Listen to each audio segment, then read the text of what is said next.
I was the only one there that day. This is the only witness.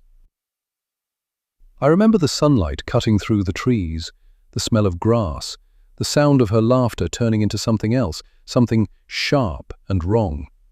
I heard her cry. 25 years have passed since Brooke vanished without a trace. The searches faded, the headlines disappeared, the town moved on. But I didn't. Because I was there. Because I saw something. Because I've never been sure whether what I remember is the truth, or the lie I've told myself to survive. Now a documentary crew has come to town, cameras in hand, determined to reopen the cold case everyone else abandoned. They say they want justice, closure, answers. They think time makes people careless. But the person who took Brooke has had 25 years to prepare. Secrets don't stay buried without effort. And when the questions start getting too close to the truth, someone becomes nervous. Someone who knows I'm the only witness. And if they think I'm finally ready to remember what really happened, they're right. But they'll do anything, anything at all, to make sure I never speak.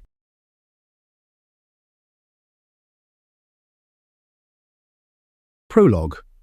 Ava and Brooke. July 2000.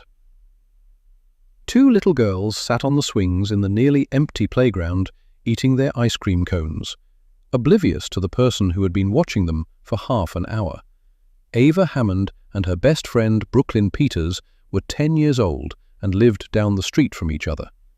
Currently, their favorite thing to do was hang out at the Pleasant Street Park playground, a block from their houses, and race on the swings.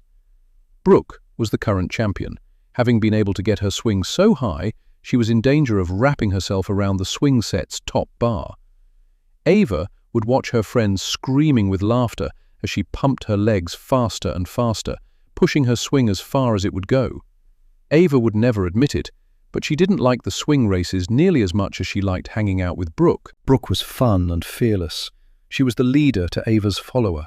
Ava always knew that when she was with Brooke, fun and adventure was sure to follow, and she needed all the fun and adventure she could get to distract her from her parents' divorce. 6 months ago, Ava and her mom were supposed to be moving to Seattle to join her father, who had gotten a job there. Ava hadn't been happy. She'd prayed and prayed that God would let her stay in Elmhurst so she could still be friends with Brooke. God answered her prayer, but not in the way she had hoped for. Being able to stay in Elmhurst, Ohio, the only home she'd known, meant she had lost her father. He had met someone else in Seattle, who he decided he wanted to be with more than he wanted to be with her and her mom. And now her mom was sad all the time, sometimes lying on the couch sleeping all day long, with empty bottles of wine sitting on the coffee table next to her. Ava had become just one more thing she had to deal with. So, her running off every morning to hang out with Brooke was a godsend to her mom in the midst of her emotional breakdown. "Are you almost finished? Hurry up, I have to be home in 15 minutes. Brooke glanced at the half-finished chocolate ice cream cone still in Ava's hand. Ava could tell Brooke was impatient to get started on their last race, before they both had to be back at home. Not that Ava's mom would care whether she was home or not. She also knew there would be no dinner waiting for her when she got there, and she'd be heating up instant mac and cheese in the microwave again. "You know I can't eat ice cream as fast as you," whined Ava. "I'll get brain freeze." "Then throw it away," commanded Brooke. When Ava continued to take small licks of her chocolate ice cream, she snatched it out of her hand and rushed over and tossed it into a nearby trash can. "Hey, why'd you do that?" Ava jumped up from her swing. "I wasn't finished." Tears sprang into her eyes. She'd been looking forward to that ice cream cone all week, since she only ever had money to get ice cream from the truck once a week. She already had so few things lately to look forward to. "You were taking too long. Now come on so we can race and I can beat you again." Ava's tears were quickly replaced by anger, and even she was shocked when her hand shot out and she shoved Brooke so hard she stumbled backwards and almost fell. Brooke, momentarily shocked that Ava had shoved her, pushed her back even harder, causing Ava to fall on her butt. "You're no fun. I don't know why I hang out with you. Even your dad doesn't want to be around you. That's why he left, to get away from you." Ava sat in stunned silence. Tears filled her eyes as she watched Brooke stomp off towards the grassy field between the playground and the parking lot. She already worried her parents' divorce was her fault, and now her favorite person in the world was telling her the same thing. She slowly got to her feet. By the time she'd finished brushing playground dirt off the seat of her jean shorts, Brooke was halfway to the parking lot. She wasn't alone. She was talking to someone Ava had never seen before. A strange man dressed in baggy black warm-ups and a blue baseball cap pulled low over his face was saying something to Brooke and gesturing towards a car parked at the edge of the parking lot, a beat-up old blue car with patches of rust on the hood. Ava stopped what she was doing to listen. The man was looking down at Brooke and smiling. "Do you want to see some puppies?" "What kind of puppies?" asked Brooke excitedly as she looked beyond the man to the car. "Black lab puppies. Come on and I'll show you." Ava also noticed another person behind the wheel of the car, but she was too far away to tell if it was a man or a woman. All she saw was a brown hand draped over the steering wheel. Ava instantly got a knot in the pit of her stomach. This felt all wrong. Neither one of them were allowed to talk to strangers. Both of their moms reminded them constantly, at least her mom used to before her dad left. "Brooke, come back! I'm sorry!" Brooke briefly glanced over her shoulder at Ava, who was quickly walking towards her and the man, and rolled her eyes. "Go away," said Brooke, stopping Ava in her tracks. But then the man also looked back at Ava. The only thing she could focus on were his eyes, which were hard, dark, and angry. Mere seconds ago, he'd been smiling down at her best friend, but when he turned to look at Ava, his entire face changed. The smile was gone, and his lips were pressed into a hard, thin line as he glared. Before Ava could even open her mouth to tell Brooke to stop, the man grabbed Brooke by her upper right arm and dragged her the final few feet to his car. Startled, Brooke yelped as she pulled back frantically and screamed. Ava jolted into action and ran towards the car, but it was too late. The man yanked the back passenger side door open and forcibly pulled a flailing Brooke and shoved her into the back seat of the car, slamming the door shut before he jumped into the front passenger seat. Ava screamed and yelled, "Stop!" as the car peeled out of the lot. That was the last time Ava ever saw Brooke. 1 Ava, present day. I was sitting at the back of the Elmhurst County Courthouse fighting tears. Unlike most of the tears I hadn't allowed myself to cry lately, these were happy tears. I'd been invited to the adoption ceremony of 6-year-old Caden and his 4-year-old sister Marley by Charles and Gracie Benton, the foster family I'd placed them with 2 years ago, when their mother died of an overdose. It hadn't been an easy road. The couple had taken on 2 scared and traumatized kids who'd lived with their mother's lifeless body for 2 days, before 4-year-old Caden used his mum's cell phone to call 911. He told them he couldn't wake up his mummy, and he and his sister were hungry, but the couple didn't hesitate to open their home and their hearts. And now 2 beautiful children were getting their forever family today. As happy as I was for all the parties involved, I couldn't help but feel my own heart break just a little. But I managed to successfully push my own sadness aside to congratulate the Bentons after the ceremony. "This never would have happened without you, Mrs. West," said Gracie, pulling out of the big hug I'd given her after the judge had declared the adoption official. "Hey, I thought I told you to call me Ava. I just put the process in motion with the placement. You guys were the ones who changed those kids' lives. Caden and Marley are so very lucky to have found you. You guys are natural-born parents." Gracie mouthed, "Thank you," and gave me a big smile before she rejoined her husband and the kids. I watched the new family leave the courthouse, thinking how Gracie Benton and I had more in common than she knew. Gracie had suffered numerous miscarriages and had never been able to carry a pregnancy to term. At least she'd been able to conceive. I couldn't even do that. After my last failed Clomid treatment, I had pretty much resigned myself to the fact that I would have to take a different path to motherhood. I wanted to adopt, but the only thing standing in my way was my husband, Evan. He wanted his own biological children, and no argument that I presented to him in favor of adoption would sway him. We were at an impasse, and I had absolutely no idea what to do about it. As a result, Evan, who owned his own construction company, worked long days, and when he was at home, he avoided me. Things were not good, and I didn't know how much longer we could go on like this. Later, I sat across from my mum, picking at my chicken Caesar salad, as she stared at me with a look of concern. "You all right, Ava? Because you were the one who invited me to lunch, and you've barely said 10 words to me since I got here. What's up? Everything okay with you and Evan?" Why wouldn't it be? I didn't mean for it to come out so snappy, but Evan was the last person I wanted to talk about. Mom raised her eyebrow at my tone, and I instantly sat up and gave her an apologetic smile.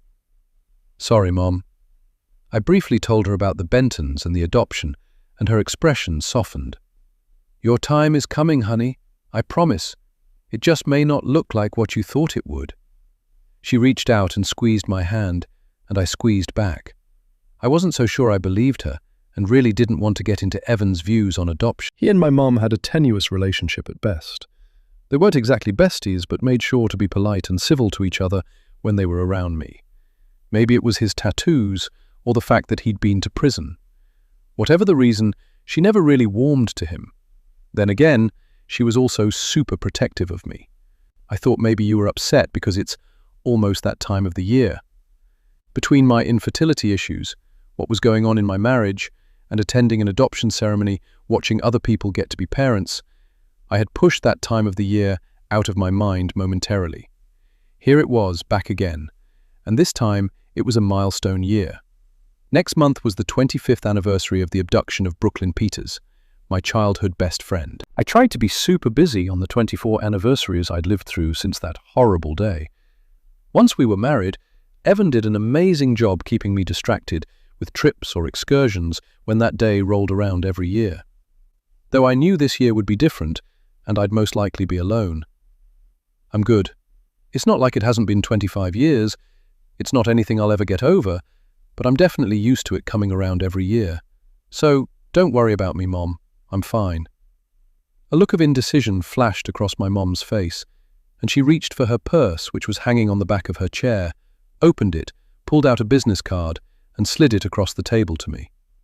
I picked it up and saw that it was a white business card with black lettering that read Leah Quinn, with a phone number and an email address. "What's this?" "She came to the house looking for you. She's doing a documentary on Brooke's abduction. I told her you wouldn't be interested in contributing, but I promised her I would give you her contact information in case you wanted to talk to her." Why does she need to talk to me?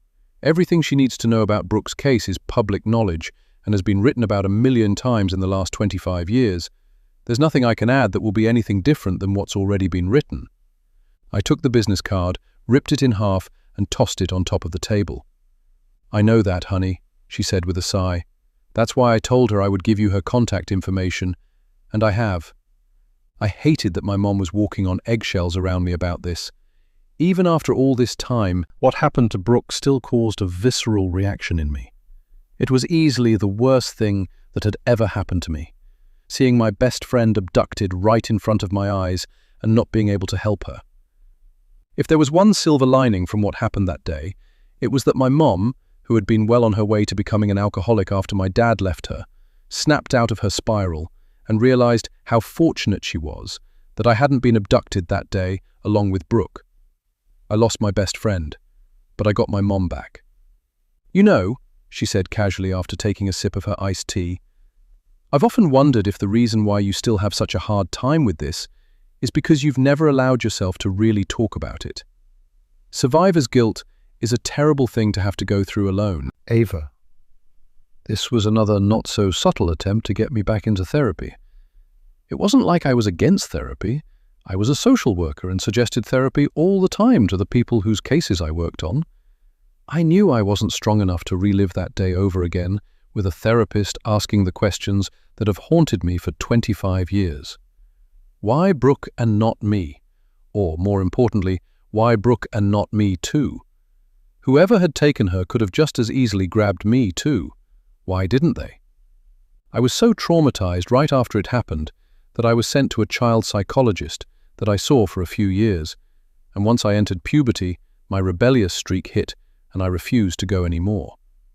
I think my mom thought that, after a few years, she could convince me to go back, but I never did. Everything was made worse by the fact that Brooke's family disappeared as well. 2 years after her abduction, Brooke's mom and her older brother Sam moved in the middle of the night. I hadn't seen or heard from either of them for more than 2 decades. I even looked for them on social media every year on the anniversary, but have never found a trace of them. Back then, my 12-year-old brain had convinced me that Brooke's mom, Julia, who never once made me feel guilty about what happened that day, must have secretly blamed me, because I sure did. If I hadn't shoved Brooke over an ice cream cone, she wouldn't have walked right into the path of the men who abducted her. Of course, that was faulty logic. If they had really wanted to take Brooke, they would have found another way. Still, I stuffed those memories down as far as they would go and did the best I could to move on with my life. Every anniversary that passed and every request I got from the media to talk about it just made me all the more determined to forget that day ever happened. Now, I felt like the past was having an effect on me physically. I had never told Evan this, but I felt like it was my fear over what had happened to Brooke that was preventing me from conceiving. Why would I want to bring a child into a world where they could be taken from me at any moment, making me worry who might be lurking around every corner? Well, promise me you'll at least think about it. She even mentioned something about paying you, said my mom, snapping me back to reality. I promise I'll think about it. I grabbed the 2 halves of Leah Quinn's business card from the table and made a show of putting them in the side pocket of my purse. But the look my mother gave me told me she knew beyond a shadow of a doubt that I would do anything but. I came home to an empty house because Evan was out of town supervising the building of an office complex in Columbus. To be honest, I wasn't up for dealing with him when I knew all he'd do was come home, ask me how my day was, inhale his dinner, grab a beer from the fridge, and disappear into the basement, where he would watch TV and fall asleep on the couch while I went to bed alone. In other words, going through the motions. I knew he was doing all of this extra work to get money to start IVF treatments, but after I'd told him I just couldn't put myself through it emotionally right now, and had mentioned adoption in passing, he'd been giving me the silent treatment. I had taken a leave of absence from my job as a social worker for Elmhurst County Child and Family Services to go on this journey. We'd hit a brick wall. I knew I needed to get back to some kind of daily routine. Since I'd gained a little weight, I felt bloated and not like myself. So, instead of my usual after-lunchtime nap, I changed into leggings, a tank top and trainers, and headed out for a nice long walk through the park, 2 blocks from our townhouse. The black-eyed peas commanded me to pump it through my earbuds as I made my first lap around the pond in the center of the park. I was mainly focused on the path ahead, momentarily looking around every half mile or so, and I'd just made my 3rd lap around the pond when I spotted him. About 50 feet away, near a tree by the parking lot, stood a man dressed in a black, baggy warm-up suit with a baseball cap pulled low over his face. I froze. My stomach knotted up as sheer panic gripped me. I was rooted to the spot as beads of sweat popped up on my forehead. Logic told me this couldn't be the same man who'd taken Brooke. It had been 25 years. What would he be doing here now? Was he following me? Did he still have Brooke? My fear quickly melted away in the muggy July heat, and I was just about to rush over and confront him. Much like before, I couldn't get a good look at his face. Suddenly, a hand clamped onto my left shoulder, and I let out a shriek that would wake the dead. I whirled around to see a young, red-haired white woman staring at me in alarm. I looked back towards the tree near the parking lot. The man was bending down to pet a black lab, taking the ball from its mouth and throwing it. He was just some guy playing with his dog. I felt like a paranoid idiot. "Oh my God, Ava, I didn't mean to scare you. Are you all right?" said Kerry Sykes, a former co-worker of mine at Children's Services. Kerry had left a year ago after getting her master's in social work, and now taught at Elmhurst Community College. I hadn't seen her since her going-away party. I instantly pulled the earbuds out of my ears and gave her a smile. "Kerry, it's so good to see you." I purposefully didn't answer her question because I felt like a fool. "I was headed back to my car when I saw you just standing here. You sure you're okay? What were you looking at?" She glanced in the direction I'd be looking and then back at me in confusion. I noticed Kerry was wearing biker shorts, an Ohio State t-shirt, and expensive-looking running shoes. Her red hair was pulled into a messy bun. It was then I remembered she'd been a good 50 pounds heavier the last time I'd seen her a year ago. "Look at you," I said, taking a step back and giving her a good look up and down.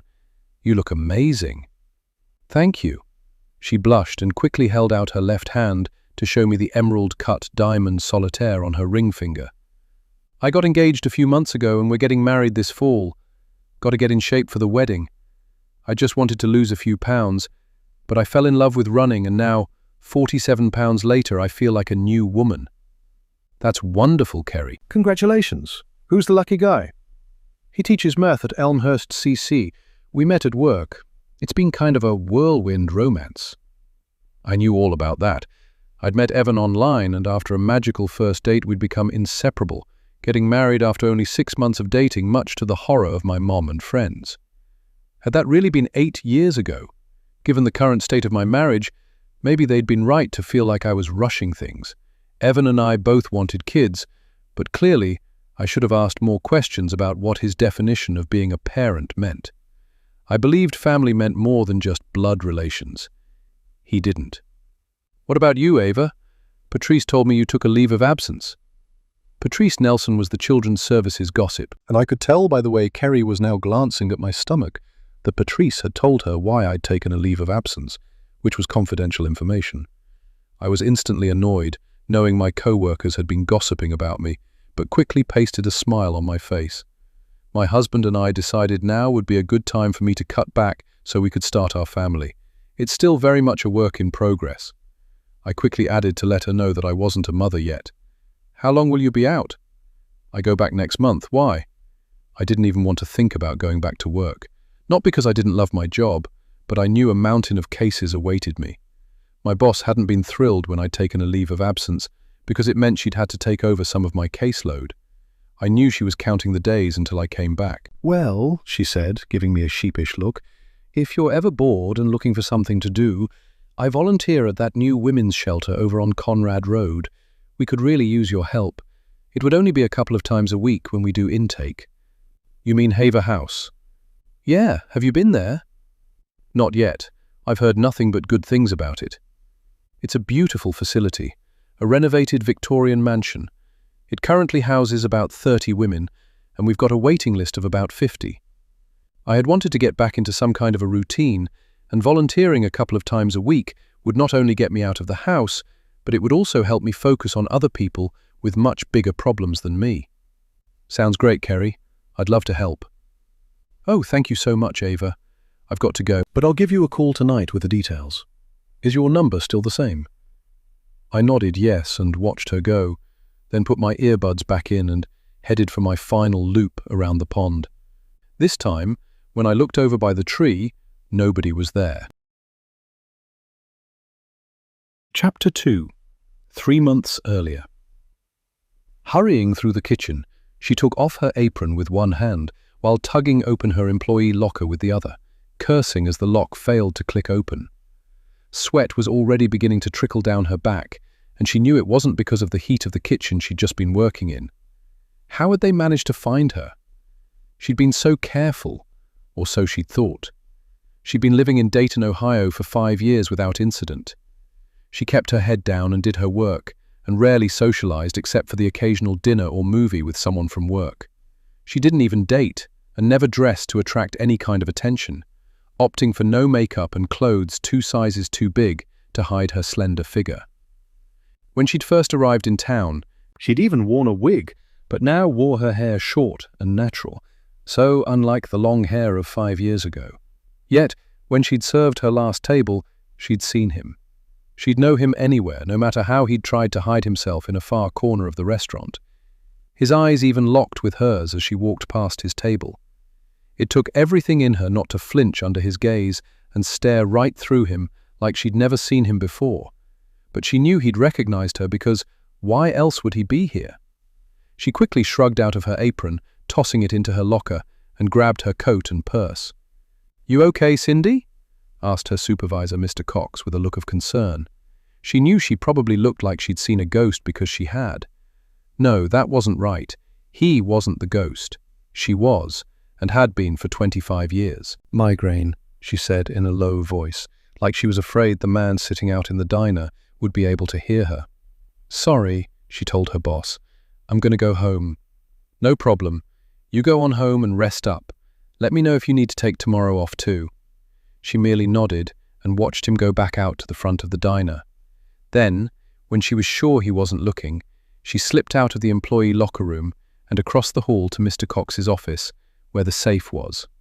Feeling horrible that her boss had trusted her with the combination, since she was the one to deposit the diner's money in the bank each morning, she emptied the safe of $2,800. As an afterthought, and feeling guilty as hell, she left a note, apologizing and promising to pay the money back. Once she was behind the wheel of the 10-year-old Hyundai, she had to relax and let out a breath because she was gripping the steering wheel so tight her fingers hurt. Once her breathing got back to normal, or as close to normal under the circumstances, she'd had a realization. She'd gotten way too comfortable, too complacent. She should have known he'd never stop looking for her. How long had he known where she was? And how did he find her?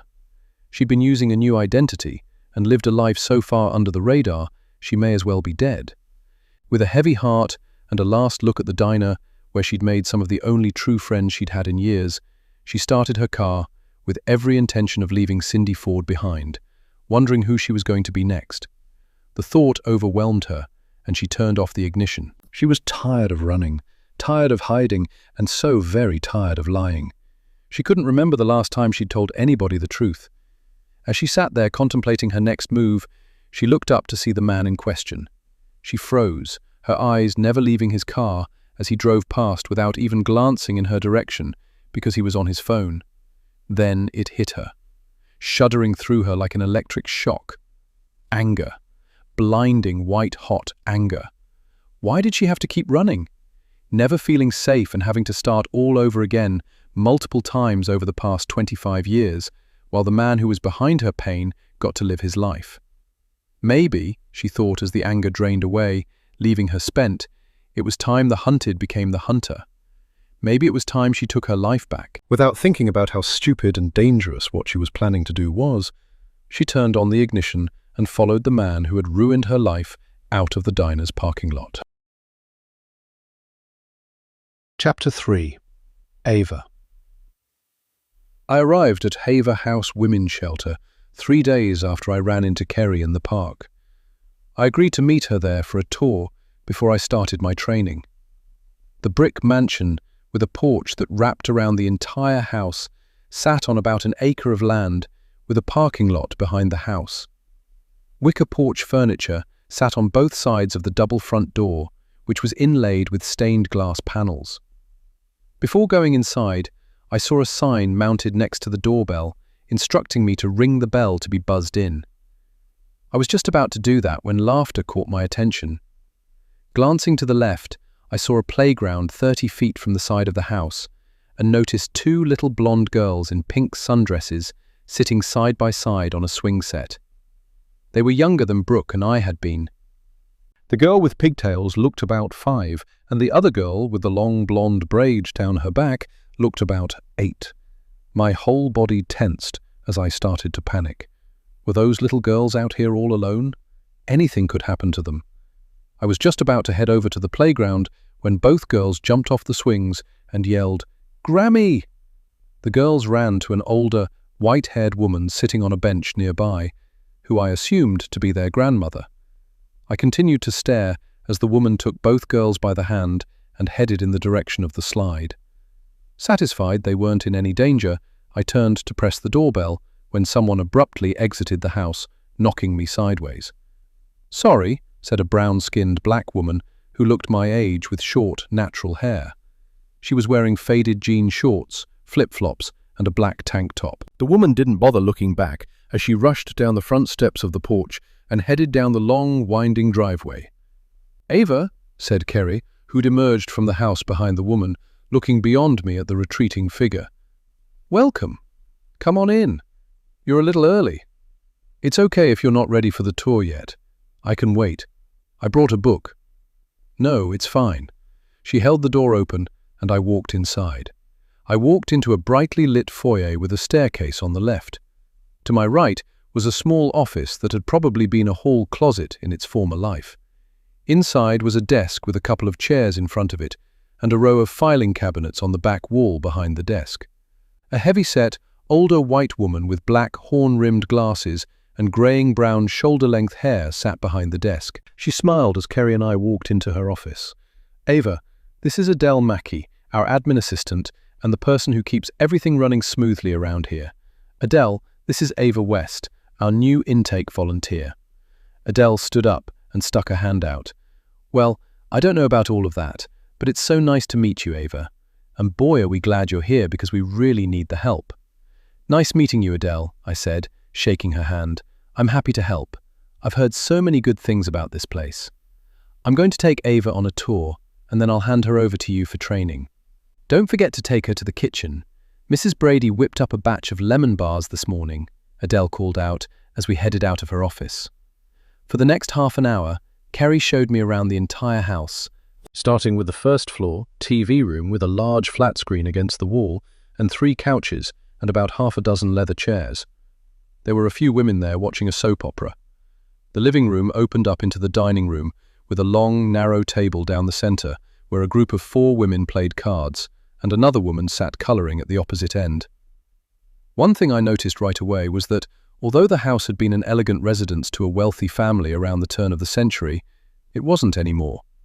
The walls were stark white. The hardwood floors and stairway banister were polished to a shine, but age-scarred, and the furnishings were sturdy-looking but well-worn and mismatched. The house was very clean, and yet I could detect the slightest hint of mildew beneath the smell of household cleaners. Somehow this only added to its charm. "Are meals served to the residents?" "Yes. We provide 3 meals a day. The residents are not required to eat here if they don't want to, and they're even allowed to have their own food in their rooms, as long as they clean up after themselves. Since we're currently at capacity, we have staggered meal times in the dining room, so everyone has a seat at the table if they want, and also to accommodate the women who have jobs." Next, we headed into a large industrial-style kitchen where, true to Adele's word, there was a plastic container full of lemon bars. Kerry opened the container, and the smell of lemony goodness wafted out. She held the container out to me, and I took one, taking a bite of the sugary delight and closing my eyes with a sigh of contentment. They tasted like heaven. "You're not going to have one?" I asked. "I shouldn't, since I'm trying to fit into my size 7 wedding dress, but I wouldn't want to be rude and let you eat alone." She snatched a lemon bar from the container before firmly putting the lid back on. "How many other staff work here?" "Aside from Mrs. Brady, our cook, and Adele," she said around a mouthful, "there's Selma Ross, our director, and the rest are volunteers who work anywhere from 2 to 3 days a week for about 4 hours a shift, sometimes longer if they're available." "How often do you do intake?" "Twice a week, Tuesdays and Thursdays. Sometimes we have emergency cases that come in on days other than Tuesday and Thursday, but not often. We're still pretty new, and residents usually get placed at the more established shelters first, before they're sent here." "What are you two doing messing around in my kitchen?" An older black lady walked into the kitchen. She was dark-skinned and rail-thin, wearing a short, curly black wig. "Eating your delicious lemon bars? Mrs. Brady, this is Ava West, our new volunteer. Ava, this is the illustrious Mrs. Brady, our fabulous cook." Mrs. Brady looked me up and down and then crossed her arms and gave me a big grin. "Are you Natalie Hammond's girl?" "Yes, ma'am." I didn't know this woman from a hole in the wall, but I shouldn't have been surprised she knew me because of what had happened to Brooke, so everyone in town also knew my mom. What's she been up to? I used to see her at church every once in a while, but she stopped coming. "She's just fine. She got a promotion at work, and that means she's on the road a lot more. My mom worked as a sales rep for a medical supply company and was on the road at least once a month." "I'm so glad to hear that. I think about the 2 of you often. I know it's been a long time, but you're doing okay, aren't you?" The concern in her eyes was genuine, but I quickly looked away. I should have known this was coming. Kerry had been born in Elmhurst but didn't grow up here, and didn't know about my past. She glanced from Mrs. Brady to me with a quizzical look on her face as she shoved the last of her lemon bar into her mouth. It was time to cut this short. I didn't enjoy talking about what happened 25 years ago with people I knew well. So, I definitely wasn't going to talk about it, or how I was doing, to Kerry, who nodded and then looked at her. "Doing just fine, thank you for asking. I think Adele is probably wondering where we are, don't you think?" I directed the last part to Kerry, who nodded and then looked at her watch. "I've actually got a class in about 20 minutes, so We probably need to get you back to Adele so you can start your training." "It was nice to meet you, Mrs. Brady. Your lemon bars are amazing," I told the older woman, who smiled and nodded.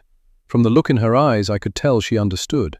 For the next few hours, I sat in Adele's office with her as she went over the policies and procedures for Haver House, with an emphasis on intake procedures. There were a lot of things to remember, and I'm glad I brought a notepad to take notes. "Do you have any questions?" We'd been at it for at least 2 hours at that point, and my eyes were starting to cross. "Not right now, but I'm sure I will." Nothing she told me sounded too complicated. It was just a lot to remember. But, working in the social work field, with so many laws and regulations I had to follow, this job should be a piece of cake. "Well, I'm usually around, so if you have any questions, don't hesitate to ask." Then a question came to me when I thought about the 2 little girls in the playground when I arrived. "How many children are living here?" Adele paused to think before answering. "Currently, we have 4 kids here, aged 14, 9, 7, and 5. I think it must have been the 7- and 5-year-old I saw in the playground with their grandmother when I got here." "You must mean Callie and Kaylee Burns, blonde hair?" I nodded. "They live here with their mom, Hannah. Their grandmother, Vivi, watches them while she works.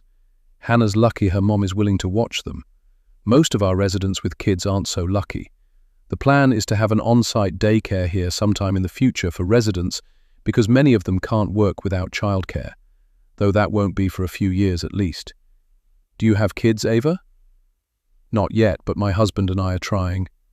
I couldn't meet her eyes as I lied. Did I still want kids? Of course I did. What I didn't want was for it to be so hard. Maybe that was the whole point. Maybe I was being tested to see how badly I wanted to be a mother. I'd managed to ruin my own good mood, and Adele noticed. "Everything okay?" "Excuse me?" I feigned confusion. "All the light just went out of your eyes. Are you feeling okay?" "I'm fine, just a little overheated." It was sweltering in the tiny office, where the small, rotating fan on Adele's desk did nothing but blow hot air around the room. My sleeveless silk blouse was plastered to my back with sweat. "How about you? Do you have kids?" Adele let out a laugh that almost sounded bitter. "No, my husband James and I tried for years, but it was never in the cards. But just because I never gave birth doesn't mean I've never mothered." She gave me a big smile, and I smiled back even though I had no idea what she was talking about. "Are you and your husband from Elmhurst?" "I am. James is originally from New York City. We met when he moved here looking for work. Then we got married, and 3 years later, we moved to Indiana, and that's where we were until 6 months ago." "Really? What brought you back to Elmhurst?" "We own a property in the area that we've been renting out, and the person who was managing it for us died. Since it's grown so much in value, we just decided it was time to come back and put it up for sale." "What does your husband do?" I picked up a brochure from her desk and started fanning myself. I couldn't help but notice Adele suddenly seemed very uncomfortable, and I realized I was being nosy. "Sorry about that," she said, giving me an apologetic half-smile and nodding towards my makeshift fan. "This house is a bear to heat and cool. Central air wasn't in the budget, I'm afraid. Here." She reached beside her desk on the side nearest the window that looked out onto the front porch and grabbed a bottle of cold water from a dorm-sized fridge and handed it to me. "Why don't you go outside and take a break for 15 minutes? There are just a few more things I need to go over with you before I turn you loose." I took the bottle with a smile of thanks and headed out onto the porch, surprised it was cooler outside than it was inside. A refreshing breeze swept across the porch as I drained half the bottle of water, and I was suddenly ashamed. In less than an hour, I was leaving to go back to my air-conditioned townhouse. I didn't have to worry about having a roof over my head or money in my pocket like the women that called Haver House home. Granted, my problems were apples and oranges in comparison to these women, but having basic needs like food and shelter weren't among them. In that instant, I resolved to be grateful for what I had, even if it wasn't everything I wanted. I had it so much better than so many people. I'd finished the last of my water and was about to head back inside, when the black woman with the short, natural hair who I'd collided with when I arrived appeared at the bottom of the porch steps. This time, she had a grey backpack and was pulling a rolling suitcase, which she left at the bottom of the porch steps before disappearing around the corner, returning a minute later with a large plastic laundry basket. "Hey, do you need some help?" She hesitated for a few seconds before replying, "Yeah, that would be nice, thanks." Once again, she barely looked at me, but I got a good look at her this time. She was pretty, petite with big brown eyes and full lips.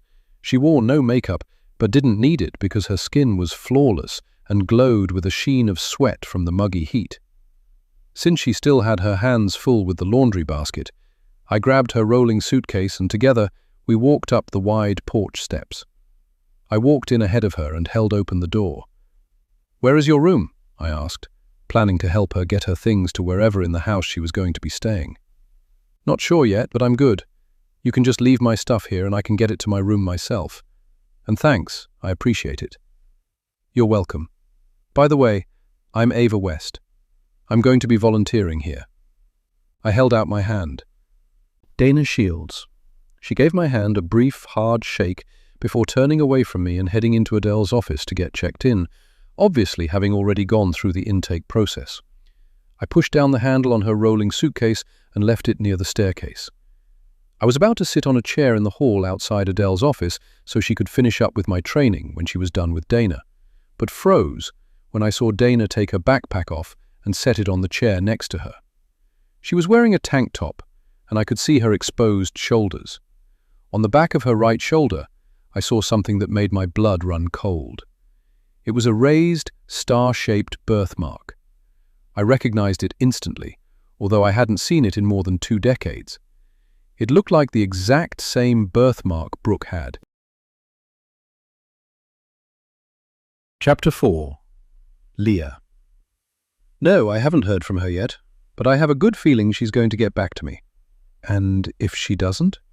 I could tell by the way my co-producer Ray's voice had dropped an octave that he wasn't happy. The only reason he'd agreed to co-produce a documentary about the abduction of Brooke Peters was because I'd assured him that I could get an interview with Ava West, the only witness to the abduction. She'd refused all interview requests the last 25 years, but lying to Ray had become second nature. It was a necessary evil, especially when the one person that could make or break this documentary hadn't gotten in contact with me and probably never would, despite the money I'd told her mother about. I thought everyone had a price. Maybe Ava West was different. "She'll get back to me, I promise. Look, I've got another call coming in. I'll call you later with an update. Bye." I hung up quickly. I practically cornered Ava's mother in her driveway after following her home from the grocery store 3 days ago. I told her what I was working on and that I would really love to talk to her daughter Ava. The woman was understandably wary, especially of the media. I'd heard what Ava and Brooke's mothers had gone through after the abduction, being castigated and judged by the public for letting their little girls go to the park by themselves. They were hardly the only ones in their neighborhood who were letting their kids go to play in the park unattended. The public needed someone to blame in the absence of a kidnapper, and the only targets the public had access to were the girls' mothers, especially Brooke's mom, Julia. I'd been awarded a large grant to make this documentary, and already had to dip into the grant money to supplement my income when I lost my full-time gig writing for a women's magazine when they shut down. What was I going to do? I was pretty sure that if Ava West truly wanted to talk to me, she would have called by now. I guess I could have gone to her workplace to try and catch her in person, but she was taking a leave of absence. At least, that was what I was told when I called the Elmhurst County Child and Family Services hoping to talk to her.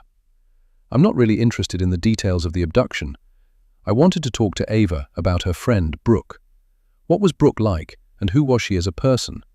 What was her favorite color, TV show, favorite thing to eat? I was planning to do a human interest angle. Ray had already shot down that angle because he said it wouldn't interest viewers. The only other person who could possibly make this story acceptable to Ray would be Brooke's mom, Julia Dodson. But Julia and her son Sam left town 2 years after the investigation into Brooke's abduction went cold. Nobody I talked to who'd known them had the slightest clue where they'd gone, nor had they heard from them in 23 years. I didn't have any more money to offer Ava, but I'd heard one interesting detail that miraculously hadn't made it into the newspapers at the time. Granted, it was probably just a bunch of gossip, but if I contacted Ava West and repeated what I'd heard, I could actually get her to sit down and talk to me to either confirm or deny the allegation. Even if she met with me to just cuss me out, it would still be more than I currently had, which was nothing. Suddenly, I was feeling a lot more positive about this story. Now, all I had to do was get Ava West on board. Chapter 5. Ava. I was in the kitchen making spaghetti, lost in thought, when Evan arrived home looking tense and tired. He was wearing paint-splattered jeans, work boots, and a dingy white wife-beater, which showed off his muscular arms, each covered with a sleeve of tattoos. It was funny how I could look at my husband and still find him incredibly hot, but not have the slightest desire to sleep with him. Our fertility issues had pretty much killed our sex life, and now intimacy with my husband felt more like a chore, with both of us racing towards more than an orgasm. We'd lost all our spontaneity because of scheduling sex sessions to coincide with when I was ovulating. At first it had been fun because our sex life had gotten kind of predictable and boring. At least back then I knew it was because we both wanted each other, and that was it. Trying to get pregnant changed all that. And when we realized it wasn't going to happen right away, that just made things even worse. "Hey," he said, walking over to me and planting a perfunctory kiss on my cheek, tickling me with his goatee. "How was your day?" I watched him grab his after-work bottle of beer from the fridge, open it, and drain half of it. I knew he couldn't have cared less how my day had been. I doubt he'd know how to respond if I told him I'd met a woman at the homeless shelter I was volunteering at with the same birthmark as Brooke. At least I thought it was the same birthmark. I only got a quick glimpse before the two little blonde sisters, Callie and Kaylee, came flying through the door, chasing each other and screaming with laughter, trailed by their annoyed-looking grandmother. By the time I turned my attention back to Dana, she'd already finished up with Adele and had her backpack on. Evan was watching me and waiting for an answer. So, I gave him one. "Started volunteering at Haver House today." "Really? How'd it go?" I was just about to say fine when I noticed he wasn't even paying attention and was staring past me out the window into the backyard. "Dinner will be ready in half an hour," I said instead, and watched him head down the steps to our basement. I remembered a time when he'd have helped me cook dinner as we each shared our day with each other. Tears filled my eyes as I watched this stranger I was sharing a house with walk out of the kitchen like he couldn't get away from me fast enough. How did we get here? We'd only been eating for 5 minutes when he brought it up. I knew he would eventually, but just didn't know when. "So, that's it then? We're just going to give up on having kids?" "What are you talking about? Who said we're giving up?" "You go back to work in a few weeks, and now you're volunteering at some shelter. Looks to me like it's a done deal." He tossed his napkin onto his plate in disgust, making me wince. "Me going back to work doesn't mean we're giving up. I just told you I needed a break before we explored IVF. It's expensive, Evan. Our insurance won't even cover half the cost."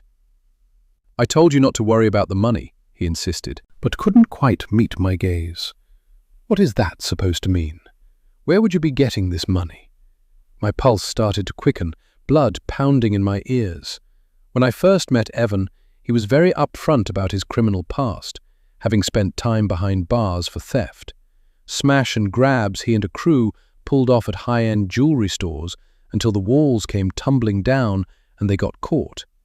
A former member of the crew, who'd been arrested for a different crime, had snitched on them all in order to get a lighter sentence. Evan called it no honor amongst thieves. I called it karma. Evan had a good lawyer who got him off with minimal time, and he'd been on the straight and narrow ever since. After prison, he started his own vending machine business, which earned him enough to start West Construction. He was already a successful businessman by the time we met, but business wasn't as booming as it was when we'd first met, and he was having to go further afield for jobs. I couldn't quit my job because we needed the money, and I was carrying our health insurance, hence the paid leave of absence. Now, he was pushing for IVF, which we couldn't afford. How far was he willing to go to become a father? What was he willing to do? "Did you land that bid contract for the new housing development out in the county? What's it called?" "Bristol Estates." "And no," he said, pushing his empty plate away and leaning back in his chair. They went with a big company out of Cincy. Then where is this money going to come from? Why can't you just trust me? Why can't you just tell me? I'm going to rob a Brinks truck. Is that what you were expecting me to say? Thanks a lot for having so much faith in me. He got up abruptly, nearly tipping his glass of water over, and stormed out of the house. He still hadn't answered my question. After I'd cleaned up the kitchen, I retrieved the 2 halves of Leah Quinn's business card from my purse and laid them out on the kitchen counter, then proceeded to stare at the torn card until my eyes crossed. Mom had said Leah was doing a documentary on Brooke, and she was willing to pay me to participate. I wondered how much money she was talking about. I didn't know what Evan was willing to do to continue our journey to parenthood, but what was I willing to do? Could I dredge up all those horrible memories on cue for financial gain, to save my marriage and possibly become a mother? I guess it was time I found out. Leah Quinn looked about my age, curvy with russet brown skin and a makeup-free face. Her thick brown hair was slicked up into a high ponytail. She showed up to our meeting in a belted denim dress and red leather espadrilles laced around her ankles. Her black leather backpack purse reminded me of the one Dana Shields from Haver House had, and instantly reminded me of what I thought I'd seen on her shoulder. Could this be a sign that I needed to agree to participate in this woman's documentary? Thanks for agreeing to meet with me, Mrs. West. We were sitting in the same diner I'd had lunch at with my mother just the other day. I remembered how annoyed I'd been when she brought up Leah Quinn approaching her, and now here I was meeting her. Well, I had a feeling if I didn't, you'd be cornering my mother on her driveway again. Leah had the good grace to look embarrassed. Sorry about that. Desperation fuels poor decisions, and I was desperate to get a hold of you. That brings me to my first question. Which is? She asked eagerly. Why me? I beg your pardon? Why are you so hot to talk to me? I have nothing new to add to this story that hasn't already been written about 1,000,000 times. Why do you need to talk to me in particular? I took a sip of my iced tea, not taking my eyes off her. She didn't flinch or fidget and didn't look away. You were Brooke Peters' best friend, Mrs. West. I know most parents think they know their kids, but everyone has 2 sides. The side they show their family, especially their parents, and the side reserved for friends. Since no one has seen Brooke's mom or brother in more than 2 decades, that leaves you, the best friend. Again, what new information do you think I might be able to give you? None of those other stories told us who Brooke was. They concentrated on the details of her abduction. None of them focused on her as a person. You knew her better than anyone. She wasn't wrong. Every article ever written about Brooke's abduction was laser-focused on what happened the day she was taken. Maps of the park and playground were dissected ad nauseum. Reenactments were shown on every major true crime show, as were potential getaway routes used by her abductors.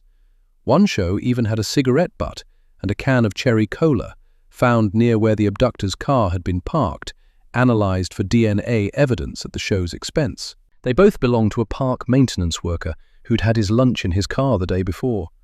He ended up suing the show when the court of public opinion put a target on his back, making his life hell, and he had to move out of state. The reenactments even showed the 2 female child actors portraying me and Brooke entering the park and heading to the swings. Nothing about how I'd hung out at Brooke's house all morning before her mother shooed us out the door to go play so she could clean. Brooke had wanted to go over to my house, but I knew my mother would be hung over on the couch. We only ended up in the park that day because I'd done something I'd only ever managed to do once that entire summer. Beat Brooke in a swing race. She needed payback, and I needed ice cream. We decided on both. I'd asked myself 1,000,000 times, would she still be here if I hadn't insisted we get ice cream first? Wouldn't you like the world to know that your friend was more than just a little girl who was in the wrong place at the wrong time? Wasn't she more than just a victim of circumstance? Of course, she was more than just a victim. But was I ready to share Brooke with the world after all this time? My memories of her were all I had left. She was frozen in time, forever 10 years old. If I shared my memories, I'd also have to acknowledge all the things Brooke would never be or experience. I couldn't worry about that when I was also dealing with some very real issues. Instead of answering her question, I asked one of my own. My mother mentioned there might be payment for my participation. My face flushed, and I was instantly ashamed and embarrassed for asking. Was I selling Brooke out? That's right, Mrs. West. I received a 75K grant to make this documentary, and your payment for participating would be about 15K. 15 grand just to tell the story of my best friend. Brooke's story didn't have a price, but given the small portion our insurance would cover, 15K would cover at least one round of IVF. If you can pay me the money up front, I'll tell you everything I know. Does that include confirming or dispelling any rumors about Brooke and her family? What rumors? I was instantly wary. What was she talking about?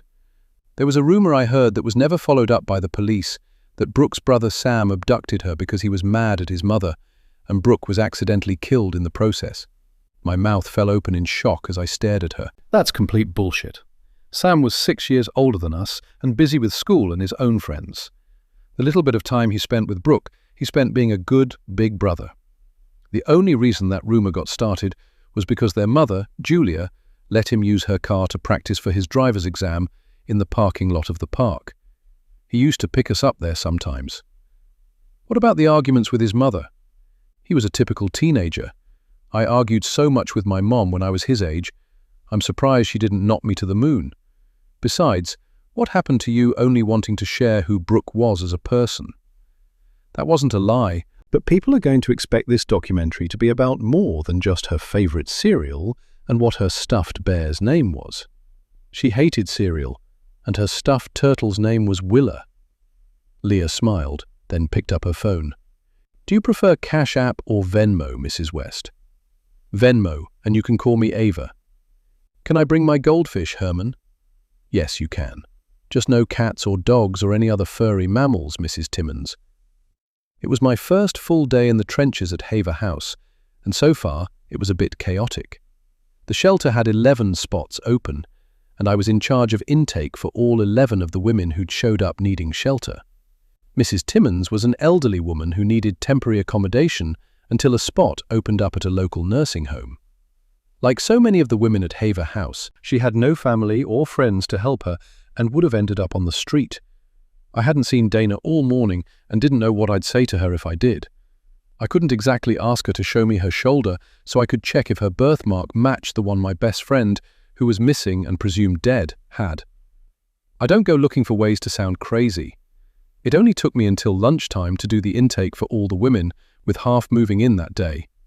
The rest would filter in throughout the week as the women who were leaving the shelter said their goodbyes. Haver House wasn't a long-term facility. Residents could stay as briefly as a week and as long as 90 days. The staff worked diligently to find permanent housing for the residents, and even if permanent housing couldn't be found, a referral to long-term shelter could always be arranged.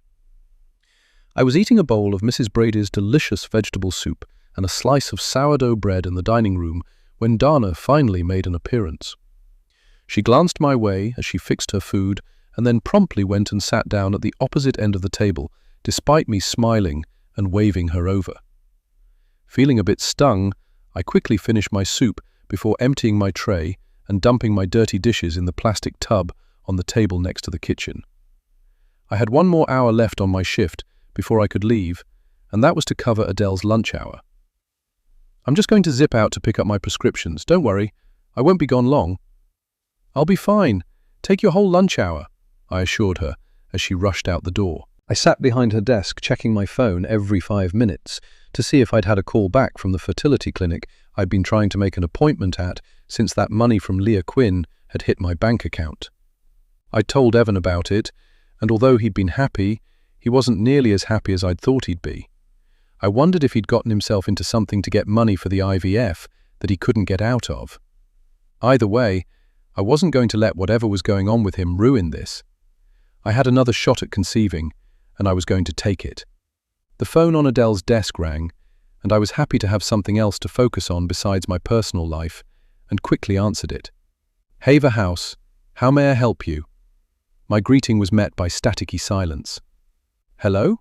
This is Haver House. How may I help you? Mother?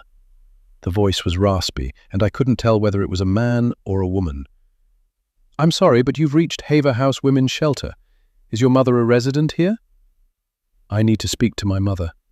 What is your mother's name? My question was met by several more seconds of static. "Hello, are you still there?" "Mosby. Her name is Mrs. Mosby." "Let me just check to see if she's a—" The call suddenly dropped, filling my ear with dial tone. I hung up and called back, only to get a message that the number I had reached was not accepting calls. There wasn't even a prompt to leave a voicemail. I put the phone back on the receiver and looked up just in time to see Dana standing in the doorway looking confused. "Sorry, didn't mean to bother you." She turned to go and I jumped up. "No, it's fine. Did you need something, Dana?" She looked a bit taken aback that I remembered her name and took a tentative step inside the office. Today she was wearing the same jean shorts and flip-flops from yesterday, but with a faded blue and white striped t-shirt. I stared at her, trying to find any trace of Brooke, though it had been 25 years. We were only 10 back then, and hadn't gone through puberty yet, and all the changes that brought with it. I didn't look a whole lot like I did when I was 10. Did anyone? And why was I looking anyway? Brooke was not the only kid with a star-shaped birthmark on the back of their shoulder. More importantly, wouldn't she remember me? Even if she didn't remember my face, wouldn't the name Ava stir some kind of memory in her? Again, this was ridiculous on my part. This woman wasn't Brooke. I was looking for Adele. "She's at lunch. Is there anything I can help you with?" "Yeah, my room is hotter than the 10th circle of hell. She said she'd get me a fan last night, but by the time I remembered she never gave me one. She was gone for the day. It's hard to sleep in a pool of your own sweat." "Sorry about that. I'll get you a fan from the supply closet." I rummaged around Adele's desk drawer until I found a ring of keys, one of them labeled Supply Closet Number 2. I found out during my training that each floor in the house had a supply closet. The one that held the box fans was on the 2nd floor. By the time I walked the flight of stairs to the 2nd floor, trailed by Dana, a light sheen of sweat had broken out on my forehead, and my shirt was starting to stick to my back. How in the world did they function in this heat, especially on the upper floors, since heat travelled upwards? I inserted the key into the lock and was met with mild resistance before I was able to turn it and get the door open. Hot air wafted out of the small room. I reached around on the wall next to the door, trying to find the light, but Dana reached past me to pull the string that was dangling from a naked light bulb in the ceiling. "Thanks." I gave her a sheepish grin before walking into the small, claustrophobic space. On one side were shelves with blankets, bedding and towels. The top shelf held cleaning supplies and toiletries the residents most likely didn't have upon arrival, such as soap, deodorant, lotion, as well as industrial-sized boxes of tampons and sanitary napkins. 4 brand-new window fans, still in their boxes, were stacked on the bottom shelf. I grabbed one of the fans and noticed a clipboard hanging next to the door. It showed what supplies had been taken from the closet, the date and time, and the resident's signature. The initials AM were by each signature, and I assumed Adele had been the one to sign off on everything that had gone out of this closet. I grabbed the clipboard and handed it to Dana. "I guess you need to fill this out, so we know who has what." "No problem." She took the clipboard from me and used the pen to fill out the next available space. Then I signed my initials next to her signature. She turned to walk away after a mumbled thank you, but for some inexplicable reason, I called out to her. "How is everything going so far? Do you like it here?" She gave me an unreadable expression before replying, "It's better than being out on the streets or living in my car, but my goal is to not be here longer than I have to be." Well, that's the goal for everyone here. I wasn't sure what else to say because it had been a stupid question to begin with. What person in their right mind was going to say everything was fine and dandy and that they were enjoying living in a homeless shelter? "You are such an idiot, Ava," I whispered under my breath before adding, "Let me know if there's anything else you need. I'm here for another 20 minutes. You can help me get my window open so I can put this fan in it. I can't believe I'm the only one in that room who's having problems with the heat." "Sure, lead the way." I'm not sure why I was so happy she was letting me help her. Maybe it was making me feel less guilty about everything I took for granted in my life. Dana was staying on the 3rd floor of the house. It had once been a ballroom and was now a dorm-style bedroom with 10 sets of bunk beds, with a row of 5 on either side of the room. Between each set of bunk beds was a narrow locker big enough to hang a minimal amount of clothing, and underneath were two large drawers, one for each occupant of the bunk. There were two large picture windows at either end of the room, with two sets of 3 windows on either side of the room between the bunks. The room wasn't nearly as big on the inside as it seemed from the outside, and I realized that part of the room had been turned into a large bathroom. I'd seen every area of the shelter during my tour, except this space. I was told there were a few residents sleeping after getting off the night shift. There were 4 large bedrooms on the second floor, private rooms that housed women with children, and 3 bedrooms on the first floor that housed elderly residents with mobility issues. Dana's bunk was at the end on the right side of the room, with a window between it and the set of bunk beds next to it. Hers was the top bunk, and I noticed she had yellow comforter with white polka dots and one large white fluffy pillow. Yellow, not pink, which had been Brooke's favorite color. Mine was purple, and still was. Once I got a look at what was resting against her pillow, I stopped and took an involuntary step forward to get a better look. It was a small stuffed animal, once green and yellow, and now dingy, greyish and faded with age. A turtle. "What's this?" I started to pick it up, but stopped with my hand outstretched momentarily, before falling back down to my side. I continued to stare at it like it was an ancient relic, because it was. "That's Willa," she said, not bothering to look at me as she unboxed the fan. "I've had her forever. She goes everywhere with me." If someone had punched me in the face, I wouldn't have been nearly as shocked as I was over that one little word. Willa. Brooke's late father had given her Willa on her 3rd birthday, a mere month before he was killed in a motorcycle accident. Except for when she played in the park with me, she did in fact take Willa the turtle with her everywhere, even to school and sleepovers at my house.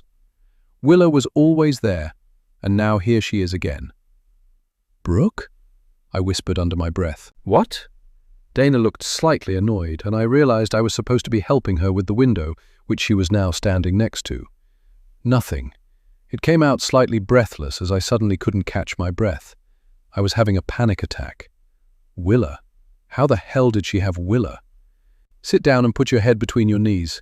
I'll be right back." Dana shoved me down onto the bottom bunk, which was empty because the woman who'd been sleeping there all this week left this morning. By the time Dana got back with a cold bottle of water, I had calmed down and was breathing normally again because clarity had finally dawned on me. There is no way Dana's stuffed animal could be Brooke's Willa.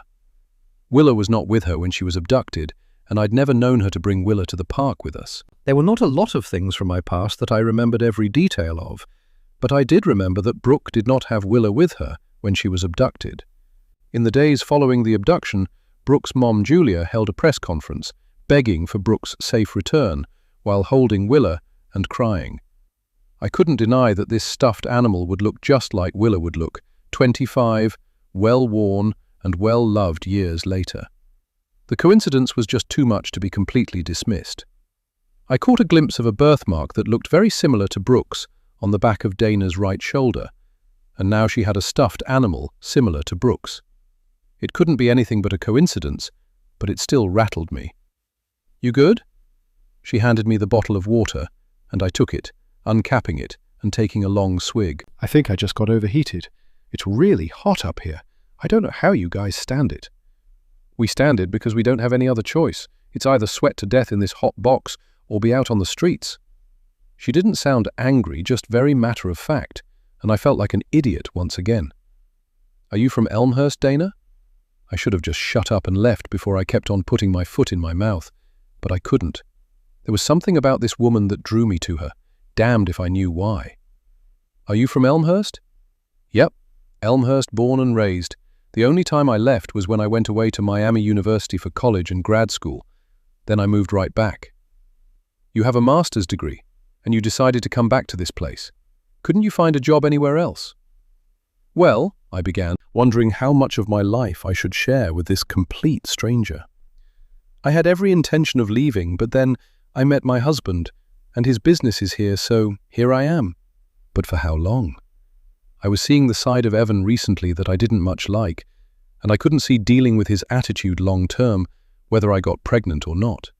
"So, your family is here then?" Dana was looking at me like she was really interested in my answer, but I knew what she was doing. In keeping me busy answering her questions, it kept her from having to answer mine. And that was fine. She didn't owe me any answers. My job wasn't to befriend her and become her confidant. My job was to tend to her needs as a resident of Haver House. Enough about me. Let's get this window of yours open so we can put the fan in. I got up from the bed and was surprised to notice Dana looked a little disappointed I hadn't answered her question. Once we got the window open, which wasn't easy since it was old and sticking, we put the fan in. I headed back down to the office just as Adele was arriving back from lunch. How was your first hour alone manning the office?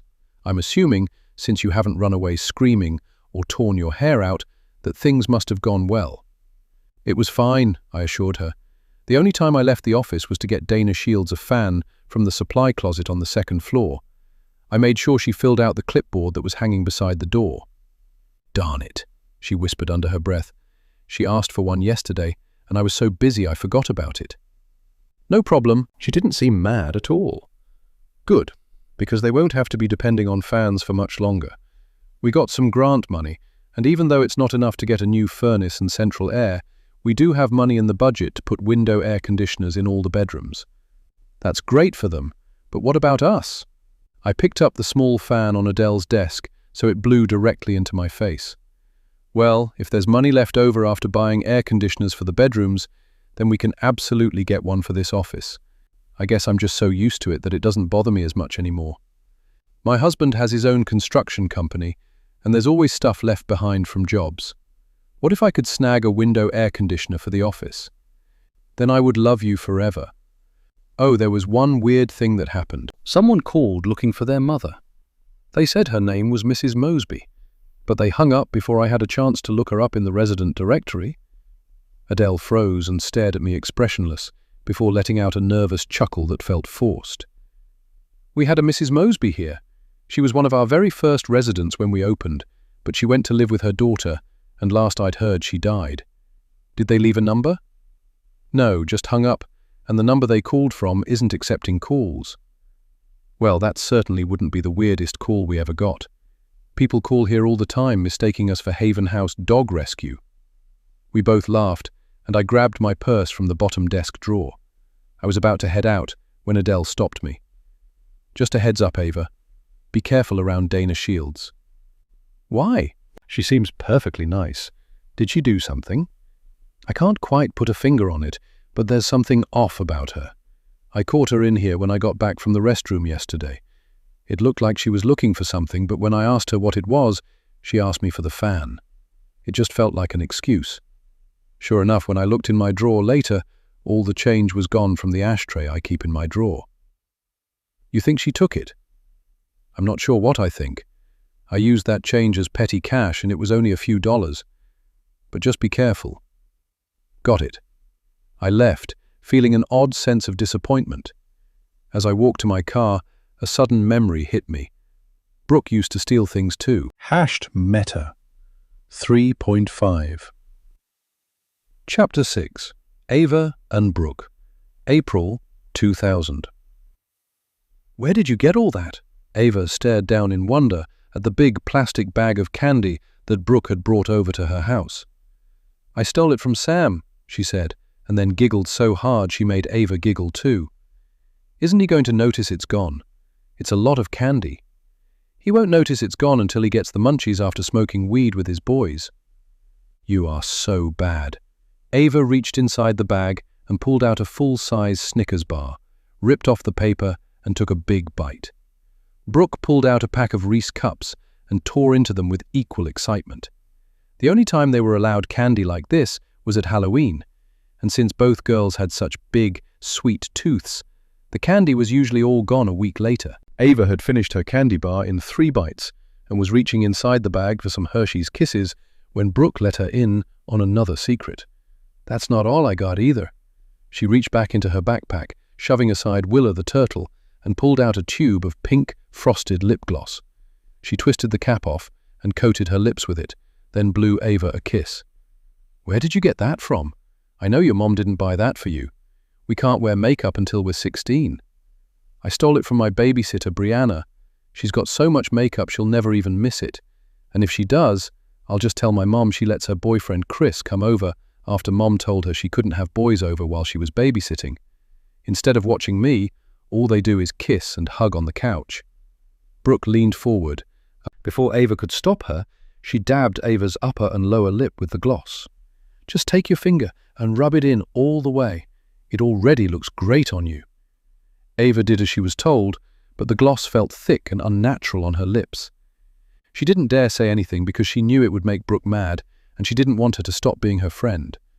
They spent the next hour gorging themselves on the candy to the point where Brooke nearly threw up. Both girls ran into the bathroom to wash the gloss off their lips as soon as they heard Ava's mom's key in the door. "You better go. My mom is really grouchy until she gets her after-work wine." Ava was too embarrassed to tell Brooke that her mom had lost her job, and her after-work wine had turned into her all-day-long wine. It wouldn't surprise her if her mom was half-drunk already. While Ava's mom was putting away some groceries in the kitchen, Ava snuck Brooke out the front door. It wasn't until hours later, after she'd had her bath and was about to go to bed, that she realized her favorite pair of barrettes was missing from her dresser. Chapter 7. Dana. Dana left her car at the shelter and took a city bus to the Elmhurst Community College campus. With her shorts, tank top, flip-flops, and black backpack slung across her back, she looked just like a student. Maybe not one fresh out of high school, but with this being a community college that served students of all ages, she knew she fit right in. Classes had only been in session for a few days, so nobody batted an eyelid when she asked directions to the classroom she was looking for. Once she located the lecture hall where Calculus 1 was being taught, she was happy to see the class was already underway. She slipped inside the lecture hall, taking a seat in the back. The instructor, a white guy in his early 40s, was teaching, and Dana made just enough noise when she entered to cause the instructor, whose back was to the class, to turn to see who had just come in. She could tell by the tightness of his mouth that he was about to chastise her for being late. Instead, when he looked at her, all the color drained from his face, and he did a double take before quickly turning back to the chalkboard to finish whatever he was writing. She sat there for the entire 45-minute class, with him occasionally looking up to where she sat to see if she was still there, and probably hoping she was a figment of his imagination, but she wasn't going anywhere. At least, not yet. When the lecture was mercifully over with, because the instructor's delivery had all the personality of wet paint, she waited until all the students had left before putting her backpack on and heading down the steps to talk to him. It had been a very long time since she'd last seen him, and close up, she couldn't help but notice how badly he was aging. He pretended not to notice her standing there, as he quickly gathered his things to put inside a large leather briefcase that he probably thought made him look more important than he actually was. Finally, when he realized she wasn't about to leave, he looked up with an exasperated sigh. "Can I help you? And make it quick because I have another class I'm running late for. It'll probably be best if you catch me during my office hours." "Now, Joshy, you're just being rude. It's been a long time, but I know you remember me.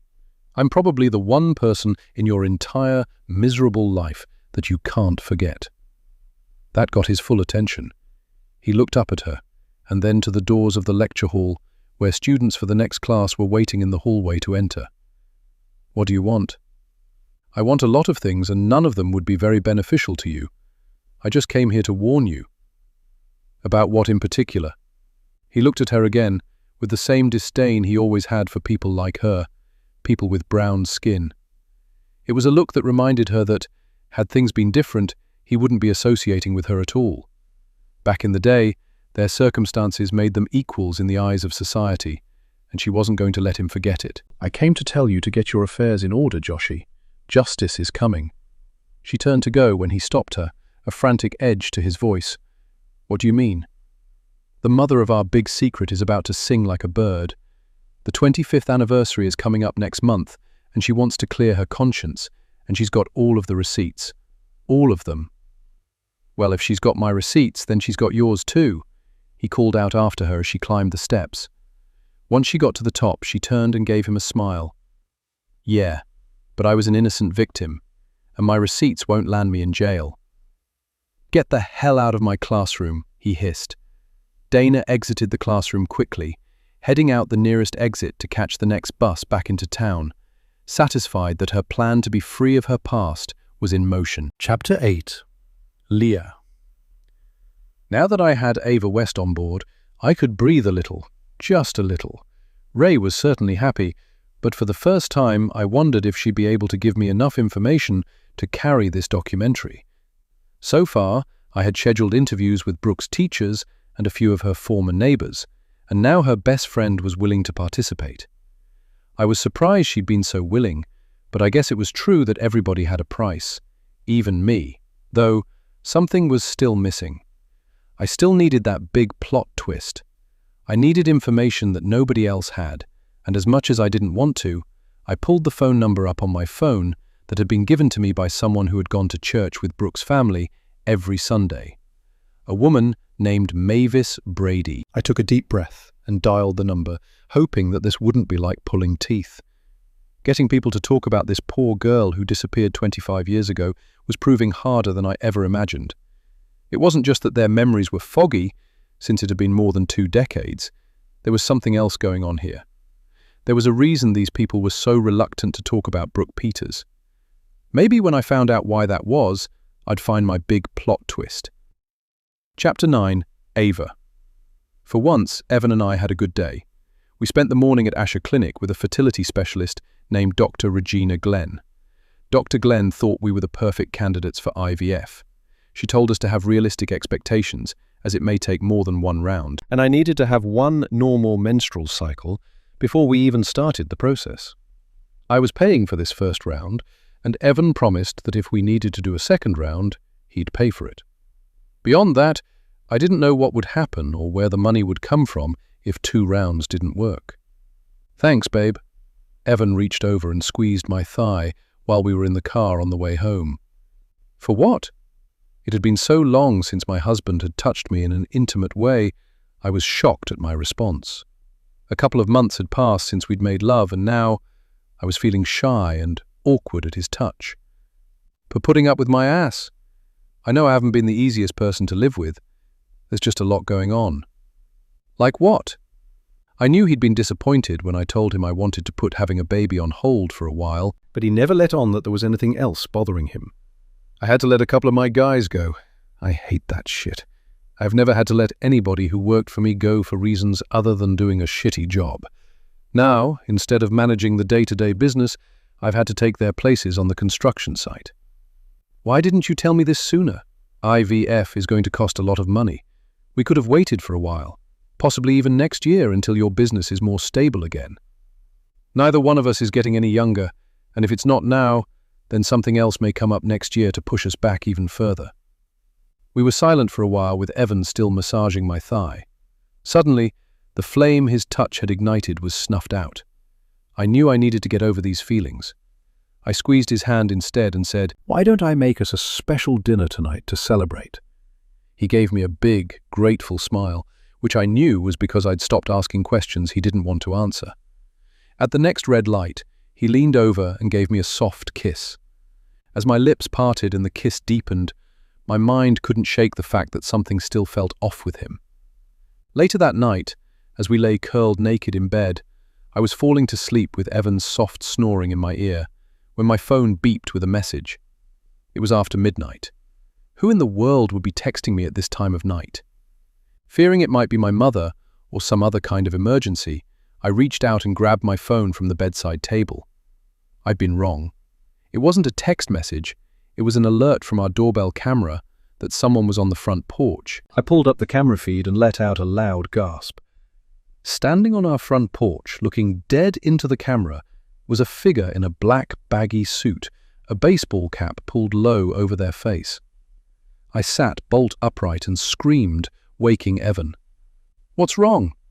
I went to show him my phone, but there was nothing in my hands. I looked over and saw my phone on my bedside table where I'd put it before I climbed into bed. That's when I realized it had just been a dream. I couldn't stop trembling, and Evan pulled me into his arms. "It was a nightmare," I said, still trembling as he stroked my hair and back. "It was just a nightmare. I'm sorry. I didn't mean to wake you up." I tried to pull out of his arms, but he held on fast. That small act of kindness from my husband after weeks of being frozen out and made to feel wrong made me cry. "It's okay, babe. I got you. I've always got you," he whispered into my hair, making me instantly tense up. What had he just said? "Well, where the hell have you been for the past 2 months? Why didn't you have me then when I needed you the most?" I pulled out of his embrace, got out of bed and grabbed my robe from a nearby chair as I headed downstairs to the kitchen. I poured myself a glass of water and was half finished with it by the time Evan came down the stairs, giving me a contrite look. "I am so sorry. I'll do anything to make it up to you. Just tell me what you need. I know it won't make up for the last couple of months, but I'm here now." For some reason, his calm, reassuring tone, like he was trying to calm an angry dog, made me even more annoyed. "For how long? What happens if the IVF doesn't work? Are you going to go back to treating me like I don't exist? And heaven forbid, I want to take a break again. Babe, my ass. What the hell is going on with you, Evan? Why are you so against adoption? What does it matter how we get to be parents as long as we get to be parents? I thought you, of all people, would understand that." My husband sighed heavily and leaned against the kitchen island. I could see the indecision flitting across his face and was suddenly terrified of what he was about to say.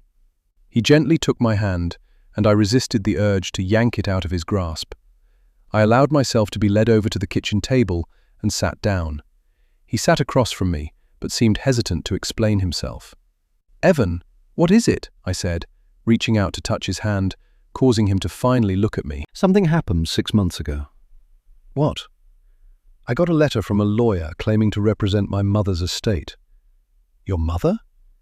Evan had been raised by his paternal grandmother until he was 6, having been the product of an affair between his mother, a married white woman, and his father, a local black handyman. Not wanting her husband to find out, she hid her pregnancy, gave birth in secret, and signed away her parental rights. She turned baby Evan over to his father, who gave him to his own mother to raise. After Evan's grandmother died, he went to live with his father, an abusive alcoholic. When his dad died 5 years later, he was placed in foster care until he aged out at 18, already on a path to prison. What did the letter say? That she left me some money. A lot of money. How much money are we talking? $250,000. What? I stood straight up, almost sending my chair toppling backwards. That's when it hit me, and I sat back down hard. "This is what you meant when you said you'd get the money for the IVF treatments, wasn't it?" He merely nodded, and I felt horrible for not trusting him. But what else was I supposed to think? "Why didn't you tell me? Why keep this from me?" I felt myself starting to get angry again. "Because I'm not sure I want her damned guilt money. I needed a mother. I wanted her, and that's not anything she can make up for by giving me a check after the fact. It feels like bonus pay for staying away from her, so she could pretend I didn't exist." "You knew who she was? How did you find out?" "I've always known," my dad told me during one of his drunken rages. He loved reminding me how unwanted I'd been by the both of them. A shitty little consequence that ruined the good thing he had going with her. That's what he used to call me, his shitty little consequence. I was only a kid. Evan buried his head in his hands. I got up and went to him, wrapping my arms around him from behind. He turned and buried his face against me. We stayed like that for a few minutes before he pulled away, and I sat down next to him. "I'm so sorry, Evan. I had no idea you went through all of that." I knew he'd had it rough growing up, but had no idea it had been that bad. It wasn't all bad. After my grandma died, I went to live with this amazing couple, the Davises, Jeff and Laurie. The 8 months I was with them was the happiest time of my life. They tried to adopt me. What happened? As a social worker, I already knew. Children can't be adopted unless their parents agree to it. In Evan's case, his father. My dad found out and decided he wanted me, especially after he realized he could get public assistance by having a kid. 1 minute I was a happy 6-year-old in a loving home with 2 people who chose me. The next I was back with my piece of shit father, who couldn't hold a job and disappeared on benders as soon as he got that check on the 1st of the month. By the time I was removed from his custody, the Davises had moved overseas. Understanding finally dawned on me, and I reached out and wiped my husband's angry tears away with my fingers. That's why you don't want to adopt, isn't it? You're afraid that what happened with the Davises could happen to us. I couldn't deal with that, Ava, and I damned sure couldn't put a little kid through that, giving them hope only to have it snatched away. Now wasn't the time to convince him he had nothing to worry about. Instead, I put my arms around him, hoping his admission could finally propel us forward, whether I got pregnant or not. The shelter was at capacity, so there were no more new residents to go through intake. I went in anyway to see if there was anything I could help Adele with. It was a good thing I did because Adele had called off sick, and when I got there, Kerry was trying to break up a dispute in the dining room between two women playing cards. "She's a cheater. I don't want anything to do with cheaters," said a woman named Wilma, a middle-aged woman who, according to Adele, had bipolar disorder and wasn't good about taking her meds. "And she's crazy," said the other woman. I recognized her as Mrs. Timmons, the elderly woman with the goldfish, who was only there for a short time while waiting for a nursing home placement. I started to go over to see if Kerry needed help when she turned to me and shook her head, indicating she had it under control. So I headed back to Adele's office and started sorting the mail, most of which were bills. I arranged them into piles and noticed one of them was from a security company I recognized from working for Children's Services. If I was correct, in the envelope were background checks on all the residents. Every resident had to submit to a background check before they were allowed to stay at Haver House. In light of what Adele had told me about Dana's possible stealing, I was hot to open the envelope to see if she had a criminal background. Indecision ping-ponged around my brain, and my fingers twitched, itching to rip open the envelope and read the reports. After all, even though I wasn't getting paid, I was technically working here. Shouldn't I be privy to the information about the residents I was working with? Thankfully, the decision was taken out of my hands when Kerry finally arrived back in the office, having escorted Mrs. Timmons back to her room and determining that Wilma had indeed not taken her meds for 2 days. That looked pretty intense back there. That's the third time in 2 days that Wilma has flared up like that. If she keeps up this behavior and refuses to take her meds, we may have to find her another place to stay. We take the safety of our residents very seriously. We want them to feel safe here. The heat also doesn't help. I'm cranky too when I'm too hot. Me too, Kerry conceded, but I'm not violent when I'm cranky, just annoying. Wilma swung on poor Mrs. Timmons. She's 82. Wilma could have knocked her down and she could have broken a hip or something. I'm not sure we can force Wilma to take her meds. Do you think we can make it a requirement for her continued stay here? Maybe. I'll have to talk to Selma. At any rate, I'll have to write this up in my report. When I had my tour of the facility, I was supposed to meet Selma Ross, the director, but she'd been called away to an impromptu meeting. Maybe I'll finally get to meet her today. Is she around? Should be. She's got an open door policy, so just go knock on her door. I'd introduce you, but I need to write this up before I go. I got up to give Kerry access to Adele's computer and headed out into the foyer. By now, everything had quieted down. Wilma was outside taking a cigarette break. When I got to the director's office, I noticed her door was slightly ajar, and I could hear her talking on the phone. I should have waited and came back later. Instead, I listened. "Tell her to take all the time she needs, James. We can hold down the fort in her absence." I wondered if she was talking about Adele, only because she was the only person who wasn't around today. When Selma ended her call, I waited another 60 seconds before knocking on her door. "Come in." I walked into a surprisingly large and spacious office with a large picture window that looked out over the backyard. I was also surprised to see a window air conditioner cranking out cool air from a side window. I guess being the director earned her some perks, but her sitting in a cool office while the rest of us was sweating it out in the heat made me more than a little annoyed. It must have shown on my face, judging by the way Selma Ross laughed. "You must be Ava West, right? I wondered when I'd finally get to meet you. I'm Selma." She stood up and held out her hand, which I shook. Her engaging smile caught me off guard, making me instantly like her, despite what I thought when I walked into the office. It still sucked that the rest of us weren't able to work in such comfort, but the woman's palpable charm suddenly took the sting out of my anger. Selma Ross was an attractive older black woman. I guess she was around my mom's age, late 50s. Selma wore a black t-shirt with a floral print wrap skirt. Her dark brown hair, liberally sprinkled with streaks of grey, was pulled back into a messy bun at the back of her head, and large gold hoop hung from her earrings. Her perfume was subtle. Although there was nothing fancy about what she was wearing, I could tell that everything was well made and expensive. "It's so nice to meet you, Selma. I figured I better come and finally introduce myself, since you were at a meeting on my first day." "I'm so glad you did. I was planning to come introduce myself today, but haven't been able to pull myself away from the phone all morning. Welcome. We are so glad you're here." I hear you've already been through your first intake. How did that go? "It was fine. I'm happy to be of service to these women. Kerry tells me you guys are former co-workers at Children's Services." "That's right. I'm on a leave of absence right now, but I go back to work full-time next month." "Are you planning to stay on here in some capacity after you return to work?" "That's the plan. Truthfully, I hadn't given what happens after I went back to work much thought. I liked it here and hoped I could continue. Then I remembered how fried I felt at the end of most of my days working for Children's Services. I would go to work so full of hope and ready to help every morning, and come home completely heartbroken over the situations where my hands were tied. Here it felt like I was making a difference in a way that I couldn't at my regular job. The realization of that brought unexpected tears to my eyes. If Selma noticed, she didn't let on. "I'm glad to hear that. Whatever time you can give us is greatly appreciated." "Thank you.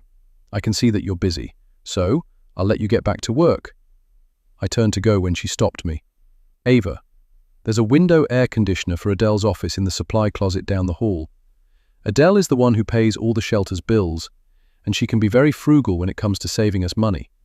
She's the reason why none of the window units have been installed yet. Running them raises the electricity bill. She's trying to come up with rules for everyone, so they aren't running all day, but she's just stalling. So please don't think I'm in here living it up in comfort while the rest of you are suffering. Maybe you can talk her into finally putting these window units in. Kerry tried and failed, but maybe she'll listen to you." "I most certainly will, and thanks for letting me know." When I left the director's office, I wasted no time pulling one of the window units out of the supply closet, wondering why Adele hadn't mentioned they'd already been purchased when she'd told me about the grant. I dragged it into the hot, stuffy office and proceeded to unbox it. If Adele got mad, so be it. She could always turn the air conditioner off when she was working here. Making the rest of us toil in this humid environment meant a hostile work setting as far as I was concerned. To get to the window that I would have to install the unit in, I had to pull a short filing cabinet away from in front of the window. On top was an aloe plant and a picture of Adele and her husband. It looked a good 20 years old, with a much slimmer Adele smiling from underneath a veil, standing next to a tall, handsome black man. Both were beaming like they'd just won the lottery. I remembered that feeling, my own wedding day, and how magical it felt. I had no idea that 8 years later I'd be married to a man I could barely stand some days. Yet here I was, trying to have a baby with him. The other side of the frame held another picture, a more recent one of her and her husband, still looking like they'd won the lottery. I removed the picture and the plant and pulled the low filing cabinet out of the way and heard something fall behind it. I reached down to pick it up. It was a framed degree for Dr. Adele Mackey, a psychiatrist. Adele was a doctor. Was she retired from her field? Granted, she only looked like she was in her mid to late 50s, but that didn't mean she couldn't have retired early. Was that why she was working here as an admin assistant? I sat the framed degree on top of the desk and then got busy installing the air conditioner. By the time I left 2 hours later, the room was nice and cool, but I made sure to turn it off before I left. I stopped at the grocery store on the way home. Now that things had gotten better with Evan, dinners were more tolerable, and we were actually spending time together, instead of him disappearing down to the lower level to park himself in front of the TV with a beer. I was headed home through downtown when I saw something at a traffic light that almost made me stop and nearly miss being rear-ended. The car behind swerved around me, and the driver laid on his horn, flashing me the finger as he passed, but I was too busy staring at the two women arguing on the corner across the street to my left. It was Dana Shields and Adele, who hardly looked sick to me, although her face was red. It was red from anger, as she and Dana went back and forth, with Dana gesticulating wildly and Adele looking like she was ready to explode. I had no choice but to go through the intersection because another car was laying on their horn behind me.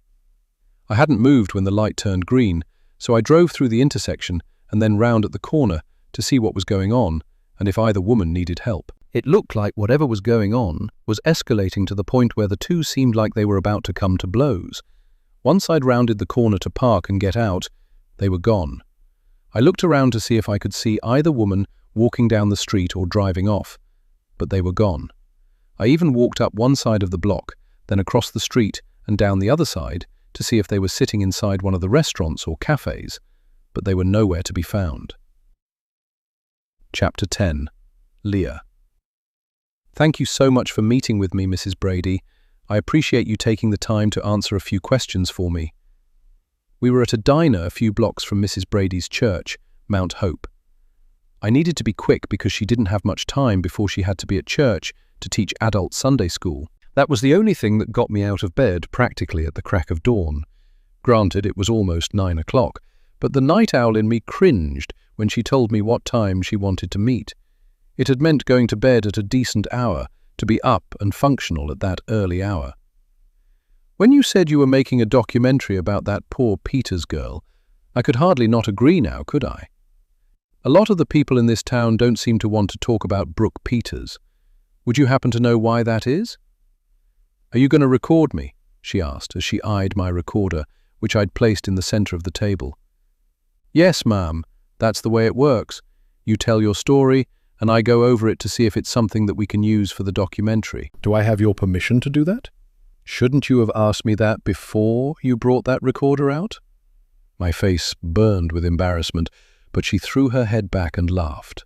I don't care if you record me. What I'm going to tell you is nothing but pure facts, and everybody in this town knows it. All I ask is that if you put me in front of a camera, make sure you get my left side because that's my best side. You got that? Absolutely.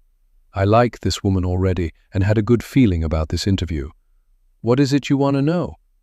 What were the Peters like? And I'm not just talking about Brooke. I'm talking about her mom and her older brother Sam, too. You need to be asking me about that deadbeat daddy of hers. Despite the time I'd spent doing research on Brooke Peters and her family, her father was someone I had very little information on. And what about her father? I was under the impression that he was deceased. Mavis Brady let out a snort of laughter before taking a sip of her black coffee. And how did you come to that conclusion? Did you find an obit on him? No. That was because I hadn't bothered to look for Brooke's father's obit. When everyone I talked to just said he was gone, by gone I thought they meant dead. Now I felt stupid for not having done my due diligence. Well, what does that tell you, young lady? That man is alive as you and me, although Julia told Brooke he was dead because he may as well have been. What about Sam? Was he also told his father was dead? Brooke and Sam didn't have the same daddy. Julia was actually married to Sam's daddy. They split up when he was 7, when she found out she and her husband had a little bit too much in common, if you know what I mean. It took me a few seconds to realize exactly what she was talking about. You mean he's gay? Yep, he's gay. Last I heard he's living in Florida with his partner, and they've been together twice as long as he was with Julia. I don't think he's in Sam's life, but who knows about now? I haven't seen them in years. What about Brooke's father? Was he ever in her life? Every once in a while he'd turn up with some gift for Brooke and spend a little time with her, just long enough for Julia to think he'd straightened himself out and was home for good to be the man she'd always dreamed of. Never happened and was never going to happen. Why was that? 'Cause he was an addict. That's why.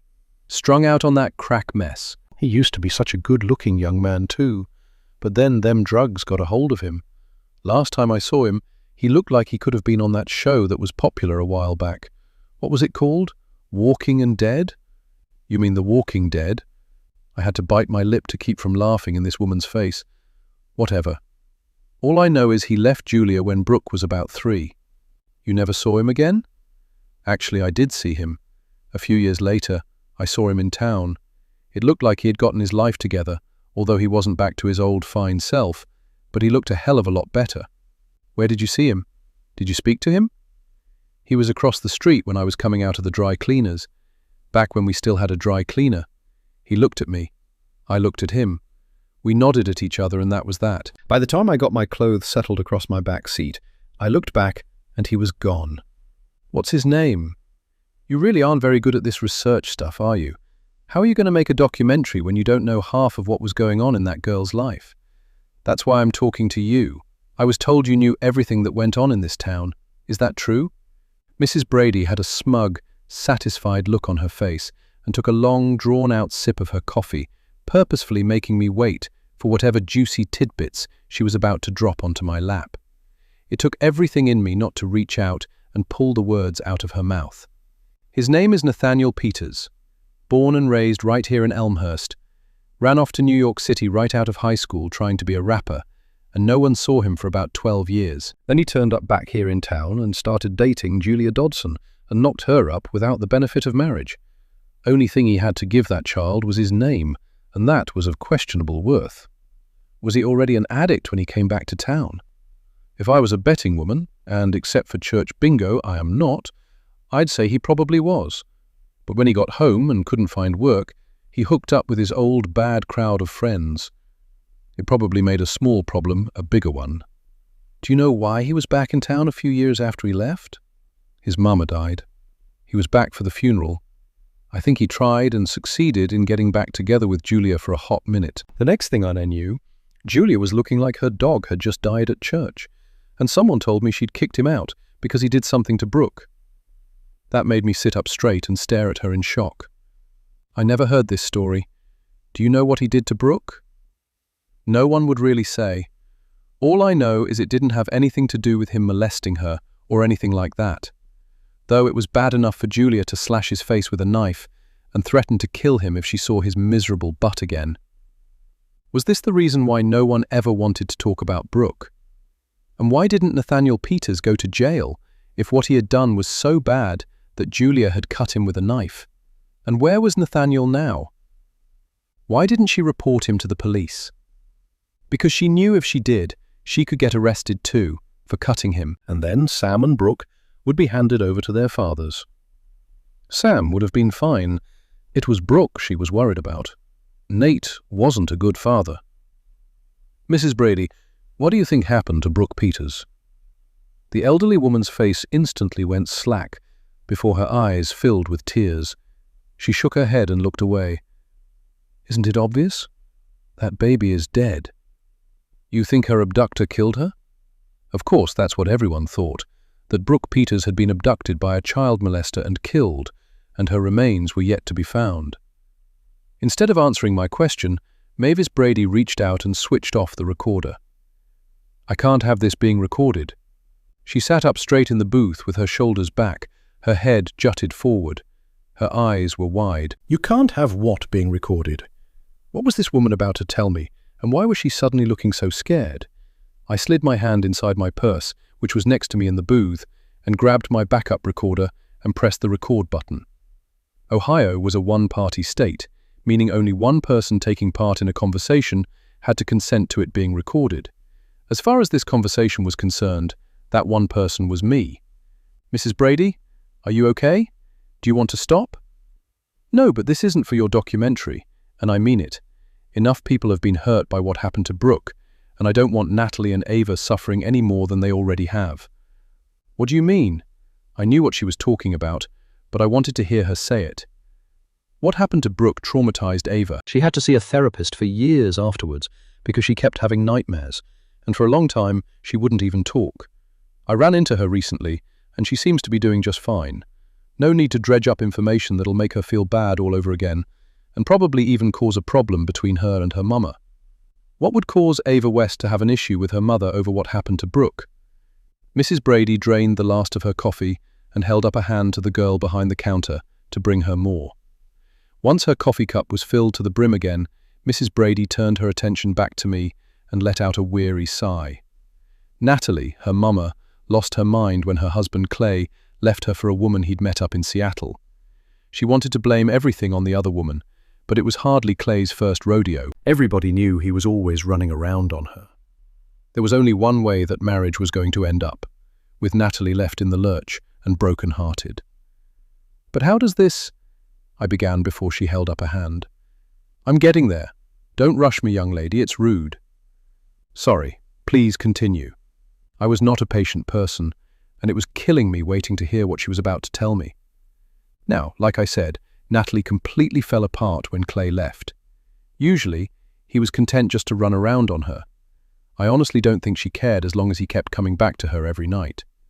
Once he made it clear he wasn't coming back, and she and Ava weren't welcome in Seattle, she had a breakdown, started drinking. She was about to lose the house too, because Clay refused to send her any money. He was too busy spending it on that other gal. Instead of letting the house go and getting an apartment she could afford, she did something truly stupid and borrowed money from some people she had no business borrowing money from. Then she couldn't keep up with the payments. These are people you do not want to leave hanging. They want their money, and they get it by any means necessary. I stared at her, and she fixed me with her steely gaze, willing me to understand what she was trying to say. It took a minute, but I finally got it, and the bottom dropped out of my stomach and adrenaline rushed through my veins. "You think they got the wrong girl, don't you? You think the plan had been to kidnap Ava because of Natalie not paying her debt, but the kidnappers made a mistake and got Brooke instead?"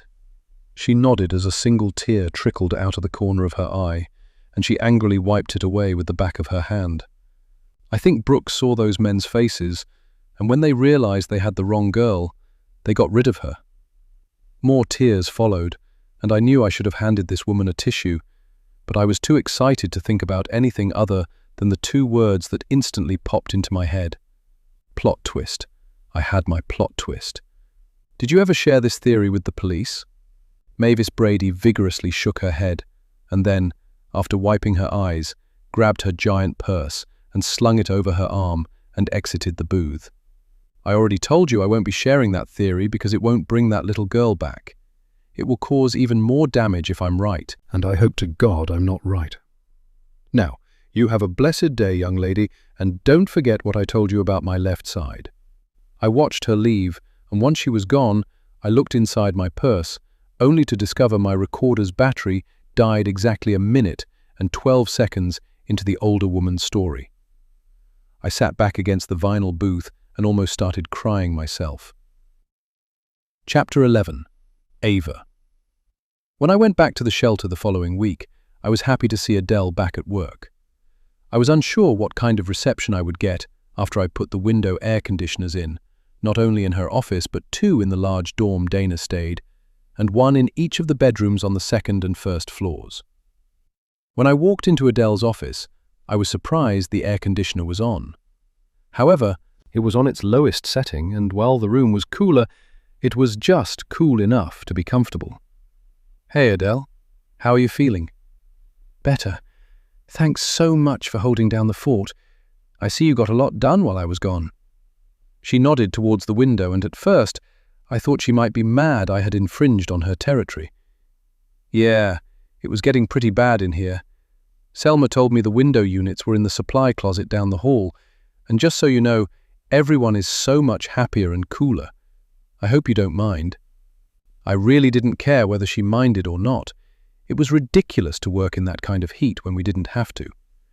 "Thanks, Ava. If you knew how I grew up, then you'd understand that being frugal and saving money was ground into me by my parents. It's a hard mindset to shake and spills over into every area of my life. I don't know how my husband puts up with me." "How long have you been married?" "James and I have been married for 27 years. She smiled and glanced over at the framed wedding pictures on the filing cabinet that sat under the window with the air conditioning unit in it. Then she got a glimpse of what was next to it, and a frown instantly popped up on her face. She was staring at the framed degree which had fallen behind the filing cabinet. Why did she look annoyed? She had to have been the one to bring it to the office. How else would it have gotten here otherwise? "Is something wrong?" She got up and snatched the framed degree and shoved it into her desk drawer. "No, I'm good. Just someone's idea of a stupid joke that I didn't find funny." She was so agitated that I didn't bother pressing her further, but there was something I wanted to know. "Hey, I don't mean to pry, but I could have sworn I saw you downtown last week having a very intense-looking conversation with Dana Shields. Was it about your stolen change?" She gave me a completely blank look and then shrugged. I honestly have no idea what you're talking about. I'd been sick with a sinus infection and I didn't leave the house for days. Oh, I'm sorry. I must have been mistaken. I hadn't been mistaken. I had definitely seen Adele arguing with Dana downtown. So, why was she lying? We've got about 6 new residents going through intake this morning. You can go ahead and use this office while I get the paperwork and help the 6 women who are leaving today. She left the office so quickly, it didn't take a genius to figure out she wanted to get away from me. Adele managed to find an excuse not to come back to the office while I was there, even after intake was over. I took a short break on the back porch and was stopped by Mrs. Brady on my way back in. If you're hungry, I made up some box lunches. You can just grab one out of the fridge. You got your choice of turkey, roast beef, and tuna salad sandwiches. Even got one with just cheese and veggies for the non-meat eaters. Got some of my potato salad in there too, and some snickerdoodles. That sounds delicious, Mrs. Brady. Thanks for letting me know. I headed past her into the kitchen to snag a box of lunch, even though my shift would be over in an hour. I could easily grab something for lunch on my way home, but I wasn't about to turn down any of Mrs. Brady's food. Just make sure you get one before they're gone. Adele even grabbed one before she took off. She left. When? Has she gone for the day? Yep, about 20 minutes ago. I don't think she's coming back because she said she was starting to feel bad again. Apparently not bad enough to not eat because that's a big lunch in that box. I need to get out of here. I've got a doctor's appointment, so you have a blessed day, young lady. I watched her go as annoyance clouded my otherwise good morning. Adele wasn't coming back, and Kerry was meeting with wedding vendors today and wouldn't be in. Did that mean I was stuck here all afternoon, working Adele's shift? It's not like I had anything else to do. But why would Adele be so rude as to not tell me she wasn't feeling well and wouldn't be back? Why was she avoiding me and lying about her confrontation with Dana downtown? Speaking of Dana, where the hell was she? I hadn't seen her all day, and a brief check of the parking lot showed that her car was in the lot. Was she avoiding me too? That made no sense because she didn't even know I'd seen them arguing, unless Adele had told her. Then another thought struck me. If Adele and Kerry weren't going to be in the office for the rest of the afternoon, that meant I had access to the office and everything in it, including all of the residents' files. I snagged the box lunch with a roast beef sandwich and headed into the office. I powered through the sandwich and potato salad and was munching on a snickerdoodle as I perused the files. Most of them I avoided because I already knew what was in them since I had done their intake. There was really only one file I wanted to see, Dana's. Except, when I pulled her file from the back of the drawer, I was sorely disappointed to see a mostly blank form. Dana Shields, age 35, and that was basically it, aside from the registration for her late model Hyundai. There was a note attached to her file, in Adele's handwriting, reminding her to ask for Dana's driver's license, which she hadn't had with her at the time of her intake. One of the things that Adele had drilled into me during my training was that all the shelter's residents must have at least one form of picture ID, either a state ID, driver's license, or passport. That was non-negotiable, and if they didn't have it, they would lose their spot in the shelter and have to be added back to the queue. So, why had she let Dana slide? Was that what they were arguing about downtown? Had Dana still not provided her ID? Should I ask Adele the next time I saw her, whenever the hell that was, since she seemed to be purposefully making herself scarce? I put Dana's file back in its spot, careful not to get cookie crumbs on it, when I spied another folder that I was desperate to look through. It was the folder with the residents' background checks. Then another thought hit me. Dana's file should have had her completed background check in it, like everyone else's file, but it didn't. How could she have had her background checked when she hadn't provided a photo ID? The envelope with the most recent background check was still sealed. Why hadn't Adele opened it? Knowing she probably wasn't going to be happy, but realizing it was not addressed to a specific person, such as Selma Ross, I figured I may as well open the envelope and sort them into the proper files, since it seemed I was going to be stuck here all afternoon. I opened the envelope, which contained 12 background checks, and put them in alphabetical order. I quickly scanned each of them, looking for felony arrests or violent offences that would need to be brought to Director Ross's attention, but only found minor charges like traffic tickets shoplifting, and trespassing. I wasn't surprised to not find one for Dana. Who was this woman, and where had she come from? Why did she have a birthmark similar to Brooke's on the back of her right shoulder? And why did she have a stuffed turtle precisely like Brooke's beloved Willa? I was so caught up with all these thoughts whirling around my brain, I nearly jumped out of my skin when I looked up to see elderly Mrs. Timmins smiling at me. "You must be having a really nice daydream. I've been standing here for almost a full minute."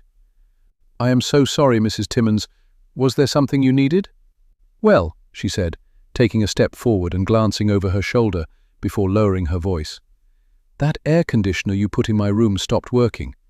I hope I didn't break it. I don't have any money to fix it if I did." She sounded close to tears, and I instantly got up and put an arm around her. "Don't worry, Mrs. Timmins. Let me take a look and see if I can figure out what's going on." I highly doubted she'd broken a brand new air conditioning unit, but I needed to see what she was talking about.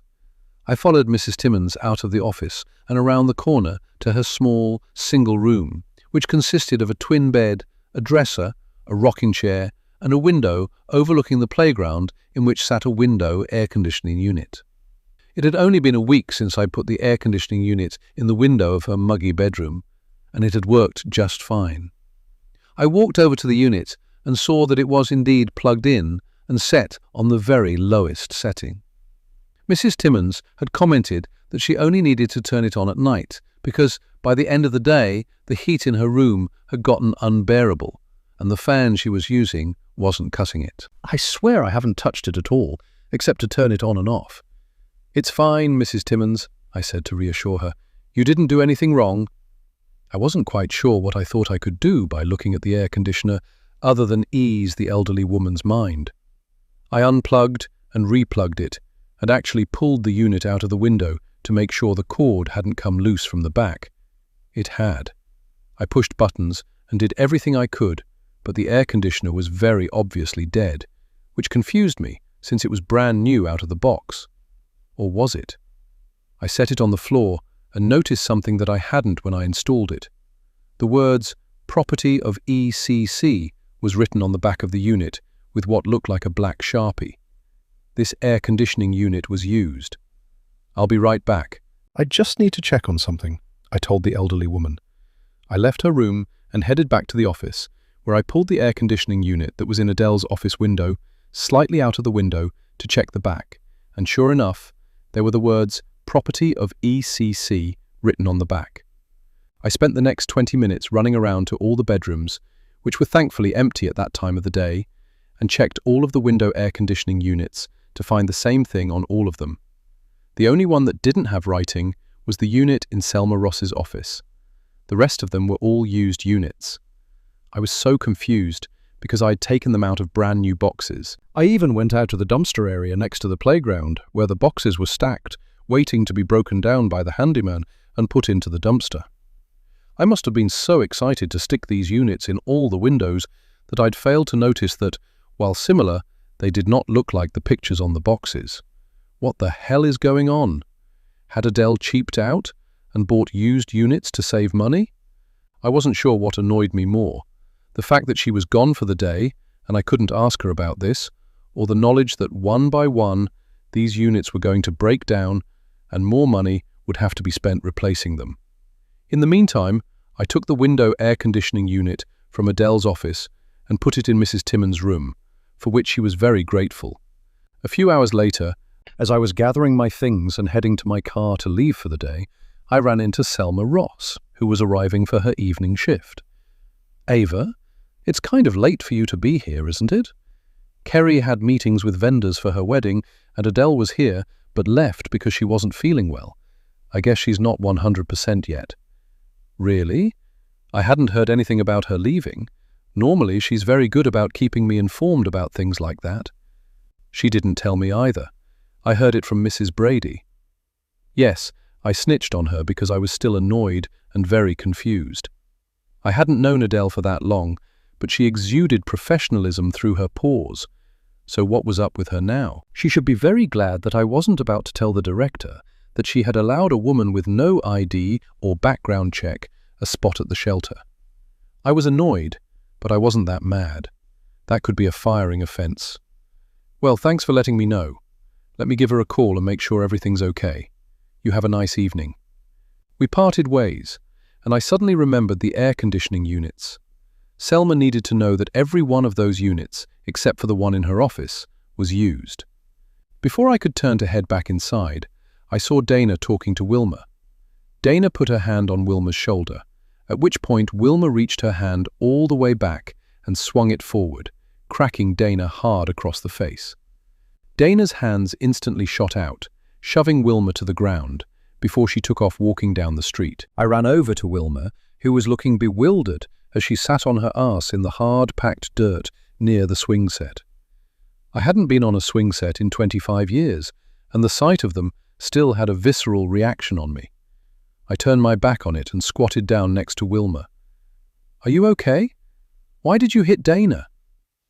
I helped her to her feet and noticed the blank, confused look on her face as she shrugged out of my grasp. "I didn't do anything," she muttered under her breath, before spitting on the grass and turning to walk back into the house. She seemed fine, so I decided to go after Dana. I hopped in my car and drove around the block, spotting her sitting at a bus stop. I parked and got out and approached her. Her legs were drawn up to her chest, and she was rocking back and forth as tears streamed from her eyes and blood trickled from her nose. "Dana? I saw what happened.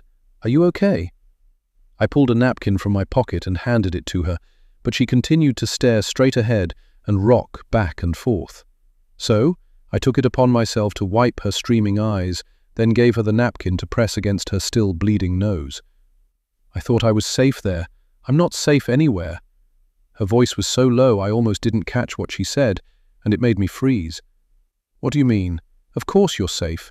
Wilma is off her meds, and after what just happened, I'm not sure we're going to be allowing her to stay at Haver House." Dana abruptly pulled the tissue away from her nose and threw it onto the ground. "Please don't say anything. It was all my fault she acted like that. She doesn't have any place else to go. I think she's worn out her welcome at just about every shelter in town, according to the other women." "What in the world did you say to her to make her slap you like that?" "I shouldn't have touched her. I invaded her space, and that's not cool. I just wanted her to push me on the swings. I used to love the swings. I was always so happy when I was flying so high I almost wrapped the chain around the top. I had a friend once and we used to love to swing." What had she just said? I stared at her with my mouth hanging open as tears filled my eyes. It couldn't be. This woman couldn't be Brooke. Yet all of the signs were there. The birthmark, Willa the stuffed turtle, and now she had just told me how much she loved to swing and how she had a friend who used to swing with her. Me? Was she talking about me? It was all too much, and I stood up and walked away from her and discreetly wiped my eyes. But I hadn't been quick enough, and she'd seen me. "Hey, I'm the one that got their face slapped. Why are you crying?" "Your friend," I said as I turned to face her, no longer trying to disguise the tears streaming down my face. "What was your friend's name? The one you used to like to play on the swings with? What was her name?" Dana stared at me much the same way she'd probably looked at Wilma right before she smacked her. She shrugged and then looked down at her feet before replying. "That was 1,000,000 years ago. I was just a little girl. I had lots of friends back then." It wasn't a lie. Brooke had been very popular and had lots of friends when we were in elementary school. Everyone wanted to be her friend, but I was the lucky one who got to be her very best friend, which also meant I got to be the one to witness her ripped away from her life in an instant. Could everyone have been wrong, and whoever took her didn't do horrible things to her before killing her? All of the evidence was pointing away from a truth that I had accepted a long time ago. My best friend was gone, but here I was, talking to a woman who seemed to have come from nowhere. Her memory loss and homelessness could easily be explained by having lived through trauma that had left her unable to participate in normal society. Who was this woman? How could I find out? If by some miracle this was Brooke, where had she been for the last 25 years? "Thanks for helping me. It's Ava, right?" I merely nodded and watched as she started heading back towards the shelter. "Where are you going?" I asked, trailing behind her. "Back to the shelter to take a shower." "I've got my car, let me drive you back." "No thanks, I'm good. Promise me you won't tell them what Wilma did. They'll put her out and I can't have that on my conscience. I have to file a report on this. I'm sorry, Dana, but my hands are tied, and I thought you said you felt unsafe." She rolled her eyes and wiped away a thin trickle of blood that ran from her nose as indecision flitted across her face. She finally sighed. "I never said it was Wilma that was making me feel unsafe." "Who then? Tell me, and I'm sure we can get it all sorted out." Dana let out a mirthless chuckle and shook her head. "It's that admin assistant, Adele. Can you sort that out?" She didn't wait for my reply and took off running back towards the shelter, leaving me standing open-mouthed on the sidewalk in shock. A couple of minutes passed before I finally got into my car and headed back to the shelter. I went to check on Wilma and found her in the dining room, playing cards with 2 other women, laughing and joking as if nothing had happened. Then I went to write up the report of Wilma's attack on Dana. I felt horrible because I knew this was probably the final straw for her, and we would have to find someplace else for her to go. She was clearly a danger to the other residents. When I was done, I went up to check on Dana and was stunned to see her stuff was gone, including Willa the stuffed turtle. I knew she was not coming back. What had she been talking about when she'd said it was Adele who was making her feel unsafe? She certainly looked very angry when I saw them arguing downtown. Did this have something to do with her not being able to provide ID? And did it really matter now that Dana had taken off? Chapter 12. Adele.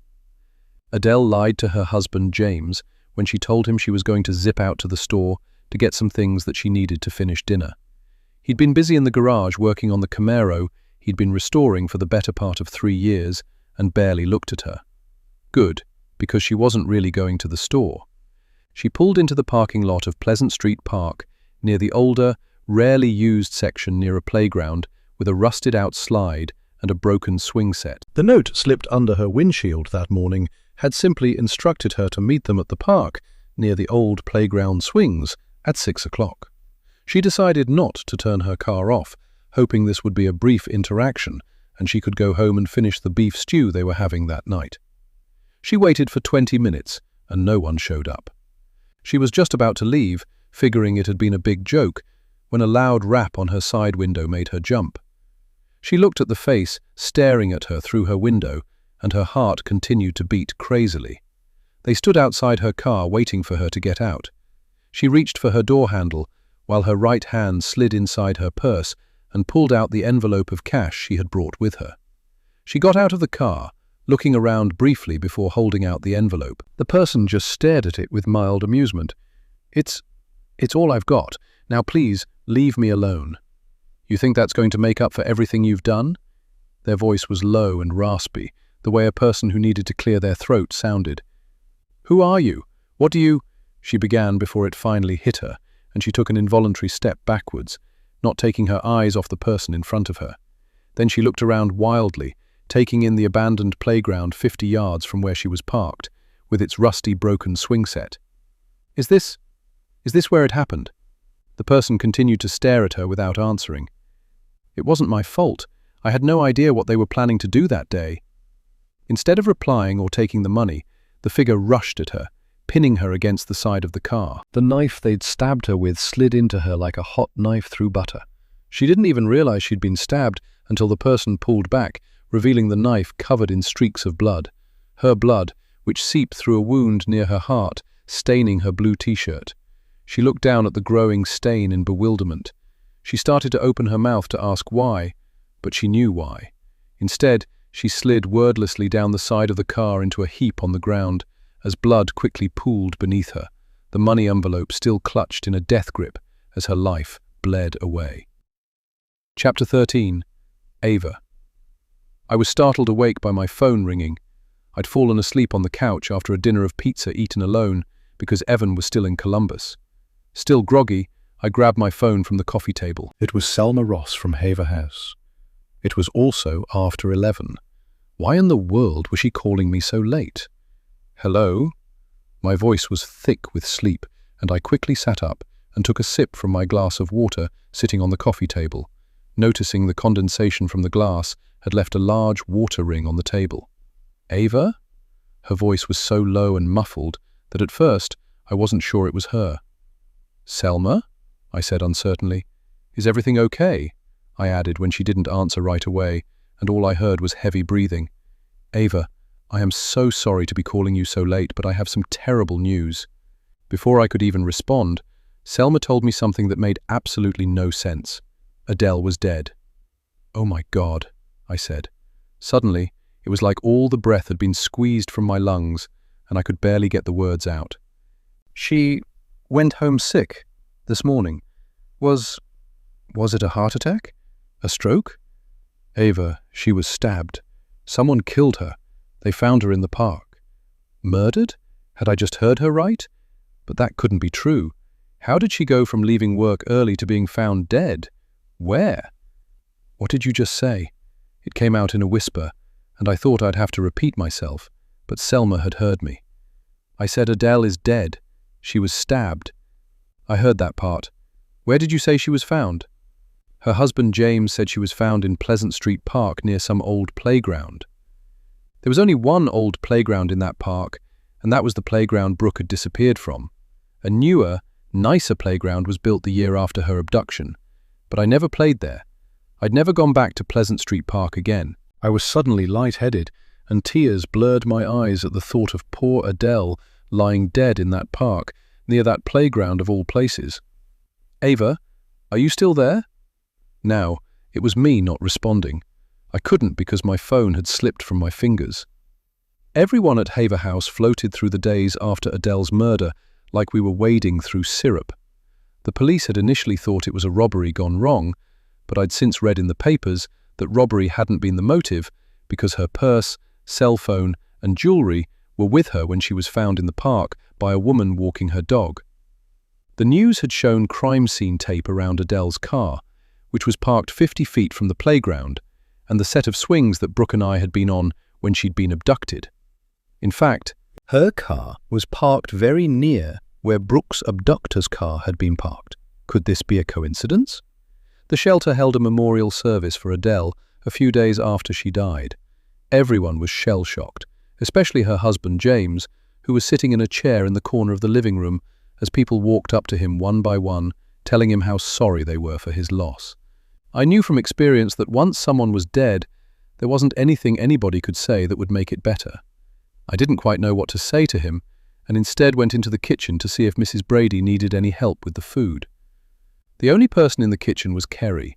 Her face was red and blotchy, her eyes swollen with tears, and she was clutching the gold pendant that always hung on a thin chain around her neck, rubbing it between her right thumb and index finger, like the act gave her comfort. Of all the people at Haver House, both staff and residents, Kerry was taking Adele's death the hardest. "I just can't believe it. Who would want to hurt Adele? She was the sweetest person ever." She wiped her tears away with the back of her hand. I pulled a tissue from my purse, handed it to her, and rubbed her back as she wiped her eyes again and blew her nose. "Did you know she introduced me to Josh?" "She did?" I said, confused. "I thought you guys met at work. Speaking of Josh, is he here tonight?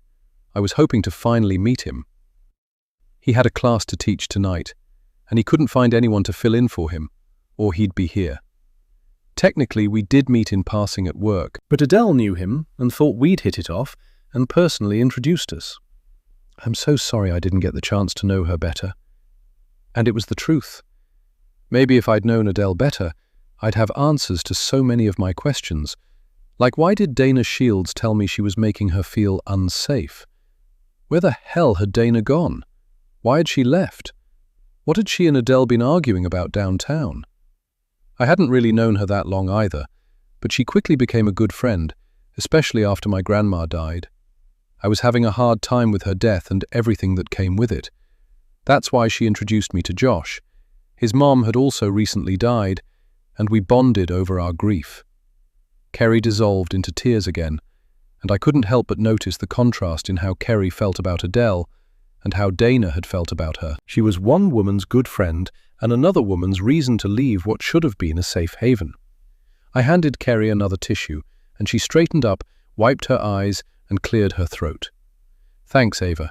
I think I'll be okay. I just need a couple of minutes." I took that as my cue that she needed to be alone. I gave her a smile and left her in the kitchen. As I was heading down the hall, I spotted James Mackey standing in front of Adele's closed office door. I was one of only a few people who had yet to approach him with my condolences. I was about to walk up to him when he opened the office door and slipped inside, leaving the door ajar behind him. Uncertain whether I should disturb him or not, I hesitated several long seconds before pulling the door all the way open and walking inside. "Mr. Mackey," I said softly so as not to startle him. He turned around and I could see how red-rimmed and tired his eyes were. He held their framed wedding picture in his hands and set it down when he spotted me. He was even more handsome in person. "Yes?" His voice was surprisingly deep. "I know there is nothing I can say to make any of this better, but I just wanted you to know that even though I only knew Adele for a brief time, I really enjoyed working with her. She was a very special person." He nodded and then walked over to her chair behind her desk, where her sweater was still draped over the back, and stroked it as a tear streamed out of the corner of his eye. "I'm happy to box up all of her things for you if you'd like." "I'd really appreciate that. I'm sorry, I don't know your name." "Ava West." "I've only been working here for about 2 weeks as a volunteer." "I think I remember Adele mentioning you and what a nice person you are. And thank you for the offer. I can barely look at her stuff right now. I still can't wrap my head around all of this. It's like a nightmare I can't wake up from. She just told me she was slipping out to go to the store. I have no idea what she was doing in that park. Whoever killed her must have forced her to go there. I didn't dare bring up the fact that the papers said it wasn't a robbery because nothing was taken. Now was not the time. A robbery gone wrong was what James Mackey needed to believe, and I wasn't going to take that away from him. Instead, I offered him a tissue from the packet in my purse, and he gladly accepted it. Though there was one thing I needed to know, And I knew I might not get another chance to ask him. "Mr. Mackey, why did Adele stop being a psychiatrist?" His right eyebrow lifted in surprise. "You knew about that? That's not something she shared with a lot of people." "No, she didn't tell me herself. I found her framed degree. It had fallen down behind a filing cabinet. She didn't seem happy that I'd found it." He gave me a small, sad smile and shook his head. "My wife practiced psychiatry for almost 3 decades. She had a particular specialty that she had a high rate of success with, but then something went wrong and she walked away and never looked back." "If you don't mind me asking, what happened?"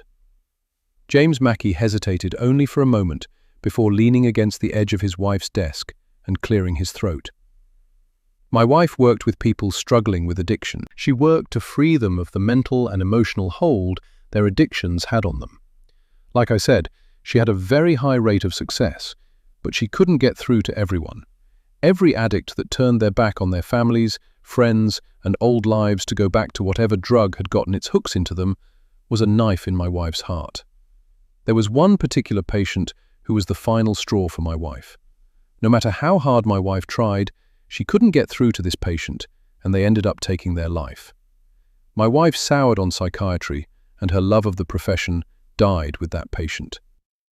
Now, I understood why Adele had seemed so angry and dismissive when I found the framed photo of her degree, but why display it at all if she felt that way? Then, I remembered she said it had been somebody's idea of a sick joke. Did that mean she wasn't the one who'd put the framed degree in her office? If that was true, could it have something to do with whoever killed her? She seemed angry when I asked her about it. If I had known, I wouldn't have said anything. There was absolutely no way for you to know about this. It happened over a decade ago.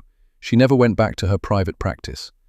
It was on the tip of my tongue to tell him what his wife had said about the framed degree in her office when Selma Ross turned up in the doorway. "James, could you please come see me in my office before you leave?" "I was just leaving. I'll give you two some privacy."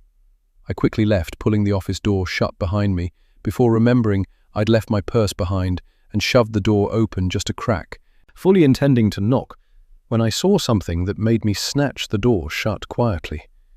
I'd nearly walked in on James Mackey and Selma Ross in a passionate embrace. Half an hour later, after Selma went back to her office, James rejoined the gathering in the dining room, where Mrs. Brady had laid out a spread of food. I snuck back into Adele's office and grabbed my purse, then made my getaway, still reeling from what I had witnessed. What had I seen?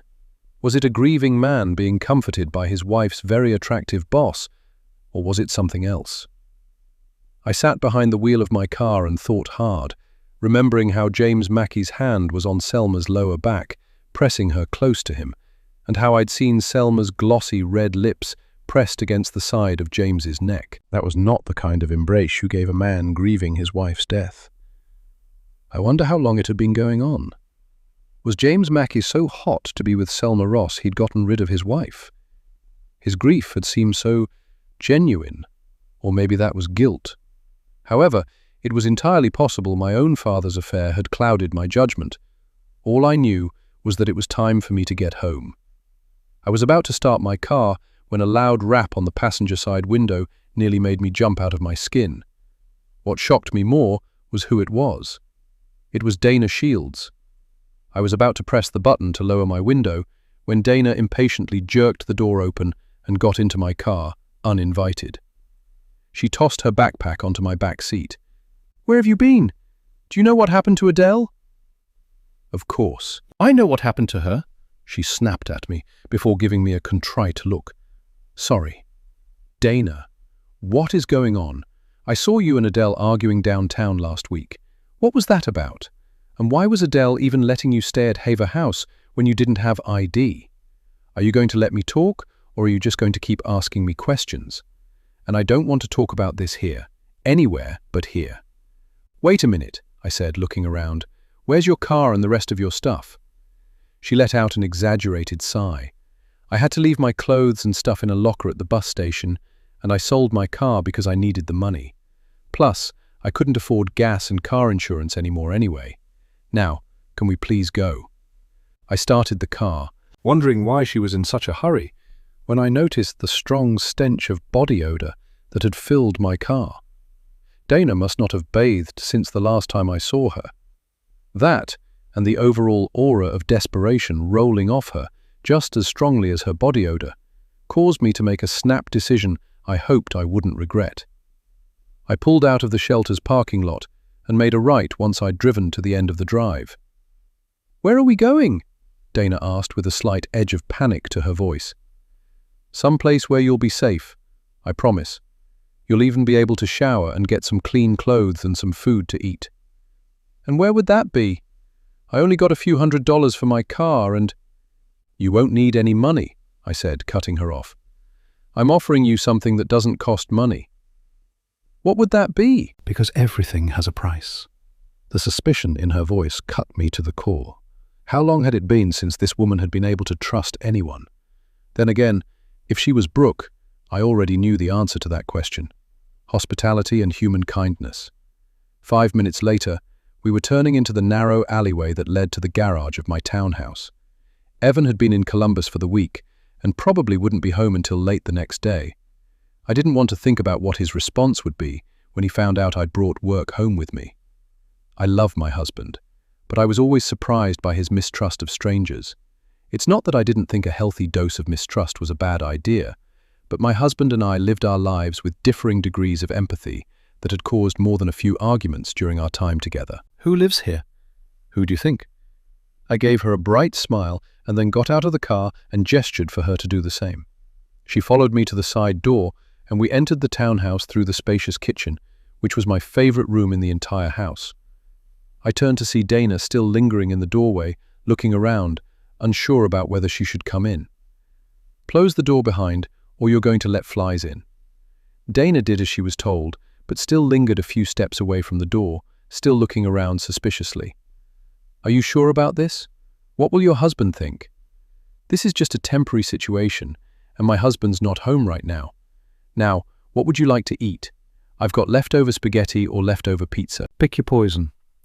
Dana took a tentative step towards the refrigerator and gave me a small smile just as I heard the loud rumble of her stomach. When did she eat last? "How about both? I'm starved."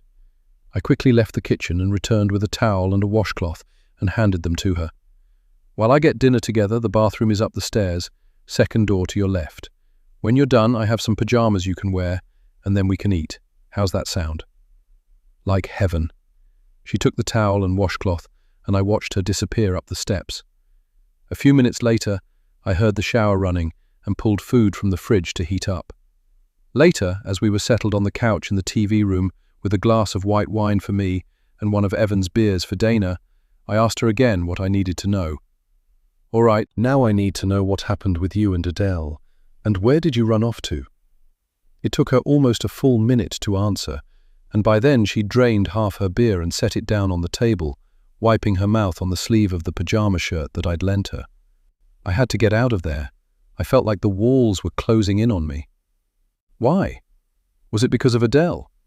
You made it sound like she was the reason you didn't feel safe at Haver House." "She was the reason, but it's not because of what you think. She never did anything bad to me.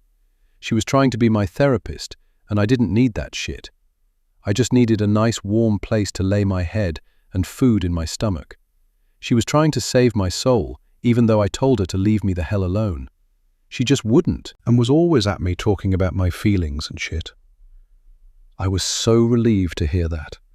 I was worried she had done something to Adele in the park, and relief washed over me, instantly relaxing me as I drained my glass of wine. "Okay, that explains why you left. But why were you arguing with Adele downtown? How do you even know about that? Were you following me, or did she tell you?" Dana's obvious paranoia concerned me. Was this why Adele had been so adamant about trying to administer some kind of therapy to her? According to her husband, she'd left all that behind. But after what I'd witnessed at the memorial service, I wasn't so sure about anything James Mackey had told me. "Why would I be following you? I was on my way home and saw the two of you going at it. I was concerned." "Look," she said with a weary sigh, "my driver's license expired and I was in the process of getting it renewed. You know they just don't issue the physical license at the DMV anymore, right? They give you a license receipt to use until they send the card to you in the mail. Only I didn't have an address for them to send it to, and it was just a big mess.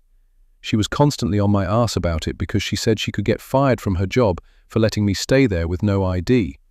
What happened to the receipt? You could have just used that for your identification. I lost it between moves, and every time I go back to get a replacement, they're crowded, and crowds make me nervous." "It's okay, Dana." I reached out and gave her hand a quick squeeze to calm her down. I could tell she was getting anxious. What she'd just said made perfect sense, but there was something about how her eyes wouldn't meet mine that made me realize there was more to the story she wasn't telling me. I looked over at her to see her head laid back against the couch and her eyes starting to droop. She must be exhausted. "I was camping out in the woods," she continued with her eyes now closed. "But I had to leave because the woods aren't like they are in Disney movies with cute little animals frolicking around, just waiting to braid your hair. A lot of creepy shit goes on in the woods, especially at night, and I had to leave. I headed back to the shelter to see if my spot was still open. I didn't even know about what happened to Adele until I got there and talked to Wilma, and then I knew I really couldn't go back. That's when I saw you sitting in your car. You looked really freaked out." "What happened?"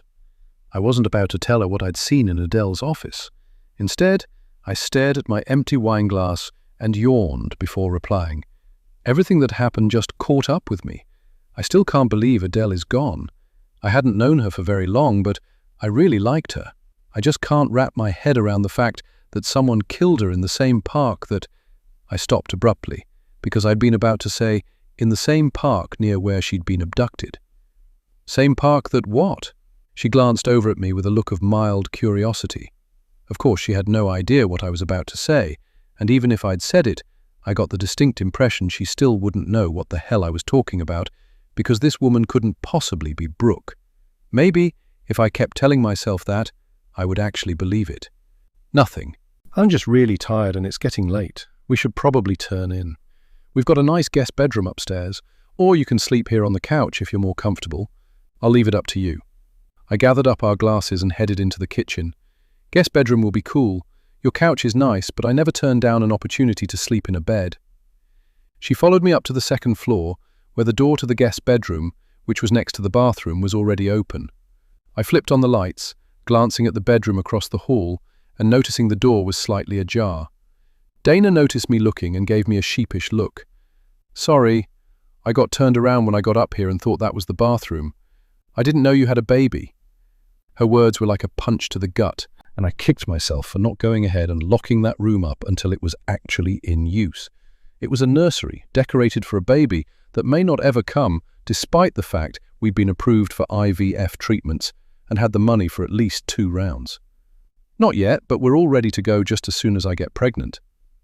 Dana opened her mouth to say something else, but what she was about to say, I'll never know because the hard set of my jaw and the tightness of my smile prevented her from saying another word. I hope you'll be comfortable here. Are you an early bird or a late sleeper? Depends on my situation at any given time. She sat down on the edge of the queen-size bed. A lot of food banks you have to get there early if you want anything that hasn't been picked over. Same way with churches and schools that give away free meals. So, I guess I'm an early bird out of necessity. Why are you asking? I'm not much of an early bird, so if you get up and I'm still in bed, help yourself to any food in the kitchen. There's fruit in the basket on the counter. There's a coffee maker if you want coffee, and there's also tea bags, and bagels and cream cheese in the fridge. If you're feeling really adventurous, there's eggs and bacon in the fridge. Now, I'll let you get some sleep. Good night. Ava, Dana called out before I could close the door. I turned. Thanks. I really appreciate you letting me crash here. And don't worry, I won't be the guest that wears out their welcome. You're very welcome, Dana. And why don't we just take it one day at a time? I headed into the master suite, changed into my bedclothes, then slid under the cool covers and lay there, staring at the ceiling. What had I done bringing her here, and what did I hope to accomplish by helping her? But I knew the answer to that question. I knew it the minute I laid eyes on the raised birthmark on the back of her shoulder and the stuffed turtle on her bed at the shelter.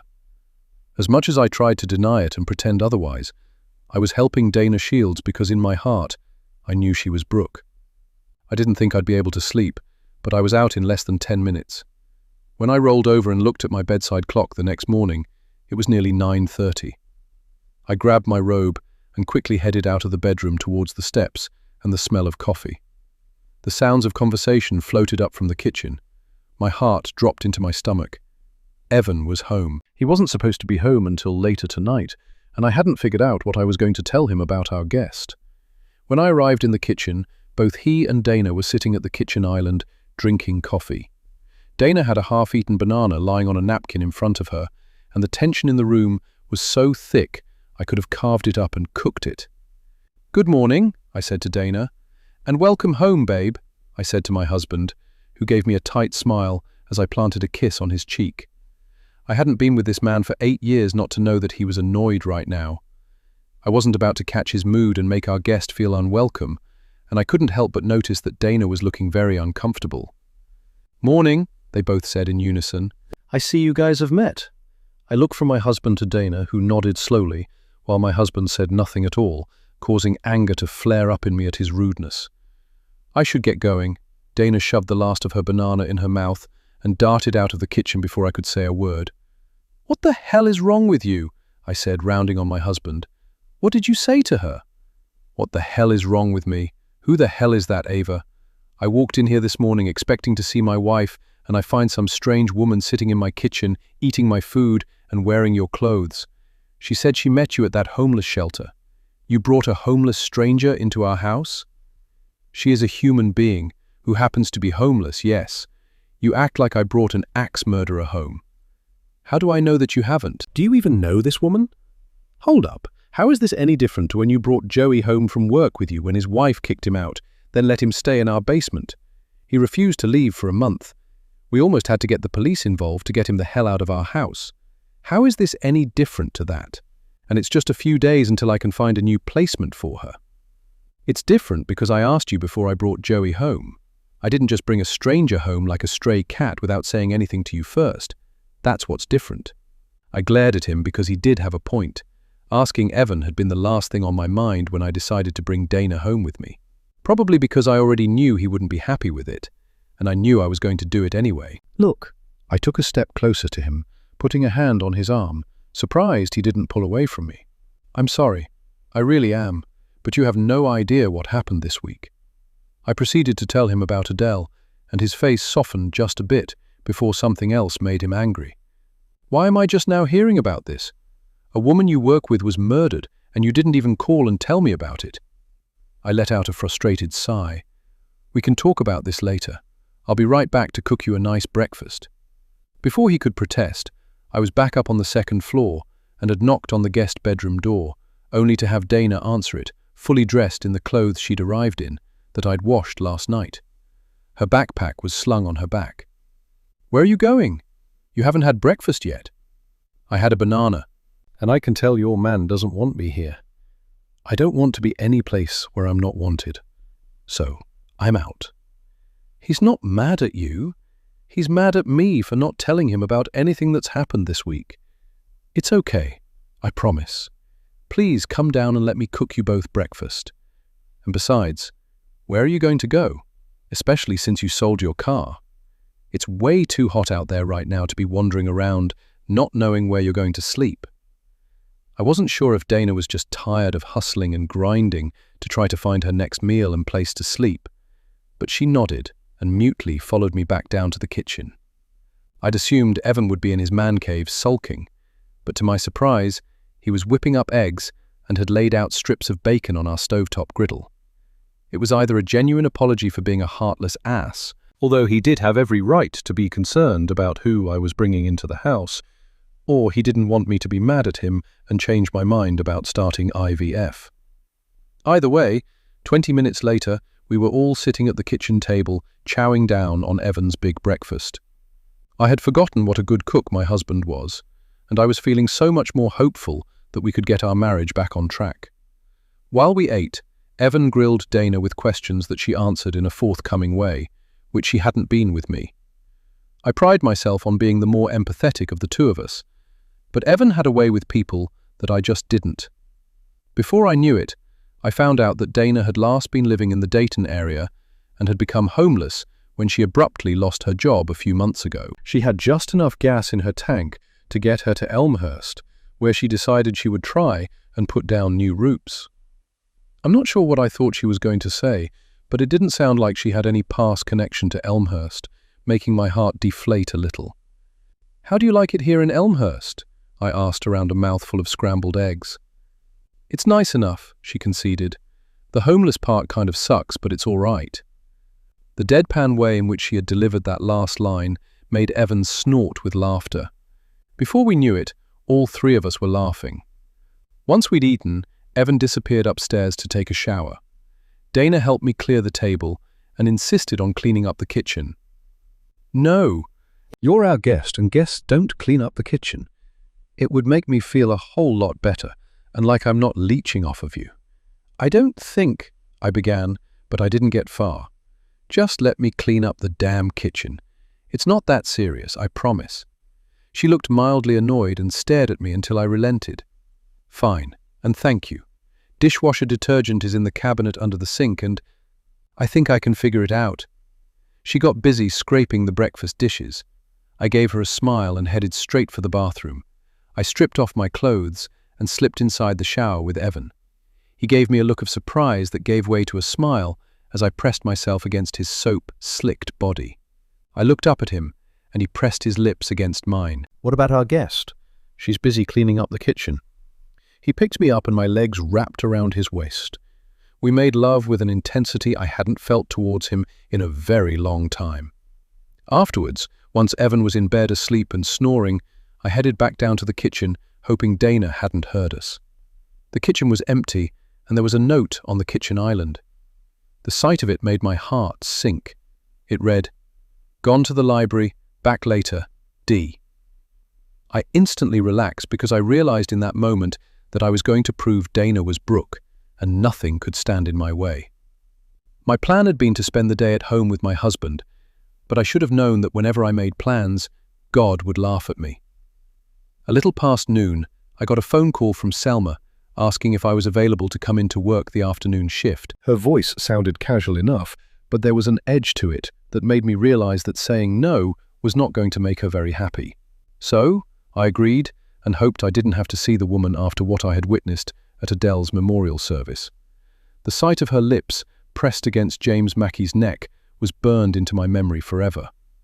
When I arrived at Haver House, I realized I was being asked to come in for more than just coverage. The police were there packing up things from Adele's office into boxes under the watchful eye of my boss. Annoyance flared up in me because Selma could have warned me about it over the phone but didn't. Why? Then I realized something else with dread. When I talked to the police the day after Adele's murder, it had just been uniformed officers getting details of her last morning at work to retrace her steps. If they were back, it meant they were probably going to ask me if I knew anyone who would want to hurt Adele. The only person I knew she'd had an altercation with was Dana. There was no way I could tell them about that. Even though I didn't think she was involved in any way in Adele's murder, I didn't want Dana added to some short list of suspects. As far as I was concerned, the only people who probably wanted her gone were her boss and her husband. "What's going on?" I tried to keep the contempt out of my voice when I looked at Selma, but must not have completely succeeded, as she couldn't look me in the eye. "They're confiscating anything from the office they think might provide a motive and lead them to a suspect." Her voice was flat and her eyes red-rimmed. Was it from guilt, sadness, or both? Why would they think there was evidence here, of all places? I have no idea what they're thinking, but I'm glad they're being thorough. James called this morning and said they've been at his house all morning as well. James called this morning, huh? I wonder if he called her this morning after he'd arrived home from her house and found the police on his doorstep. I had to stop thinking like this, basing it on a glimpse of something I'd seen for mere seconds and may have misinterpreted. But I just couldn't help myself. Whoever ripped Adele away from her husband deserves whatever they get. I gave Selma a hard look and instantly felt bad when she burst into tears and rushed back to her office. I'm not normally this bitchy, and who knows, maybe Adele knew what was going on between her husband and boss, although I doubted it. Mrs. West? A short, heavy-set black man of about 60, wearing a tight navy suit with close-cropped greying hair and a thick salt and pepper beard and moustache, stood behind me. "Yes?" "I'm Detective Michael Avery, and I just wanted to ask you some questions about Adele Mackey." "Of course, Detective. Why don't we go across the hall into the living room?" He followed me into the living room and pulled the double doors closed behind him. I put my hands in my pockets so he wouldn't see them shaking, and then took a seat on the hard, floral, printed sofa as he sat in a leather chair opposite me. "I understand you're volunteering here, Mrs. West." He was looking down at a notepad. "That's right, but I've only been volunteering here for a few weeks." "Then you didn't know Adele Mackey very well, correct?" "No, but I really liked her. She was very kind to me, professional, and good at her job. Although I wondered how well they would think she was doing her job when they looked through the files and found Dana's nearly empty folder. Would it matter that Dana had left and given up her spot, or would they think that was grounds for murder? Given the nature of this environment and the clients that you come in contact with on a regular basis, do you think any of them could have done Mrs. Mackey harm? Honestly, no. The shelter requires background checks on all the residents that are offered spots here. It was my understanding that anyone with violent records on their background checks wouldn't have been offered a spot here. You never witnessed any threats towards Mrs. Mackey by any of the residents here? Not at all. She never mentioned having had any violent encounters with any of the residents here? Maybe someone who is no longer here? I never witnessed or was made aware of any violent confrontations or physical threats towards Mrs. Mackey while I was here. Like I said, I've only been here for a couple of weeks. I'm sure the people who've been here longer would know better. What about you, Mrs. West? Have you experienced any threats or violence from any of the residents here during your short time here? No, not at all. All the women have been very sweet and easy to work with. He jotted down something in his notebook, then began flipping through it for almost a full minute, like he'd forgotten I was there before I finally cleared my throat. Will that be all, Detective Avery? Sorry about that. Yes, you're free to go for now. Just know that we may need to question you again further. About what? I had wanted to say, but didn't. I wanted to get as far away from this man as fast as possible. I headed out of the living room and made a beeline for the kitchen where Mrs. Brady was cleaning up. Do you need some help? I need something to do. You can empty the trash in here as well as in the dining room, and take both bags out to the dumpster. Did the police talk to you too? I asked as I started lifting the large trash bag out of the overly full kitchen trash can. They did, and a fat lot of good it did 'em too. I'm mostly in this kitchen when I'm here, and I don't see a lot of stuff. I can't think of a single person who would have wanted Adele gone, except maybe. She didn't have to say another word. We both looked at each other and knew exactly what the other was thinking. She knew about James and Selma too. I looked at her and shook my head, indicating I knew exactly what she was talking about. She sucked her teeth in disgust and looked away. Did you tell that detective about them? Did you? I quickly shook my head. Good, 'cause no telling what was going on in that marriage. People with these open marriages and swinging and nonsense, ain't nothing good ever come of that. Of course, a lot of women are in open marriages and don't even know it. Do you think she knew? Hard to tell. All I know is it was none of my business, and I'm going to sit on that information a little longer until we get more details about what happened to poor Adele. I am so happy they don't have children, who would have been robbed of their mother and left with a cheating ass daddy. If anyone could relate to that, it was me. Shat Meta, Chapter 14, Ava and Brooke, May 2000. In her room, Ava turned the TV up a little louder to drown out the noise coming from downstairs. She wished she hadn't asked Brooke to spend the night. She thought she was being slick by asking her mom when she was hung over on the couch, knowing her mom would tell her yes, just to get rid of her so she could go back to sleep. But now she was wide awake, drunk, and screaming into the phone at her father, alternating between shouting and sobbing and begging him to come home. She'd even stooped so low as to tell him that Ava was having nightmares because of what was going on between them. It was a big lie. She wasn't having nightmares at all, and she hated listening to her mother's desperate lies. She wanted him home too, in the worst way. She wanted them to be a family again like they were. Even at the young age of 10, Ava knew there were things that had always been wrong between her parents. She'd lost count of how many times she'd been awakened in the middle of the night to her parents arguing. Ava never knew exactly what they were arguing about and would put her pillow over her head and hide under the blankets, usually drifting off to sleep and waking up that way. By now, she was used to her mother's hysterical phone calls to her father, but she wasn't used to Brooke being there when they happened. Ava had done such a good job of making everyone think everything was okay. She was the one keeping the house clean, using the step stool in front of the sink to wash the dishes, and knew how to run the sweeper and dust. She knew how to order pizza and microwave frozen dinners. Her mum had to get a job after Dad left because he'd stopped sending money. But she'd gotten fired and was now free to drink all day long. Ava didn't dare look at Brooke as her eyes filled with tears of frustration and embarrassment. What was her best friend thinking? Would she run home and tell her mum, and then her mum would never let her stay at Ava's house again? It's okay, Ava. We can stay at my house next time. Brooke put her arm around Ava, and Ava rested her head on her shoulder and cried silently as the show Even Stevens played on the TV. Chapter 15. Leah. I was sitting in my rental car in front of Natalie Hammond's house, wondering how I was going to ask her about what Mavis Brady had told me, and asking myself who else knew. Mavis Brady could not have been the only one who'd known about Natalie borrowing money from scary people to save her home. Admittedly, it was a very nice home, a 2-story brick colonial with a well-maintained lawn on a quiet tree-lined street of similarly well-taken care of homes.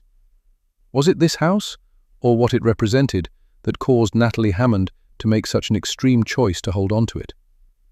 I had a contact within the Elmhurst Police Department, but I had no idea where I currently stood with this guy. He seemed eager enough to help me when I first approached him. Though I suspected he was now dodging my calls, most likely afraid he'll get into trouble for things he'd shared with me about the Peters case and the evidence that he'd let me see that he shouldn't have. In reality, I'd most likely scared him off because I thought everybody wanted to be on TV. I dangled the possibility of him being interviewed about the case for my documentary in his face, thinking he'd agree to anything I asked him for. I didn't realize how wrong I was until he'd stopped returning my calls. So now there was only one way to go about this. As much as I was dreading it, I had to go talk to Natalie Hammond, hence being parked in front of her house. I'd already rang her doorbell and gotten no response, and had just gotten back behind the wheel when her burgundy Honda Civic pulled onto the driveway. I got out again, but she was not happy to see me. "I gave my daughter your business card, and she said she'd contacted you." Natalie Hammond was struggling to remain polite. She was a slim, attractive woman in her late 50s, with brown skin and hair worn in a curly bob. In her grey and black paisley print wrap dress and black pumps, she looked polished and professional. Ava looked a lot like her. "I'm sorry to bother you again, Miss Hammond, but I've recently been given some information that I need you to clear up for me." "Me? What would you have to talk to me about?" Confusion narrowed her eyes and hardened her lips into a tight line. "I think it would probably be best if we spoke inside." She let out an exasperated sigh and then turned to head to her front door, with me trailing her like a puppy. Once inside the brightly lit foyer, she turned and set her keys down in a bowl on the side table just inside the entrance. "We're inside. Now what's this all about?" There was no reason to hesitate. So, I went for it. "I was recently told that you owed a lot of money to some very scary people, and because you didn't pay them, Brooke Peters may have been abducted when it was Ava they were after." I took an involuntary step back as Natalie's face contorted with rage, making a mental note of how close the door was in case I had to flee. But as quickly as the anger popped up on the other woman's face, it dissipated, and she sank down onto a bench next to the table and burst into tears. I let her cry for a couple of minutes before pulling a tissue from my purse and handing it to her. "I am so sorry, Ms. Hammond, but I had to ask. By your reaction, can I assume the rumor is true?" "Yes," she said, before wiping her eyes and blowing her nose with a tissue. "I was stupid enough and desperate enough to borrow some money at an extremely high interest rate to save this house. I wasn't getting any kind of support from Play, my ex-husband. So yes, I was desperate. And yes, I did borrow that money. When Brooke was first abducted, I did think that maybe they'd been after Ava and got Brooke by mistake. So you're not telling me anything that hasn't gone through my mind for years." She looked down at the floor as another tear trickled out of the corner of her eye. "Why are you so sure they wouldn't have taken Ava?" Her head whipped up and she glared at me. "What would they possibly have to gain by taking my daughter?" I stared at her like she was stupid. "Do I really have to spell this out for you?" "No," she shook her head vigorously. "Those people were into a lot of illegal things, but not that. They never would have gotten a single dime out of me if they had. There was no incentive for them to take my daughter if they wanted their money back. Maybe taking her would have been their way of making sure they got their money back, like an insurance policy. I made a deal with them, and before you ask, I'm not telling you what that deal was." "Why is that?" "Because it's none of your business and has absolutely nothing to do with Brooke's disappearance." Her hostile stare didn't intimidate me. Instead, I was angry. As a mother, how could you not share this information with the police, even privately? Ava would have never needed to know. It could have shed a whole new light on Brooke's abduction. How do you know I didn't? How do you know they didn't look into it and found out the people I owed money to didn't have Brooke? And how do I know you're telling the truth and not trying to keep me from telling Ava? The hostile look Natalie Hammond gave instantly turned into a blank stare as her face went slack. She held her left hand out to me, palm side down. "What am I—" I began before I saw it and gasped. Half her pinky finger, up to the knuckle, was gone. They didn't take Brooke, but they took this when they found out I'd led the police to their doorstep. "Oh my God," I whispered as my hands flew to my mouth. "This is nothing," she said in a flat voice. "They could have cut off my head." Chapter 16. Ava. It's been 3 days and Dana is still staying with us. Not because she wants to, but because she can't find any place else to go with no job and no money. And also because every time she tried to leave, I gave her a reason to stay. Evan still isn't thrilled, but when I pointed out that I was afraid after Adele's murder and I didn't want to be alone in the house when he was away at his job site, he reluctantly relented. I was scheduled to undergo my first IVF treatment in 2 weeks and could tell he was willing to agree to anything to keep the process going. Although he was polite to Dana, he wasn't exactly enthusiastic, and she knew deep down he didn't want her there. But I refused to let her sleep in the woods again. She didn't even have a car to live in anymore since she'd sold it. I could tell she'd rather be anywhere but at my house. Unfortunately, her spot at the shelter had been given to someone else. I was now working every morning at the shelter. One of the other part-timers, a woman named Janine, who I only crossed paths with on my way out the door every day, had been chosen by Selma to take Adele's place. She was currently at home recovering from a hip replacement, so wouldn't be available to take over Adele's position for 2 more weeks, which was perfect timing and coincided with my first IVF treatment. I had no idea how I'd feel during the treatment and didn't want to commit to the shelter once the IVF process got going. According to Selma, and what I was reading in the newspapers, the police had no leads in Adele's murder. I could tell by how drawn Selma's face looked and the weight she'd lost that Adele's death was messing with her. I thought about James. How was he holding up? I didn't know the man at all and had barely known Adele, but knowing he was cheating on her, and with her boss at that, I hoped the guilt was eating his arse alive. I was cleaning up the kitchen after Dana cooked dinner. Veggie lasagna. It was good, too. "Are you sure you were okay with no meat?" Dana eyed my empty plate dubiously.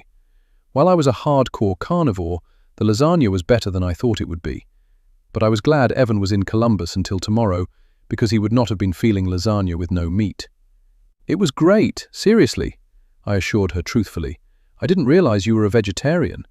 I remembered Mrs. Brady's comment about the box lunch and a veggie and cheese sandwich for the people who didn't like meat, and realized she must have been talking about Dana. I still eat meat when I can afford it, but being vegetarian is just cheaper when you don't have any money. I can get a jar of chunky vegetable spaghetti sauce and a box of spaghetti for $2 and eat off that for a week. That's the reason I wear my hair buzzed, don't have to worry about wigs, weaves or relaxers, just wash and go. It never even occurred to me how many of the choices we made every day were dependent on our financial circumstances. And I was more determined than ever to help Dana, whether it turned out she was Brooke or not. "You know, you never told me where you were from. I know you told Evan you came here a few months ago from Dayton, but where were you born? Do you still have family there?" "No clue. I've been gone so long I have no idea where my family is or if they're still there." "And by family you mean?" "My mom and brother." She stared at her plate intensely, making a show of winding up her last bit of spaghetti with her fork before shoving it into her mouth. That she didn't want to talk about her family was clear, but the fact she said her family consisted of a mother and a brother was also pointing in the direction of her being Brooke. I knew I was going to have to tease the information out of her bit by bit before I scared her off for good. "I'm sorry, I know I'm being nosy. I just want to know a little more about you, that's all. I'll answer any questions you want to know about me." "Just ask." She instantly smirked before coming to the other side of the kitchen island and leaning against it with her arms crossed. "Okay, what's the deal with you and your man? Why is he so damned grumpy when I hear you guys getting busy all the time? I would have thought that would have put a smile on his face." My face burned with embarrassment because Evan and I had been so careful and quiet, or so we'd thought. The look of mortification on my face caused Dana to throw her head back and laugh loudly. "I'm sorry. Have we been keeping you awake?" "No, not at all," she said, holding up her hands. "This is your house and you can do whatever the hell you want in it. If you guys want to swing from the chandelier naked and oiled up, that ain't nobody's business but yours." Now it was my turn to laugh, and before I knew it, we were both laughing so hard we were crying. It took us a few minutes to compose ourselves. We hit a bad patch a while back, and it's taking a minute to work through it, that's all. "Do you think you'll be able to?" I saw real concern in Dana's eyes and felt touched and a little weepy. I took a big gulp of white wine to mask it.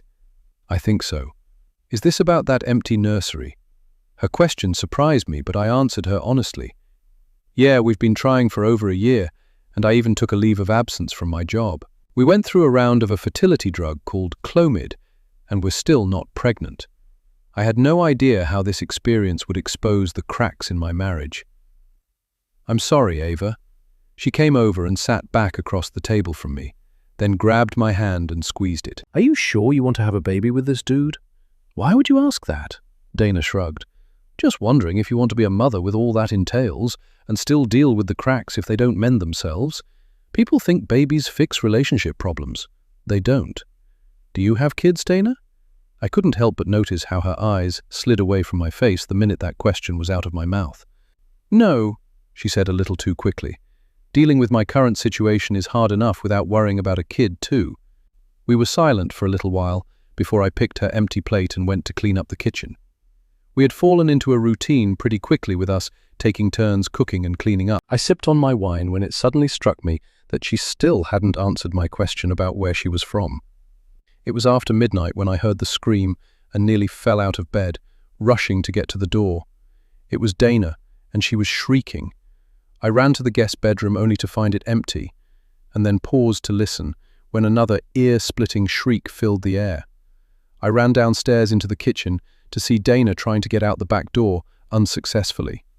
When she couldn't open the door, she proceeded to start banging her hands against the glass. I rushed over to her, afraid she would break the glass and cut her hand. I put my hands on her shoulders to pull her away from the door. She turned around, her hands swinging out, missing my face by millimeters. Her eyes were open but focused on nothing. I took a step back, and she went back to trying to get out the door. That's when I realized she was asleep. Dana! When she didn't respond and continued to keep trying to get out of the door, my assumption was confirmed. She was sleepwalking. Combined with the screaming, I recognized she was in the throes of a night terror. I had no idea what to do, because I'd always heard you don't wake up sleepwalking people. If it's a night terror, you could be putting yourself in danger as well. Instead, I did something I wasn't sure was the right thing to do, but I was terrified she was going to break the glass. I stepped to her side and reached past her to unlock the door, expecting her to rush outside, but she just stood there with me silently by her side, watching her as she stared out into the backyard. Soon the peace and quiet of the night was shattered once again when our house alarm went off. I rushed over to the panel by the front door and keyed in the code to stop the alarm. Once the alarm was off, I went back to the kitchen. Dana was curled up on the floor in front of the still open door, fast asleep.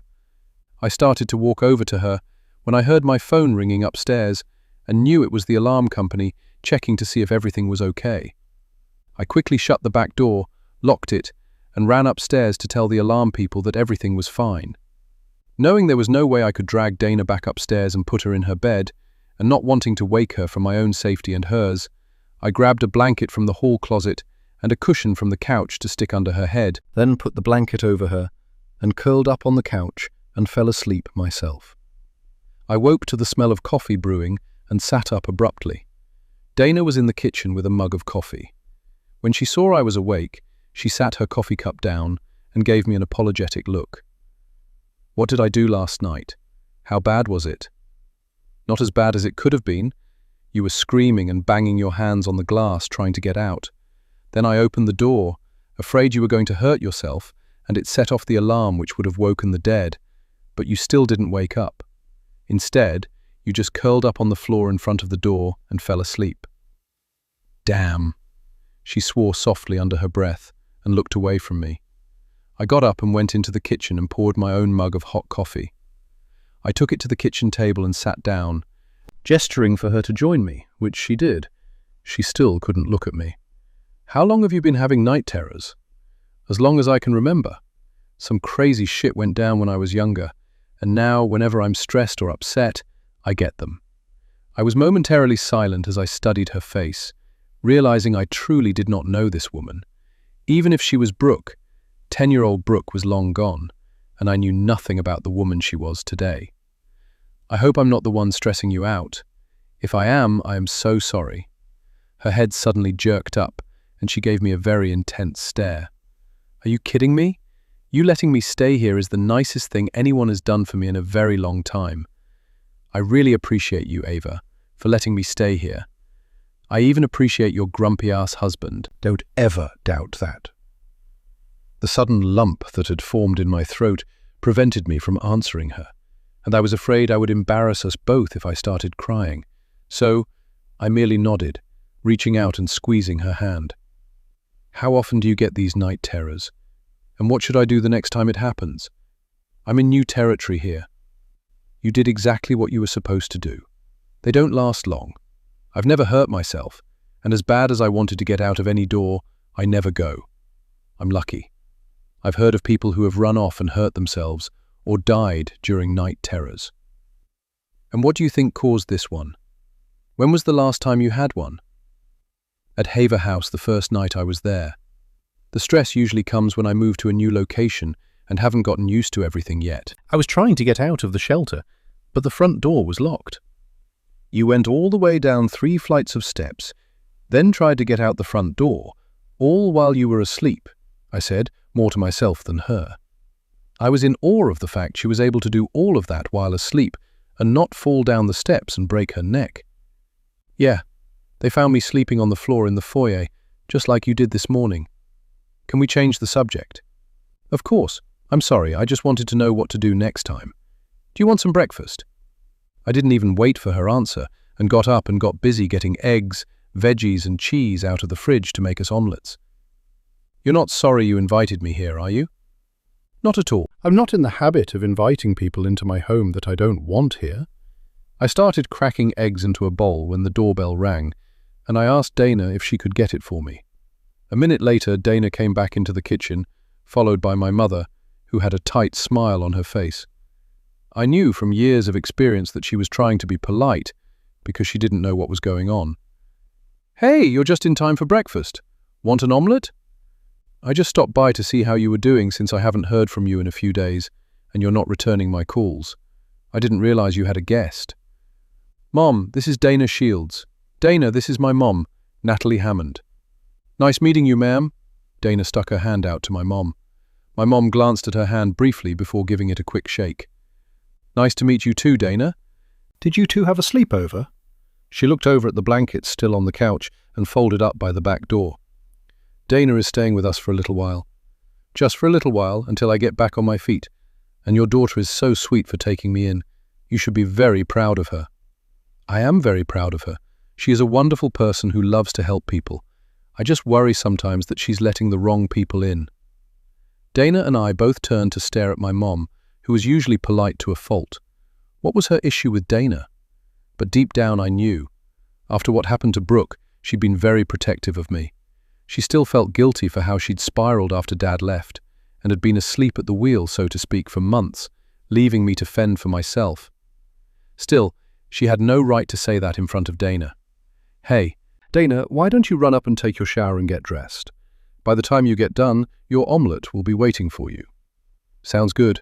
Nice meeting you, Mrs. Hammond. We both watched Dana head up the steps to the second floor. We both knew to be silent until we heard the bathroom door open and close. What was that about? Why were you so rude to her? I had set my spatula down and glared at my mom. Where is that woman from? Please don't tell me you brought some stranger from that shelter into your home. What if I did? It's my home. I can have whoever I want here. I'm an adult, remember? What you need to remember is to watch your tone when you talk to me. Doesn't matter how grown you are, I'm still your mother, and I have a right to be concerned about you when you're making stupid decisions. What does Evan think about this? He's fine with it, and since when do you care about his opinion? You've never liked him. Let's stick to the topic at hand, shall we? She said, setting her purse down in one of the stools at the kitchen island. You're the one who brought up Evan, not me. Mom let out a frustrated sigh and continued her rant. You want to know how I know that you're not sure whether this was a good idea or not? Would it matter if I didn't? The fact that I haven't heard from you in days, and that you didn't tell me about any of this, shows me that you already know this wasn't a good idea. Who I have in my home and why is not up for debate, but I do have some news that should make you very happy. At least I hoped it would, because I was so over having to justify my decisions to my mother. And what is that? I called Leah Quinn back, and I'm going to participate in the documentary, and she's already paid me enough for one IVF treatment. A big smile broke out across her face. She came around the island and gave me a hug. Oh, baby, I am so happy for you. I think participating in this documentary is going to be good for you, but just a word of warning. I quickly pulled out of her grasp, because she was doing what she'd always done my entire life.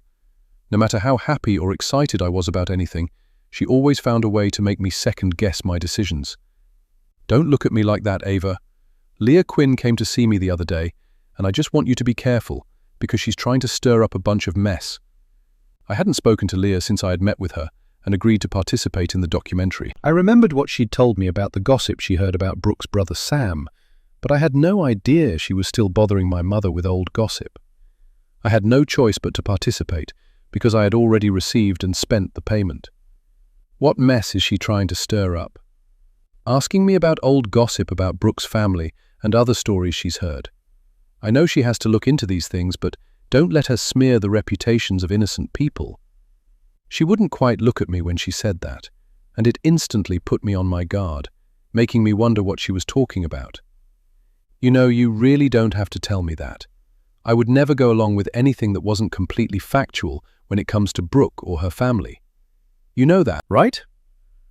Leah had left me a couple of messages that I had been intending to return when Adele had been killed. I was going to make it a point to get back to her today and hopefully talk to her about whatever my mother was talking about. Plus, I knew it was no use trying to get any more details out of my mom when I wasn't sure what her motives were for even telling me this information. Suddenly, I was confused. She was the one who told me I needed to talk to this woman to possibly get some closure about what happened to Brooke.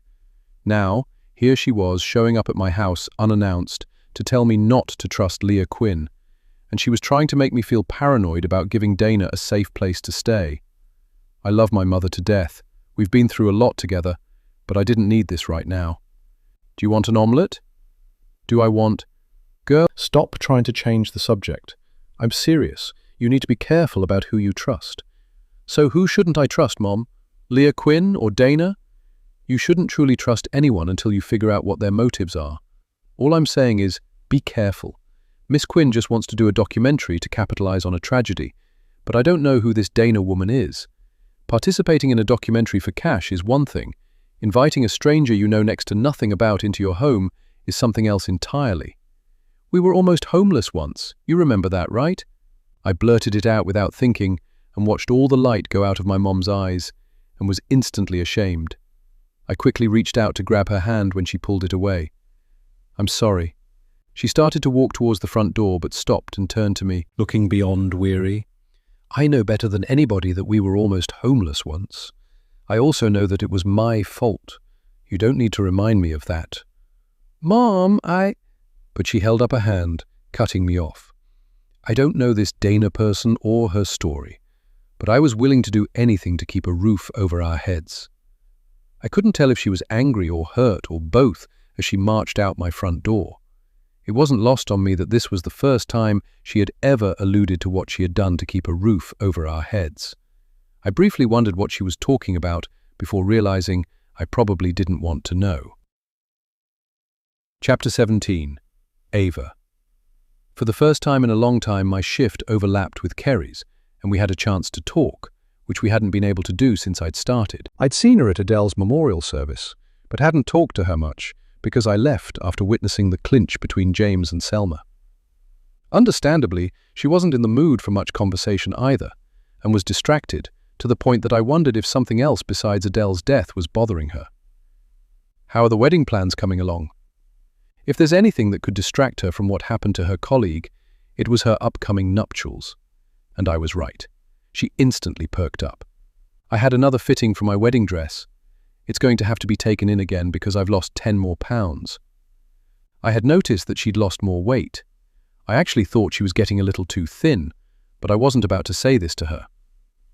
"I bet you look beautiful in your dress." I remembered how I felt in my wedding dress. Evan and I had a small wedding, but I still made sure to wear my dream dress. I feel like a princess in my dress. It's all I ever wanted. My only requirement was that I feel like a beautiful bride on my special day, and I know I will. Men have it so easy. It took Evan all of an hour to pick out his suit. It took me weeks to pick out my dress, as well as everything else that went into planning the wedding. All he had to do was show up. "Really?" she said, looking genuinely surprised. "Josh has been very active in our wedding plans.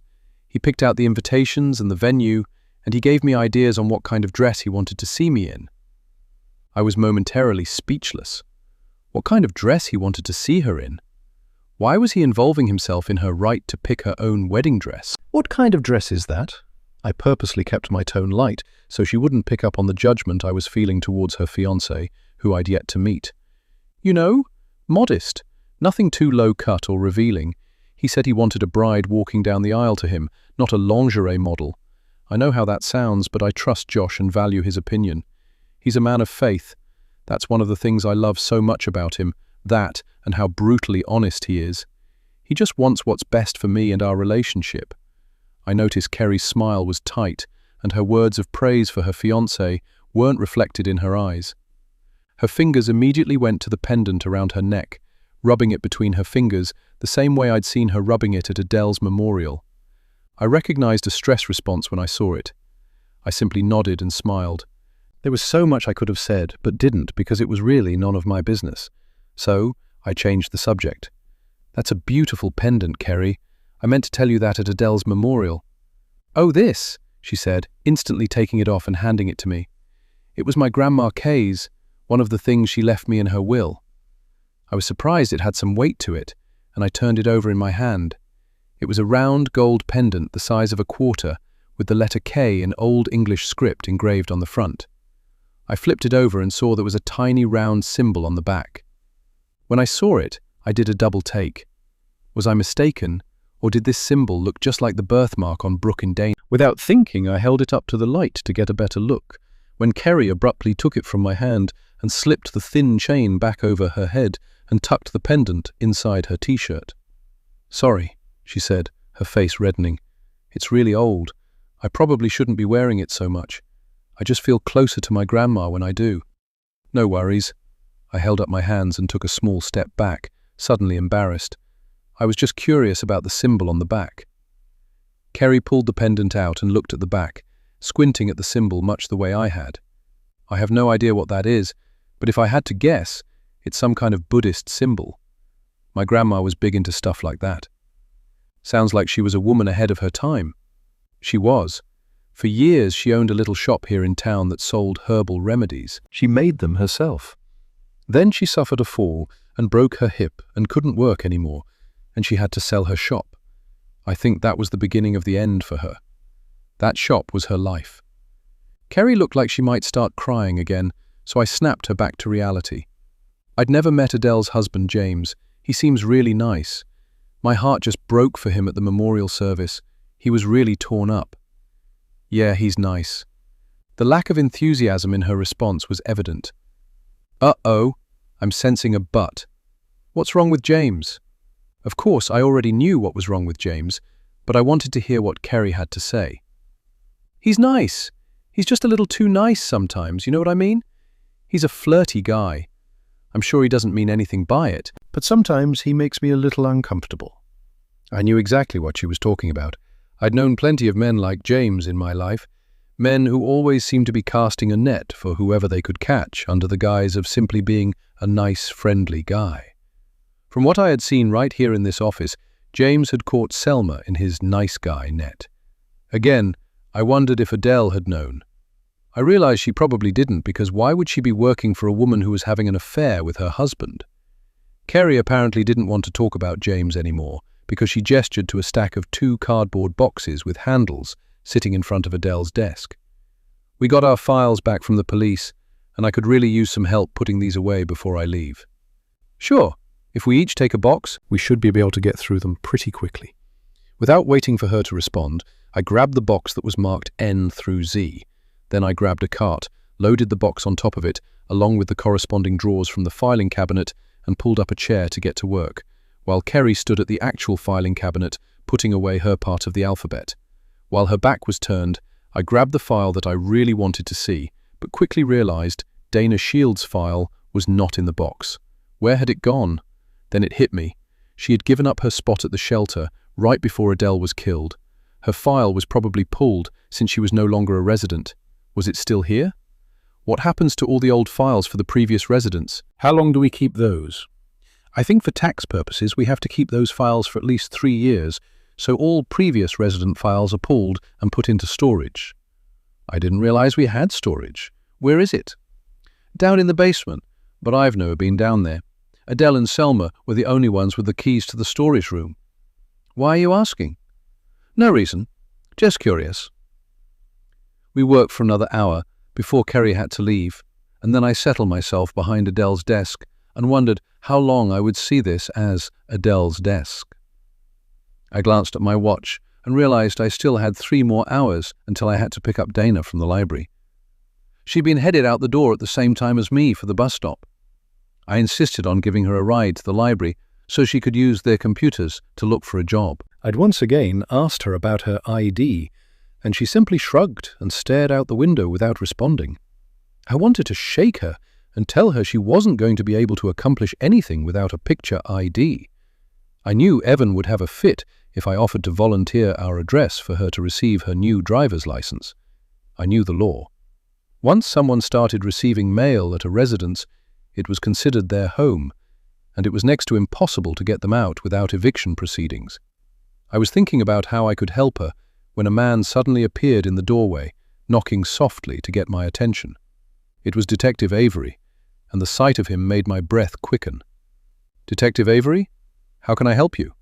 "Mrs. West, actually, you're just the person I came to see." "Me? Why?" I was suddenly on high alert as he walked into the office, looking around. "Just a couple questions. Do you have time? Do I have a choice?" I didn't mean to sound rude. I was just surprised and more than a little concerned that the police were wanting to talk to me about anything. I didn't realize until I was going over your statement that you are formally Ava Hammond, Brooklyn Peters' best friend. I was a little taken aback, but not completely surprised. This was the kind of reaction I got from everyone when they found out what happened when I was 10. "I am. What does this have to do with what happened to Adele?" "Probably nothing. I was just wondering if you knew that Adele's body was found in that same section of the park where Brooke was abducted, same parking lot." "Yes, Detective. I did know that. And I still don't understand what it has to do with me." "Maybe nothing, but I don't believe in coincidences. Did Mrs. Mackey know about your past?" "If she did, she didn't hear it from me. It's not something that I talk about, especially with people I don't know well." "I completely understand. That is a disused area of the park since what happened to your friend all those years ago. It's actually been slated to be dug up and a new garden put in next spring."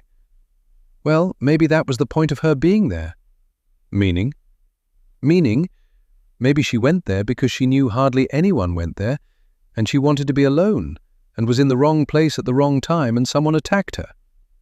"For what purpose? Nothing was stolen." "You of all people should know that people don't need a reason to kill. It could have been purely opportunistic." Detective Avery stared at me with a neutral expression, not speaking, which made me very uncomfortable. I'm betting that was his intent, but why was he asking me about this? I had no idea where Adele had been found exactly. Did this have anything to do with whatever her issues were with Dana? It was right on the tip of my tongue to tell him about what I'd witnessed between Adele and Dana. However, something was stopping me. I got the distinct impression that this man needed some kind of an answer from me, or he wouldn't leave me alone. So, I gave him one. "Detective Avery, did you know that Adele used to be a practicing psychiatrist?" Her husband informed me. He also told me she stopped practicing a decade ago because of something that happened with a former patient. He told me the same thing. "Are you looking into this former patient? Could someone closely connected to this former patient have a grudge against her?"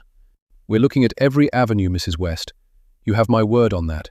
That's why I came to see you, because I thought it was too much of a coincidence, considering you witnessed your friend being abducted in almost the exact spot that Adele Mackey was murdered 25 years later. If I didn't know any better, Detective, I would think you thought I killed Adele." "Did you?" "No." I tried to keep the contempt out of my voice because he had every right to ask me this question. "I did not. I liked Adele and got along very well with her. I would have had absolutely no reason to harm her in any way." "You know I had to ask, right?" "I know. That doesn't mean I have to be happy about answering these questions. To clarify, you still cannot think of anyone who would want to harm Adele, residents or staff." "Residents or staff? Did he know about Adele's husband and Selma Ross?" "Well, he wasn't about to hear it from me. Sure, plenty of people have killed their spouses to be with another person, but the majority are content to keep their secrets and keep having their cake and eating it too. Most people did not kill their spouses for an affair partner. Besides, I could have been completely wrong about what I'd witnessed here in the office, the night of her memorial. If James Mackey was as flirty and friendly as Kerry said he was, he could have been the one to take advantage of Selma when she went to embrace him in his grief. I realized Avery was still staring at me. And again, no. I have no idea why anyone would want to hurt Adele, And I know of no conflicts that she had with residents or staff here. Then I'll not take up any more of your time, Mrs. West. Thank you for talking to me, and you have my card if you need to contact me in case you happen to remember anything. I nodded at him and watched him leave. I couldn't shake the feeling that this would not be the last time I would see Detective Michael Avery. 2 minutes after he left, my cell phone rang. It was my doctor from the Asher Clinic, and it wasn't good news. Man, that sucks. I'm sorry, Ava. Dana was trying unsuccessfully to console me after I picked her up and proceeded to burst into tears when she asked me how my day had gone after seeing my red-rimmed eyes. The phone call I'd gotten earlier that day had been from Dr. Glenn's nurse at the Asher Clinic, informing me that the doctor was currently in the hospital in Switzerland after suffering a major accident while skiing. She would be laid up for the foreseeable future with a head injury and 2 broken legs. All of her colleagues at the clinic who would have gladly taken over my case were booked out until the end of the year. Evan and I had been lucky to get the appointment that we got. Now, everything was pushed back for 6 months or more. When I saw the Asher Clinic's number pop up on my phone, I thought they were scheduling our first treatment. How was I going to tell Evan? More importantly, how would he react? Thanks, I told her in a flat voice devoid of emotion. Well, Dana began tentatively, at least now you have more time. More time? What was she talking about? I gave her a quizzical look, and she hesitated just an instant before pressing on. You told me that you and your husband were having issues. Doesn't this give you more time to resolve those before you bring a baby into the picture? What she said made perfect sense, but I wasn't in the mood to hear it, and I had to practically bite my tongue to tell her to mind her own business. How could I tell her that when I was the one who told her my business? I had opened that door and let her in. Sorry, that's absolutely none of my business. No, it isn't, but you're not wrong, I agreed. As much as I hate to admit it, maybe this just isn't in the cards for us. Maybe this is some kind of sign that we need to slow our roll and reconnect. Isn't that what I just said? She said with a smile, and we both laughed. We were 3 blocks from my house when I drove past a newly opened ice cream shop that I'd been wanting to try. Nothing like drowning your sorrows in dairy. Hey, cheer me up and have some ice cream with me. I didn't wait for her response before pulling into the parking lot of Delphine's ice cream parlor. Not a big ice cream person. If they've got sorbet, I'll have some of that. It took me a long time to start eating ice cream again after Brooke was abducted, since I blamed myself and that chocolate ice cream cone for her abduction. It has only been in the last decade that I'd started eating it again. One thing I did remember with crystal clear clarity was that Brooke had loved ice cream. She wasn't a chocolate lover like me. Strawberry was her favorite. My heart instantly sank. Really? I don't know too many people who don't like ice cream. I didn't say I didn't like it. I can't eat it.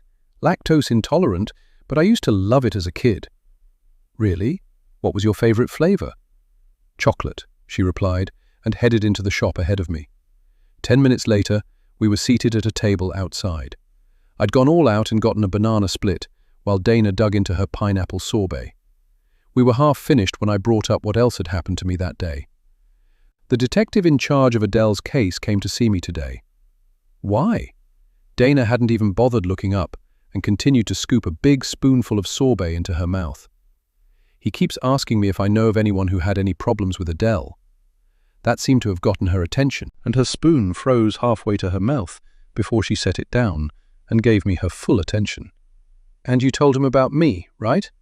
She leaned back in her chair, and her look was a hair's breadth away from hostile. No, I didn't tell him anything. It's not my place to tell him, but you should. Nope, I'm good. I don't have a damn thing to tell any cops about Adele. I saw you two arguing downtown. If I saw you, then most likely other people saw you guys too. Wouldn't you rather talk to the detective yourself to clear the air, before they show up at the shelter with your description, wanting to know if we know who you are? Even if I don't say anything, Other people at Haver House will. I pulled Detective Avery's card from my purse and slid it across the table to her. She stared at it, and then at me. "Didn't you hear what I said? I'm serious, Dana. You really need to talk to this man." But she would barely look at me, let alone pick up the card. I reached out and snatched it back, sticking it into my purse. Dana was finished with her sorbet. I was only halfway through my banana split when she stood up. "Thanks for the sorbet. I don't have time to sit here all afternoon so you don't get brain freeze, but I'll see you later." "Dana?" I called out after her, but she tossed up a hand and walked out the door. She crossed the parking lot and got to the corner just in time for the city bus to arrive. I watched her disappear onto it before it registered what she'd just said to me. Brain freeze? How did she know I got brain freeze when I ate ice cream too fast? I was finishing up my banana split when a minibus pulled into the parking lot of the ice cream shop, and a dozen or so kids who looked to be between 12 and 16 years old got out, laughing and horsing around. They filed past me into the ice cream shop, but it was the man who was driving the van that surprised me. It was James Mackey. I hadn't seen him since his wife's memorial, and he certainly looked better now. He didn't notice me and started to walk right past when I called out to him, "Mr. Mackey?" When he turned and saw me sitting at a table outside, his face broke into a grin and he walked over to me. "Hello, it's Ava, right?" "That's right." I stood up to face him. "I was hoping to see you after the memorial to thank you for coming, but you'd already left. I had a prior commitment I had to get to." "It was a lovely memorial." "Thank you. I understand about prior commitments. I volunteer with my church's youth group, and we've had a trip to a Reds game scheduled for months. I know Adele wouldn't have wanted them to miss it. It keeps me from sitting at home missing my wife.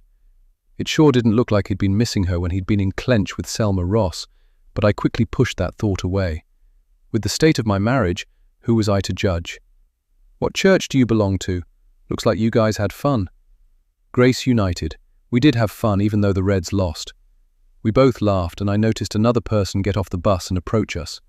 She was a light-skinned black woman who looked to be in her 40s with a sleek updo, wearing tight black jeans, red trainers, and an oversized Reds jersey. She was looking from me to James with a tight smile and hard eyes. I instantly knew what her problem was. She thought I was competition. I'd never forgotten my mother telling me about all the church ladies who were after my grandfather when my grandma died. They kept his fridge full of food for weeks afterwards. The man's wife wasn't even in the ground yet, and women were already staking claim to him. I wondered if Selma knew. Once she'd reached his side, the woman, whoever she was, just glared at me. "Mrs. West, this is Suzette Harper, our church's youth services coordinator." "Suzette, Mrs. West worked at Haver House with Adele." "Nice meeting you," she said, looking me up and down. "Nice meeting you as well. It was also so nice to see you again, Mr. Mackey. Please keep us posted about the funeral." I walked quickly towards my car, and when I looked back, they'd already disappeared into the ice cream shop. I wondered if one of James Mackey's lady friends could have been behind his wife's murder. Evan took Dr. Glenn's accident a whole lot better than I thought he would. He was home cooking dinner when I got home from the ice cream parlor, unable to finish my banana split. He pulled me into his arms and hugged me tight, and I realized just how much I'd missed my husband. "We'll get there, I promise. This time next year we'll either have a baby or one on the way. This is just a minor setback. If it doesn't work," he said, shrugging, and gave me a big smile, "there are always other options." "Other options as in fostering or adoption?" He nodded slowly. "Yeah, as in fostering or adoption, but only as a last resort, after all other options have failed." I stared at him in shock. Yes, I could definitely tell he still wanted his own biological children. After his confession about his childhood, I now knew why it was so important to him.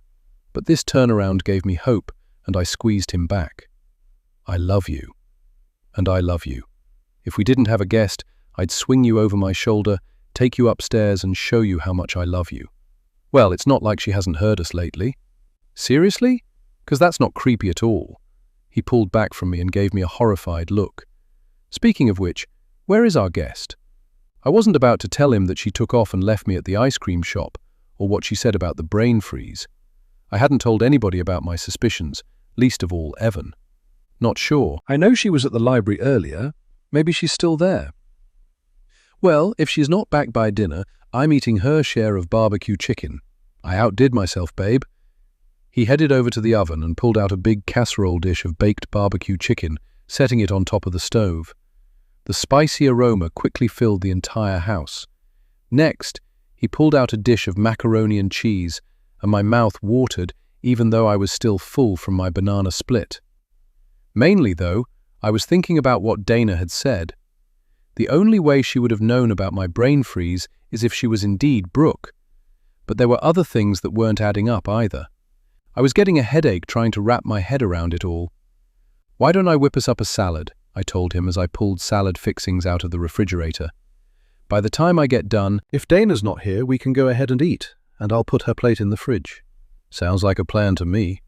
He gave me a kiss on the forehead and headed upstairs to shower. By 10 o'clock that night, Dana still hadn't shown up, and I felt myself getting irritated. She had my number. If she was going to stay out, didn't I deserve a phone call letting me know? I wasn't about to treat her like a child, but some common courtesy would have been nice. I waited up until midnight for Dana before falling asleep, only to wake up at 2 a.m.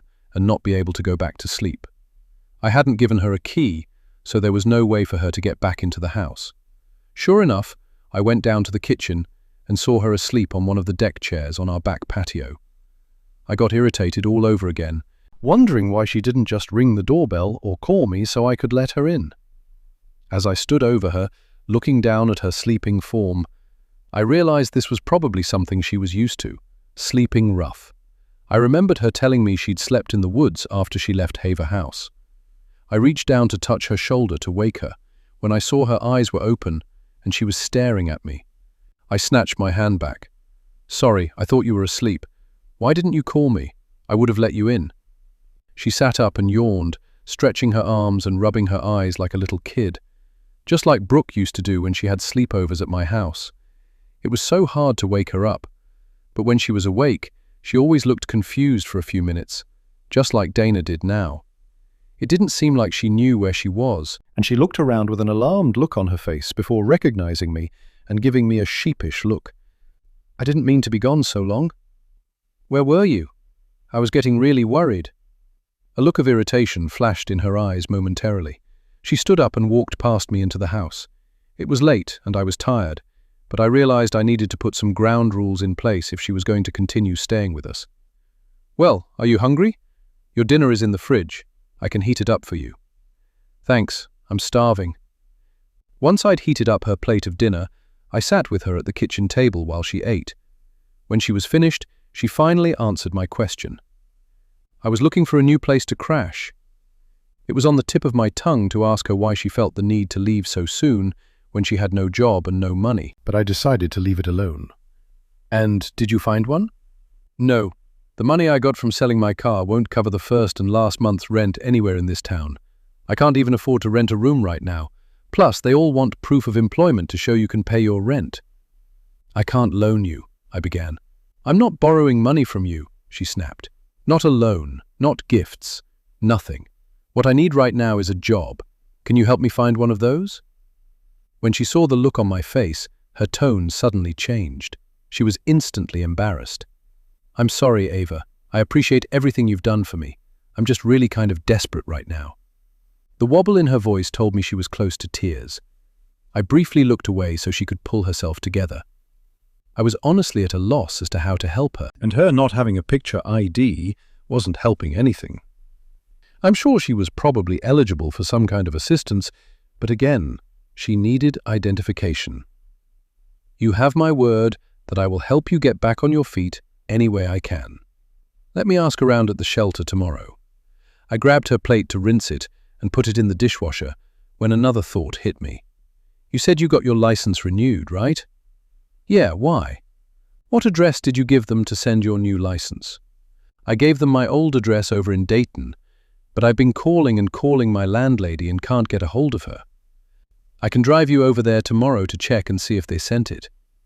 I was interested in her response because I was pretty sure I'd been lied to and couldn't understand why she was being so evasive about her driver's license. If this was the reason, she and Adele argued, I could understand Adele's frustration. Then again, there was an obvious reason for this behavior. Could it be because her name was not Dana Shields? That would be cool, but don't you have to work at the shelter tomorrow? Not until tomorrow afternoon. We can get up there in the morning if you want. Maybe we can stop and have breakfast someplace. How's that sound? Dana was silent for a few seconds, and I could clearly see she was wrestling with my suggestion. But why? Sounds good, but I need to get to sleep. It was almost 3:30 in the morning, and I needed to get to bed myself. We'll leave at about 9. Good night. She merely nodded, and I started to leave the kitchen, then stopped and turned to her. Hey, how did you know that ice cream gave me brain freeze? I wasn't sure what I was expecting her to say, but it certainly wasn't what she finally did say. I didn't. It was just a guess based on how long it was taking you to eat that ice cream. Why? No reason, just wondered, that's all. Good night. I headed to bed, still wondering who this woman was, and whether I'd made a mistake in letting her stay here. Chapter 18. Ava. By 9:45 the next morning, we were sitting at an IHOP in Dayton having breakfast. At least I was. Dana had barely touched her cinnamon pancakes while I was powering through my steak tips and eggs. Everything okay? It's a sin to leave cinnamon pancakes sitting untouched on your plate. She gave me a weak smile and dug into the pancakes, managing to eat half of them before tossing her napkin onto the table and letting out a sigh. Look, I've got something to tell you. Your name isn't Dana Shields, is it? I could tell she hadn't expected me to figure it out, and instead of getting mad, she looked relieved. How did you know? It didn't take a genius to figure out when you were being so weird about your driver's license. I'm sorry I lied. I just don't have any form of ID with me currently. I left it all behind when I fled this town a few months ago. What is your real name? I was gripping my fork so tightly in anticipation of her answer. I'm sure I looked like I was about to stab someone. Dana, or whatever her name was, didn't seem to notice. Cindy Ford. At least, that's the name I was given. I don't know what my birth name is. What do you mean you don't know what your birth name is? 10 years ago, I was found wandering down the side of I-71 night, only wearing a nightgown. I had a head injury and was bleeding. I was taken to the hospital and my head injury healed, but I never regained my memory. I have no idea where I'd been before they found me, and I have no idea what my name was. No one ever came looking for me, or responded to any of the reports about me in the paper. I was told by social services to pick a new name. I always liked the name Cindy. I picked that name and social services was on Ford Street. I became Cindy Ford. All of my identification is under that name. I tried not to let my disappointment show. Had I really been expecting her to say her name was Brooke Peters? Then again, if what she was telling me was the truth, she had no idea what her birth name was. She really could be Brooke and just not remember the life she had before whatever accident robbed her of her memory. There was so much more I wanted to ask her, but I could tell by the way she was drumming her fingers on the table and the tight set of her jaw that she was getting irritated. So, I waited a few more minutes until she relaxed and leaned back against the booth before asking my next question. Why go by Dana Shields then? Where did that name even come from? That was my landlady's name when I was still living here in Dayton. Who are you running from, Cindy? My ex. I stole some money from him, and it was enough that he hasn't stopped looking for me. Must have been a lot of money. It was, and before you ask, that money is long gone, and he knows it. He's still pissed off and wants to hurt me. That's why I left him to begin with. He was abusive. I hadn't seen him in a couple of years, and he showed up at my old job. I just left everything behind and ended up homeless in Elmhurst. Now, it was my turn to sigh and shake my head. You know you could have told me all of this. I was just trying to survive. I don't really know you and you don't know me. I didn't want to involve you in my mess. Have you seen him since you've been in Elmhurst? Do you think he could have followed you here? She shook her head. No, I haven't seen him. Then again, I don't really go to a lot of places, especially now that I don't have a car. Did you ever file charges against him for the abuse? She wouldn't look at me, and I instantly got a bad feeling. No. Well, if it's been in the last few years, you could still press charges against him. If he shows up in Elmhurst looking for you, that is. He's a cop. Dana picked up her fork and started picking at the remainder of her stack of pancakes. He's a cop? Oh my God, Dana. I mean, Cindy, that's not good. You don't have to tell me. I know I'm screwed. Unless I can get some money together to get far away from that lunatic. He can use police resources to find me, probably anywhere I go. Then you still need to be Dana Shields, at least until we can get you a new identity. She stared out of the window and didn't reply, but when she looked back at me, she gave me a bewildered look. Why are you helping me? I mean, I get it in your line of work helping people is what you do, but there were a lot of women at Haver House that needed help. Not just me. Why are you trying so hard to help me? There was no reason not to tell her, although I wasn't ready to tell her who I thought she could possibly be. I could tell her why I was so drawn to her. Because you remind me of my best friend from when I was 10. Her name was Brooke. And what happened to her? She was abducted from the playground we were playing in, right in front of me, and I couldn't do a damn thing about it. Tears sprung up in my eyes, and I took a napkin and dabbed them away. Once again, I was disappointed by her response. Had I really been expecting her to suddenly get her memory back at the mention of the name Brooke and abduction, and this would turn into a teary reunion? Dana continued to stare at me blankly. Nothing I just said registered in the least bit to her. And you feel guilty about what happened to your friend, right? Yes, my therapist back then called it survivor's guilt. What about now? That was a very good question. Was I still feeling guilty about what happened to Brooke? Well, one thing was for sure. While I still did feel guilty about what happened to Brooke, it had been 25 years, and I had done a good job of putting it in the rear view. At least I had until I met Dana, or whoever this woman was. Let's just say I'm better than I was. I took a sip of my coffee and stared out the window. Then it's not true what they say about time healing all wounds. Have all your wounds been healed? Not even close, she said with a bitter laugh. Dana polished off the rest of her pancakes, probably not because she wanted to, but to avoid having to talk with her mouth full of food. That was fine by me because her situation had suddenly become so much more complicated. Memory loss, a violent cop ex-boyfriend, no license, no money, and no home. Under normal circumstances, I would have been able to help her, and I still wanted to because I still thought she might be Brooke. Where did I even begin? If you just give me her address, I could go to your landlady's house to see if your driver's license arrived at her house. Will you at least let me do that for you? Dana shook her head vigorously. Too dangerous. My ex is probably watching her house. I'm not suggesting you go. I can go and tell her that I'm there from social services to check on you if anyone asks me why I'm there. She was silent for a few minutes as she contemplated what I said, and I could tell she was conflicted. She really did need her driver's license. But then what? If her ex-boyfriend really was after her, and he was a cop, what would stop him from tracking her to Elmhurst? What's your ex's name? Why do you want to know? What difference will it make for you to know his name?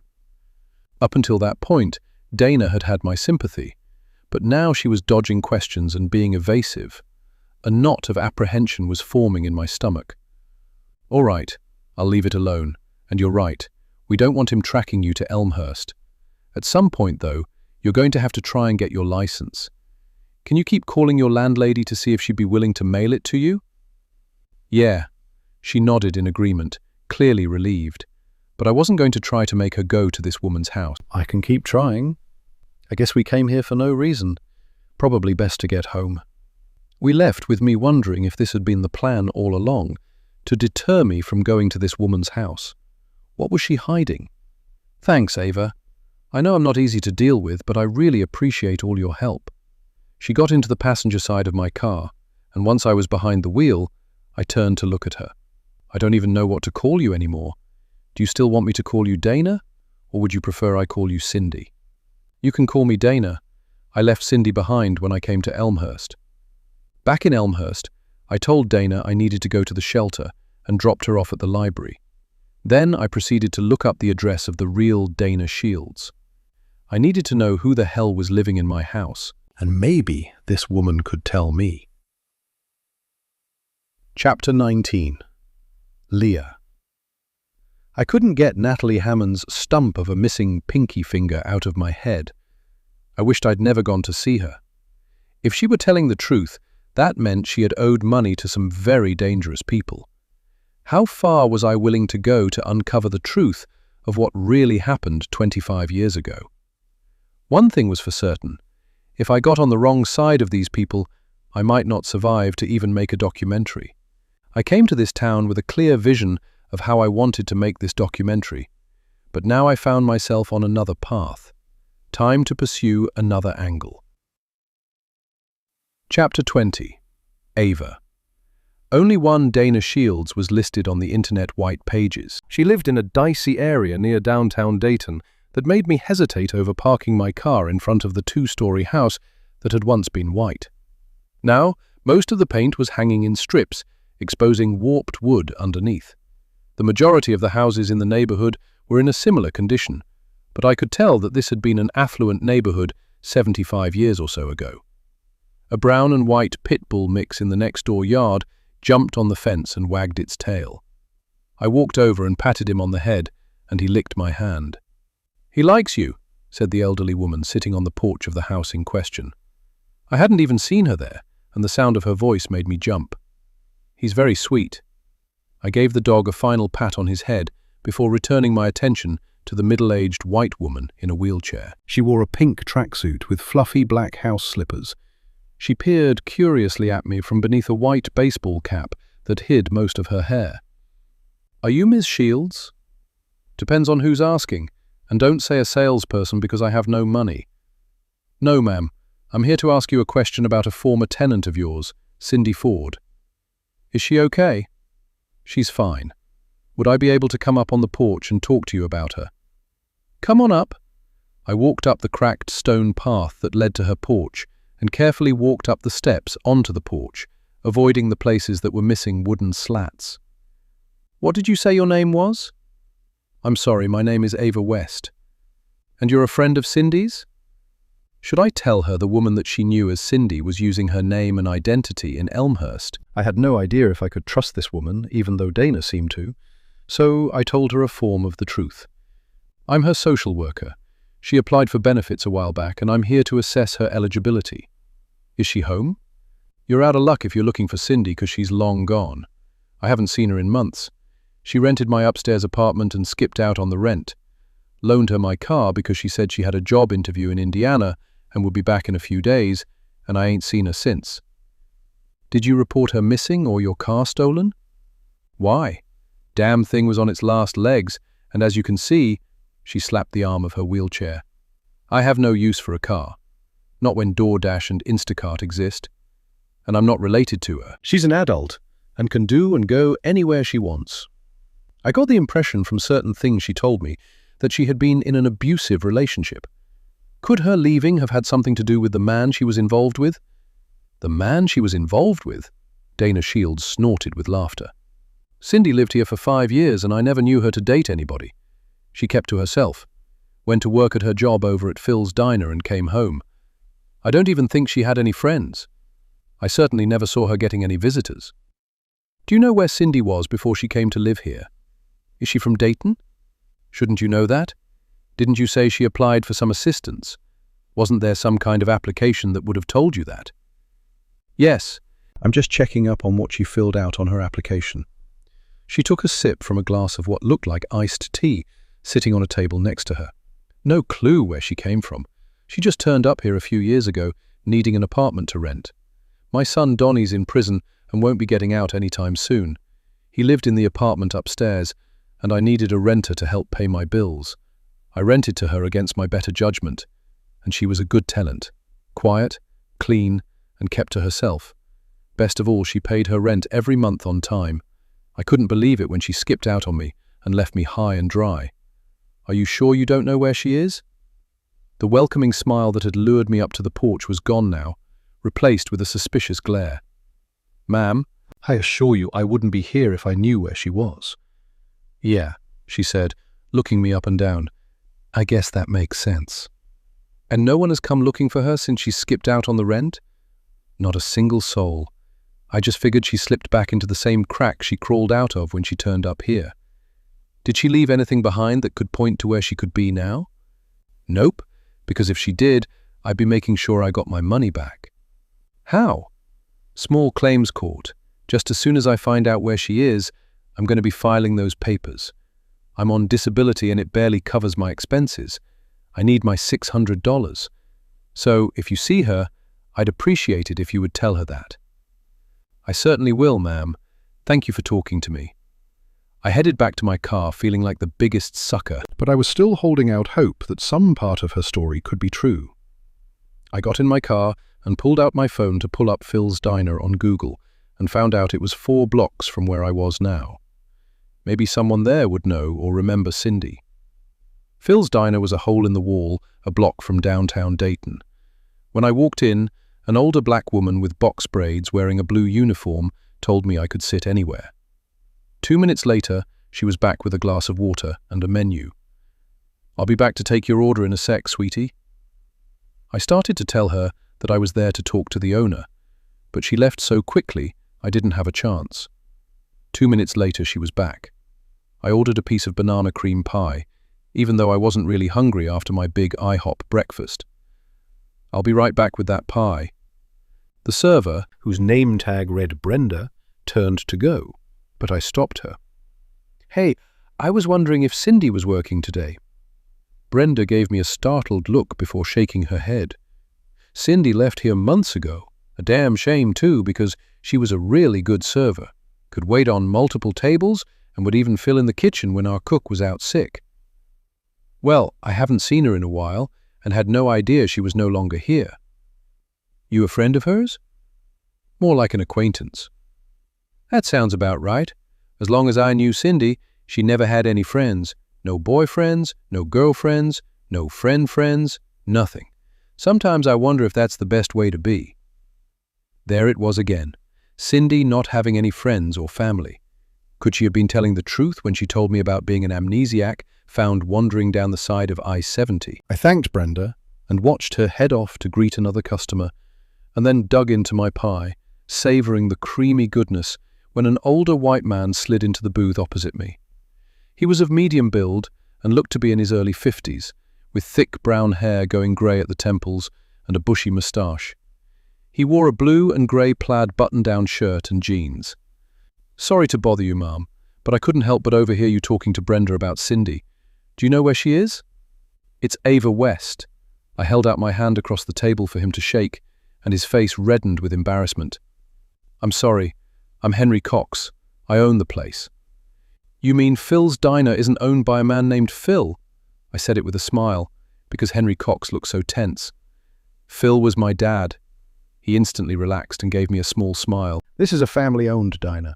My older brother, Phil Jr., inherited when my dad died, and then 7 years ago he passed away without any kids, and that left me.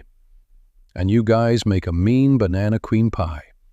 I put another forkful of pie in my mouth, purposefully ignoring his question until I could figure out what to tell him. Dana had lied to me, but that didn't mean I trusted this man enough to tell him where she was. Henry must have sensed my hesitation and looked around briefly before turning back to me. "Look, I won't contact her if she doesn't want to be bothered. I just need to know that she's okay." Then it finally hit me.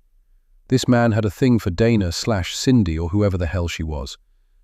"I would tell you where she was if I knew. I'm looking for her myself." "Do you mind if I ask why?" "I befriended her recently. I've been trying to help her get back on her feet, but then she took off, and I haven't seen her since. Someone told me she used to work here, and that's why I'm here. If you don't know where she is either, I'm at a dead end." Henry Cox looked disappointed. His face fell, and I figured he'd had it bad for Dana. He slid out of the booth. "Would you happen to know if she had a boyfriend who was abusive, who she could have been running from?" Henry Cox shook his head. "If she did, she never told me. I know I shouldn't have, but I asked her out a few times, and she told me she wasn't looking for a relationship. So I settled for just being her friend." "Well, if I see her again, I'll tell her to get in contact with you." I wiped my mouth and started to grab my purse to leave. "I'd appreciate that. The pie is on the house. Also, tell Cindy not to worry about the money and that I understand." "Money? What money? She stole all the money from the safe before she left. Chapter 21. Leah. Does this mean you're going to participate in the documentary? I asked Detective Michael Avery as he stepped inside my Airbnb in downtown Elmhurst. Avery had been my secret contact at the Elmhurst Police Department ever since I decided to do this documentary. So far, he had nixed all my offers to appear on camera to talk about the case. That told me he knew the Elmhurst Police Department had dropped the ball when investigating the Brooke Peters abduction. He looked around the Airbnb I'd been renting and then gave me an unamused look. "You know I can't do that, Miss Quinn, and I can't stay long. I'm on a case. Why did you want to meet with me?" "That murdered woman found in the park. That would be it. I'm working on an open homicide investigation, and I don't have a lot of time to spend on a 25-year-old cold case." "That's what you say, but you're also the one who gave me information about that so-called cold case that you had no business giving me. So why don't you cut the act and just admit that you want this case solved as much as I do?" "Oh, so you're trying to solve the case now? I thought you were just doing a documentary, and please don't tell me you're one of those damn podcasters digging into old cases and muddying the waters." "I am not a podcaster, although doing a podcast on this case would probably be a really good idea and cost a whole hell of a lot less than this documentary is costing. Be that as it may, Miss Quinn, I'm still a busy man." "What do you want that you couldn't talk to me about over the phone?" "I heard some very interesting gossip about Natalie Hammond and her connection to dangerous people she owed money to, and people think whoever she owed money to may have grabbed Brooke by mistake when they really wanted Ava, right? Then you knew about this." "This is strictly off the record. I'll admit mistakes were made in this case, but we weren't complete screw-ups back then. The people in question were brought in for questioning and their facilities searched. We came up with no trace or link between Brooke Peters' abduction and these people." "Why doesn't anyone want to say who these people are? Are we talking about organized crime?" "Hardly," Avery said with a chuckle. "Try drug dealers, most of whom are now either dead, in prison, or in the wind." I let out a low whistle. Natalie Hammond must have been crazy to borrow money from drug dealers, either crazy or just plain desperate. "Then you're positive they weren't involved?" "They were strictly low level.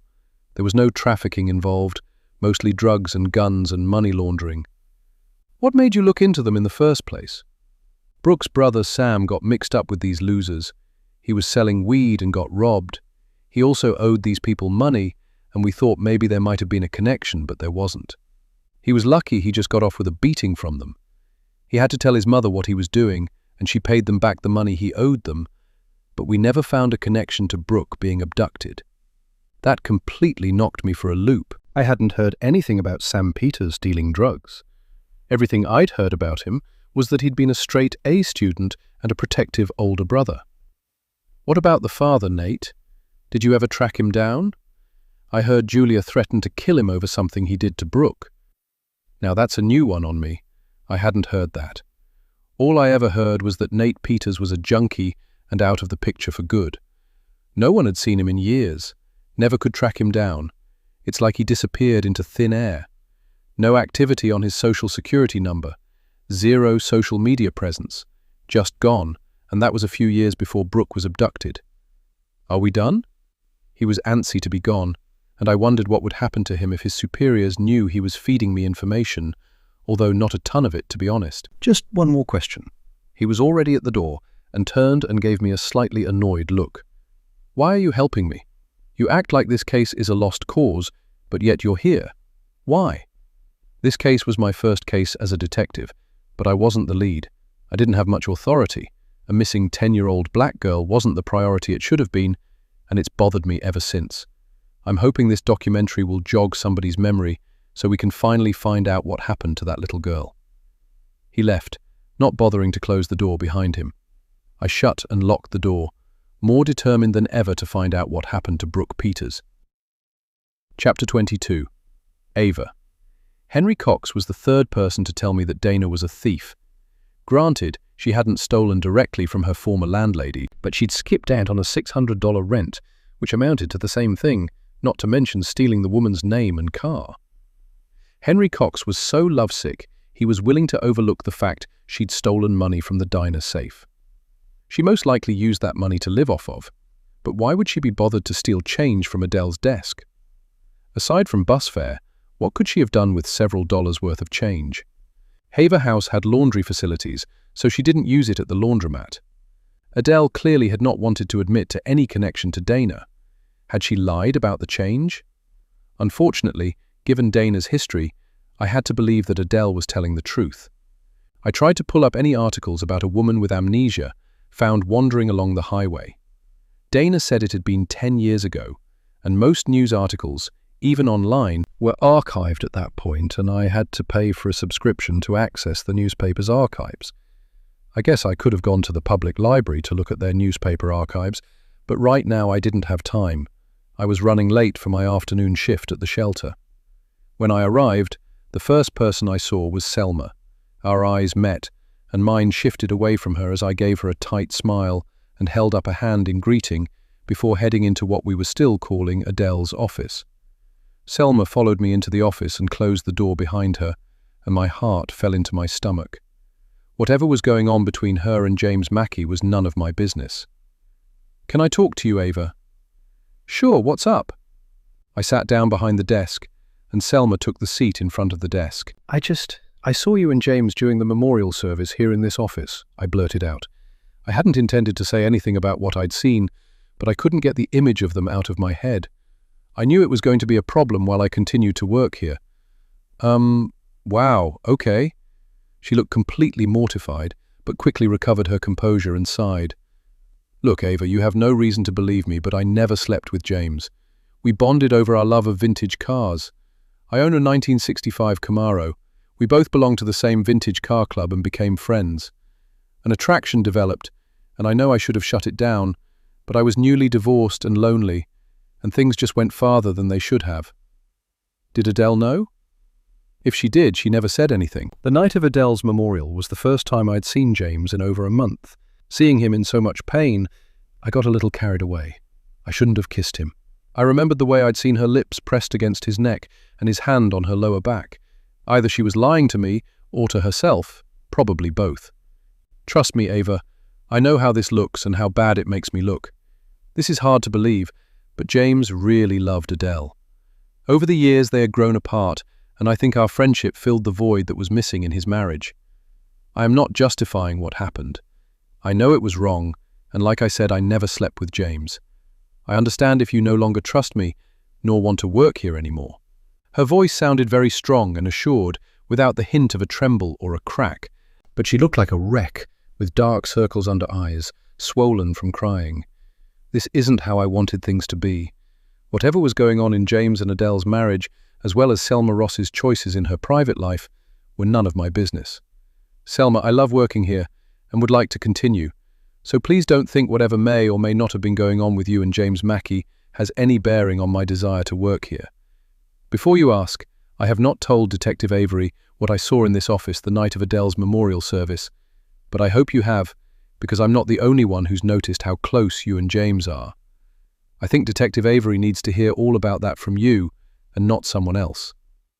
Selma looked shocked, her swollen eyes widening in surprise, but she nodded like she understood. I hope she did, because I didn't want to have to be the one to tell Detective Avery about my boss and her murdered employee's husband. She and James both needed to tell the detective about their friendship. "It's a little more complicated than that," she said. "What do you mean? Did I really want to know?" Selma let out a breath before answering. "Look, I never told anyone this, but there have been some discrepancies in our accounts." "As in?" "Missing money." She gave me a pointed look, and I instantly understood what she was implying. "You think Adele was stealing money from the shelter? Are you sure? I thought you handled all the shelter's money." "I handled payroll and all our state and local funding, but Adele offered to take over our smaller accounts for supplies and groceries, and she paid the shelter's bills." "And you think she was stealing from those accounts?" "I don't know," Selma said, throwing up her hands in exasperation. "It's just that we received a small local grant recently, and Adele used that money to buy the new window air conditioning units. She never provided any receipts. I kept asking and she kept putting me off. I finally called the store, and they only had record of 1 air conditioning unit being sold to her. She was supposed to have purchased 8. So, what happened to the rest of that money? My heart instantly dropped into my stomach. I ran my hand over my face before telling her how I discovered all the air conditioning units except for the one in her office were used. Is it possible she was trying to save the shelter money? If that was the case, then the rest of that grant money should be in the shelter's bank account, and it isn't.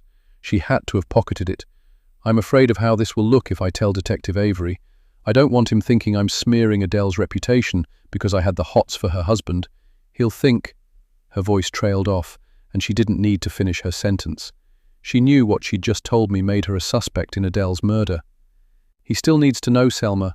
If Adele was stealing from the shelter, who knows what else she was into that could have contributed to her murder. Selma looked torn, but finally nodded. You're right. I promise I'll tell him. Maybe he can figure out what happened to that grant money. I'll let you get back to work. She got up to leave. I suddenly remembered she said there was something she wanted to talk to me about before I brought up what I had seen that night. Was there something else you wanted to tell me? Yes, she said, sitting back down. I wanted to let you know that Kerry will no longer be volunteering here, effective immediately. What? Why? Kerry had seemed just fine the last time we'd been in the office together. I don't know. I got an email from her this morning telling me she'll no longer be working here, and I don't have to tell you how much we're going to miss her around here. I do have a couple more volunteers starting next week, so please don't think that things will be this short-staffed permanently. I'll be taking over the shifts that you can't work here in the office while I train the new volunteers. Of course, please let me know if there's anything I can do to help. I know I haven't been here long, but I could definitely help train any volunteers that are starting. Selma looked very relieved, and I realized she must have thought that I might quit too after what I'd witnessed between her and James. Thank you, Ava. I really appreciate that. It'll be a big help. She got up to go and then paused at the door and turned back. Would you be interested in a full-time position here? I'm in desperate need of an assistant director. I know you're on leave from Child and Family Services, and we may not be able to match your salary right away, but it would be a much more flexible schedule than you're used to working for the county, and I think you could make a real difference here. I didn't know what to say. Being offered a full-time position with Haver House wasn't anything I was expecting, but now that the possibility was there, I realized I liked the idea. Well, at least think about it and let me know. Selma had mistaken my silence for indecision, when in reality it was a no-brainer. Yes, I blurted out, stopping Selma, who turned and smiled at me. I got up from the desk and walked towards her. I'll be perfectly honest with you. My husband and I are trying to have a baby. I'll need time off for appointments, as well as paid maternity leave once we conceive. Will that be a problem? I don't see why it would be. This would be a job like any other, with a benefits package including healthcare, sick days, and vacation days. Then I'm in. I would be honored to be Haver House's assistant director. I am so glad to hear that, Ava. Now, it's time I got back to my office, because I'm sure I've got a ton of emails to go through, and I need to get the paperwork started. She left me standing there smiling and excited about the opportunity. Then what she told me interrupted my thoughts. Kerry wasn't coming back. Why? I headed to the kitchen, and the one person who would definitely know what was going on. Yes, Lord, I heard about Kerry. Wish I could say I wasn't surprised. I had caught Mrs. Brady in the middle of fixing lunch, which consisted of a baked potato bar, salad, and a large pan of apple crisp. She was pulling a tray of steaming baked potatoes from the kitchen's large oven when I walked in. What happened? Did something happen between her and one of the residents? Mrs. Brady shook her head as she pulled her oven mitts off and leaned against the counter, giving me a disgusted look that I almost thought had been meant for me. It's that man of hers. Josh. Yep. He doesn't want her working here anymore because of what happened to Adele. At least that's the official excuse. I think Kerry is afraid he's going to call that wedding off if she doesn't do what he says. I knew that man was a control freak when she spent an hour crying on my shoulder the other day about her wedding dress. Her wedding dress? What about it? Then I remembered what Kerry had told me about Josh being involved in the wedding planning and giving her criteria for what her dress should look like. I thought it was odd that she wasn't allowed to pick out the dress of her dreams, but I had no idea it was even worse than I thought. She took him to the bridal shop with her for one of her fittings, and he had a fit. He said the dress wasn't bridal and insisted she get her money back. That child is going to be wearing a lace potato sack down the aisle if that man has his way. And you should see that mess she's been bringing in for her lunch. Some kind of vegetable stew that looks like mush. Told me it was Josh's weight loss specialty. He ate it to lose 50 pounds and has kept it off for years. She doesn't need to lose any more weight, and that dress is gorgeous. She looks beautiful in it. What's his problem with the dress exactly? Kerry had shown me a selfie of her in her dress from the fitting she had a week ago, and I wondered why she'd even shown him the dress. This has absolutely nothing to do with the dress. He's controlling and she can't see it. All I see is a lifetime of misery for her if she marries that man. If she thinks he'll just be happy with her no longer volunteering here, she's got another thing coming, because I guarantee you once he puts that wedding band on her finger, he's going to be pressuring her to quit working altogether. I thought about taking leave from my job to start a family, and for the first time wondered what would happen after I got pregnant. Evan and I never really discussed how long I would stay home. Was he secretly hoping I would never go back to work? I pushed the thought out of my head because this was hitting a little too close to home. Have you met Josh? Don't need to meet him. I already know his type. My daddy was just like this man. Never would allow my mother to work outside the home. But those were different times back then, and women didn't have a whole lot of opportunities. Times are different now. I wonder if I talk to her, would it make a difference? Talk to her and say what? Because I'm telling you, all that girl can see is being that man's wife. She won't hear anything against him. She thinks she's lucky to have him. I'm not going to say anything about him. I just want to check to make sure she's okay, and she knows she can always come back here whenever she wants. Good, because as much as I hate to say it, she's got a hard lesson ahead of her. It might take 10 years and 2 kids before she realizes he's no Prince Charming. I didn't disagree with her because I was hardly one to talk, given the tenuous state of my own marriage. Would Evan really agree to adopt if I couldn't conceive, or did he just say that to appease me? I was also aware of how much worse things could be between me and Evan. When you talk to her, Mrs. Brady said, turning to a nearby cabinet and opening it, pulling out a plastic container, give her these.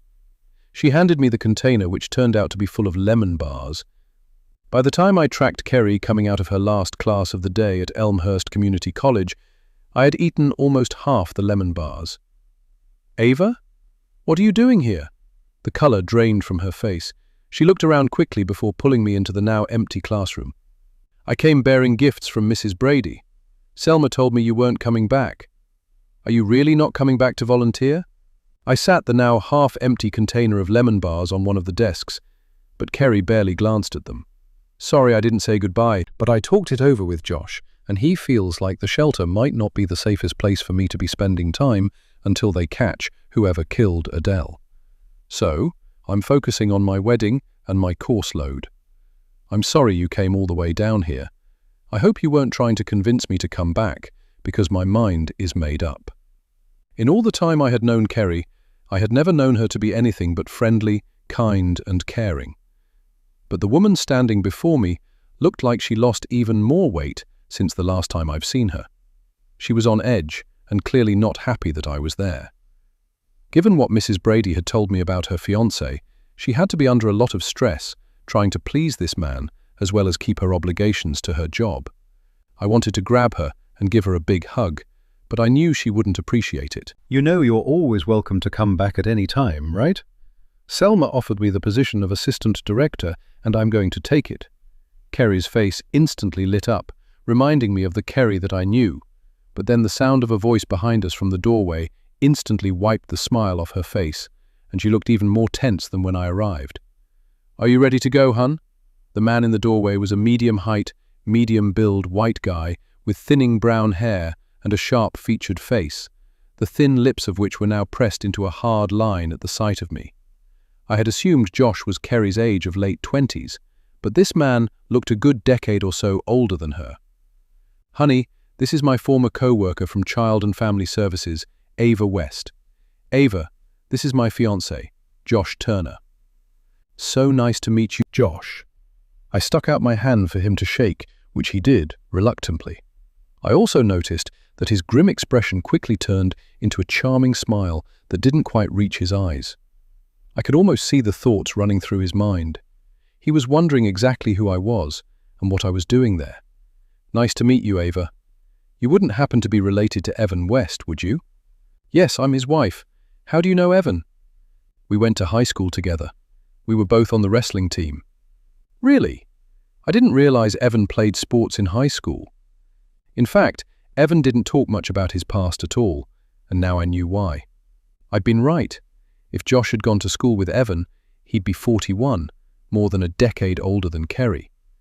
Well, it was only freshman and sophomore year. Then he got injured and had to drop off the team. Please tell him I said hi, and it was nice meeting you. He said it in such a dismissive way, my face burned with embarrassment. He gave Kerry a look that could have frozen water and made me flinch, and he wasn't even looking at me. What was this asshole's problem? Then it occurred to me that Kerry did not tell him that we volunteered together at Haver House.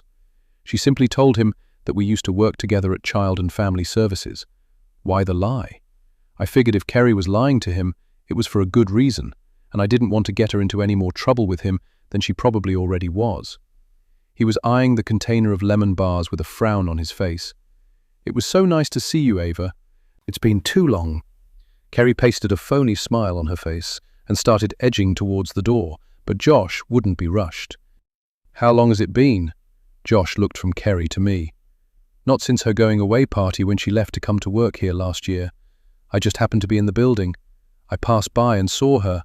I couldn't believe my luck. Really? He said, clearly not buying my story. What brings you to campus today? I graduated from here and one of my old professors, Dr. Martin, asked if I could come in to talk to her class. I even brought lemon bars. I just gestured towards the plastic container sitting on the desk. Would you guys like one? I nervously snatched the container from the desk and opened the lid. Josh looked into the container with a grimace, like I was offering him crack. No, thanks, said Kerry. I've got a wedding dress to fit into. She let out a nervous laugh that set my teeth on edge. Why was she so afraid of this man? Was he physically abusive? I gave her arms and legs a quick once-over to see if I could see any visible bruises and was happy to see nothing but toned, tan skin. But in the few minutes I'd known him, I deduced this man's abuse was most likely emotional. Sugar is a vice I quit a long time ago and my life is much better for it. Kerry, are you ready to go? He held out his hand, which she quickly took, and I watched the two of them leave the classroom without so much as a backwards glance. I knew I probably wouldn't be invited to the wedding. After leaving the classroom, I gave the remaining lemon bars to a group of students studying in the common area down the hall. What had Kerry gotten herself into? Since I didn't want to make any problems for her and had a feeling her asshole fiancé would check, I swung by my old professor's office, happy to see that she was there, and appreciated the big smile that lit up her face when she saw me in her doorway. Paulette Martin had been my favorite professor during my time at Elmhurst Community College. It had been a long time since we'd spoken, and I hated that this was the reason I was coming to see her now. Ava Hammond, get in here and give me a hug. I quickly stepped into the room and into Dr. Martin's warm embrace. Hi, Dr. Martin. You have no idea how wonderful it is to see you. And it's Ava West now. That's the kind of thing someone says after they didn't get such a warm welcome from somebody else.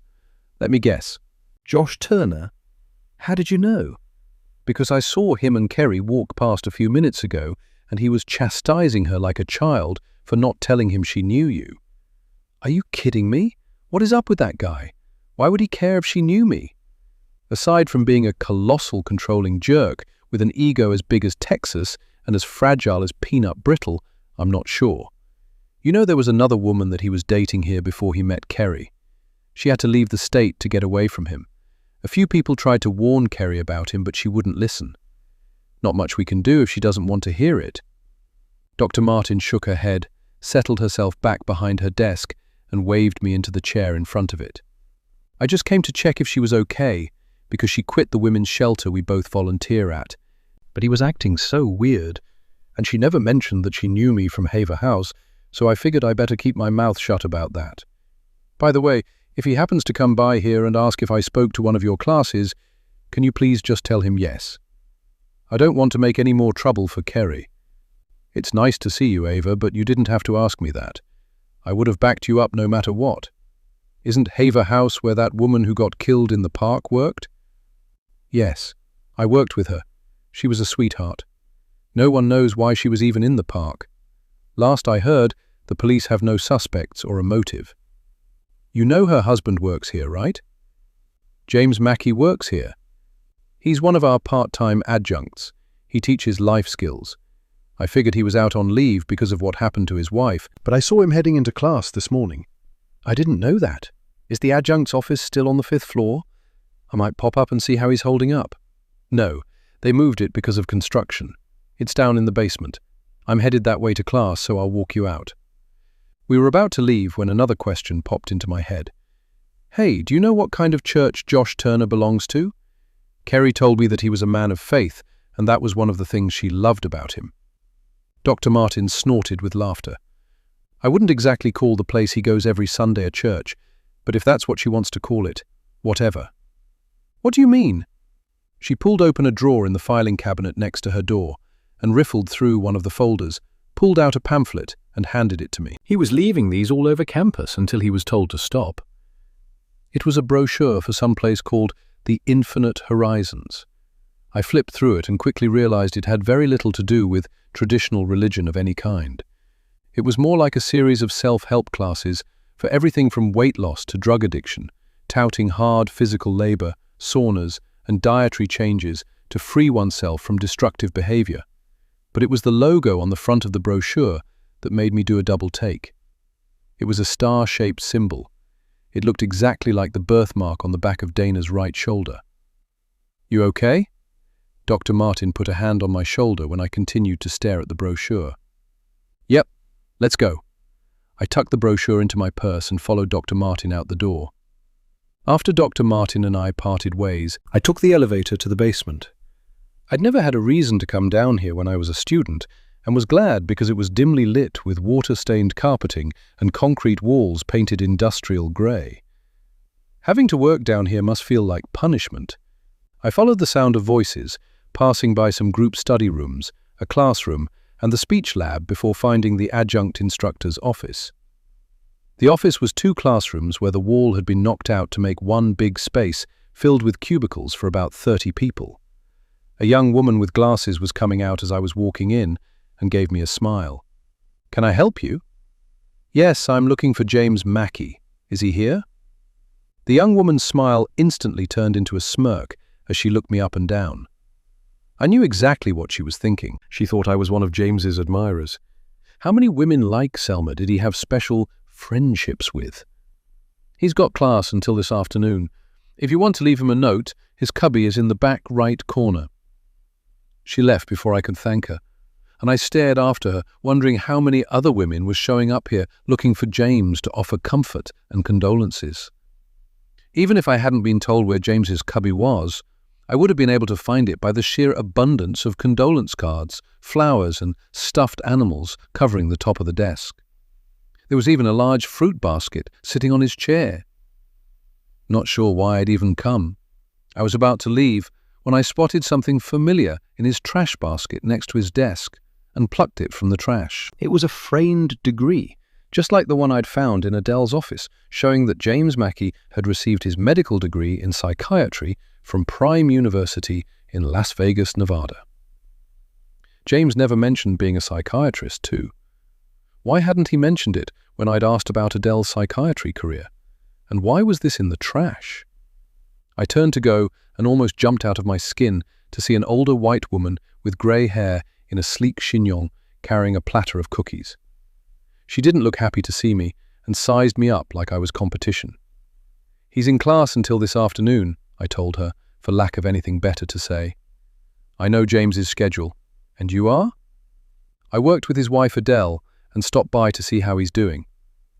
Oh, that was horrible, wasn't it? We still can't believe it. Did you know Adele? Not at all. This is only James's 2nd semester teaching here. I think I met her when he first started. She seemed nice enough. I was surprised to hear he was back at work so soon. Knowing James, he's behind on something and needs to get caught up. What do you mean? Don't get me wrong, I like James, but he's the worst life skills instructor we've ever had. Doesn't teach from the textbook, spends all his class time talking about himself, can't get grades in on time. His classes have a rep amongst the students as an easy A if you can endure his endless stories about his glory days in New York. Why hasn't he been fired? Are you kidding? It takes an act of Congress to get fired from this place. Well, he seems to be popular. I looked over at his loaded desktop. Only to a certain demographic, if you know what I mean. I looked pointedly at the platter of cookies in her hands. Oh, these are for a meeting I'm headed to. My desk is over there. Take care. I watched her head to a desk in the opposite corner and grab a sweater from the back of the chair. She was halfway to the door when I stopped her. Hey, how do you get hired if he's such a crappy instructor? She let out a snort of laughter. He came highly recommended by another staff member. Can I ask who? She looked torn and then shrugged. A math instructor named Josh Turner. My surprise must have registered on my face because she laughed again. Do you know Josh? Just had the pleasure of meeting him today. Then you have my sincerest apology. I left the building and was headed back to my car when I spied a dumpster full of office chairs that looked to be in perfect condition. I realized they must be from the part of the building they were doing construction on and would be replaced with new ones. I resisted the urge to grab one and toss it into my car.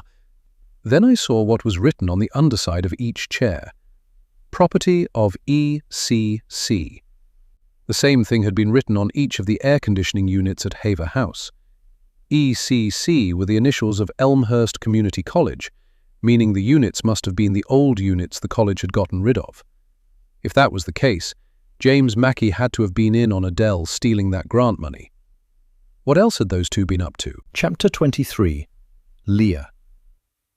I was sitting in the same diner where I'd met Mavis Brady, going over my notes when one of the waitresses, a woman whose name tag read Becky, slid into the booth opposite me, startling me. She was an older white woman who looked to be in her 60s, and her jet black hair hung in a ponytail down her back. Her uniform strained over her large chest, and I could see her lacy white bra through the gaps between the buttons.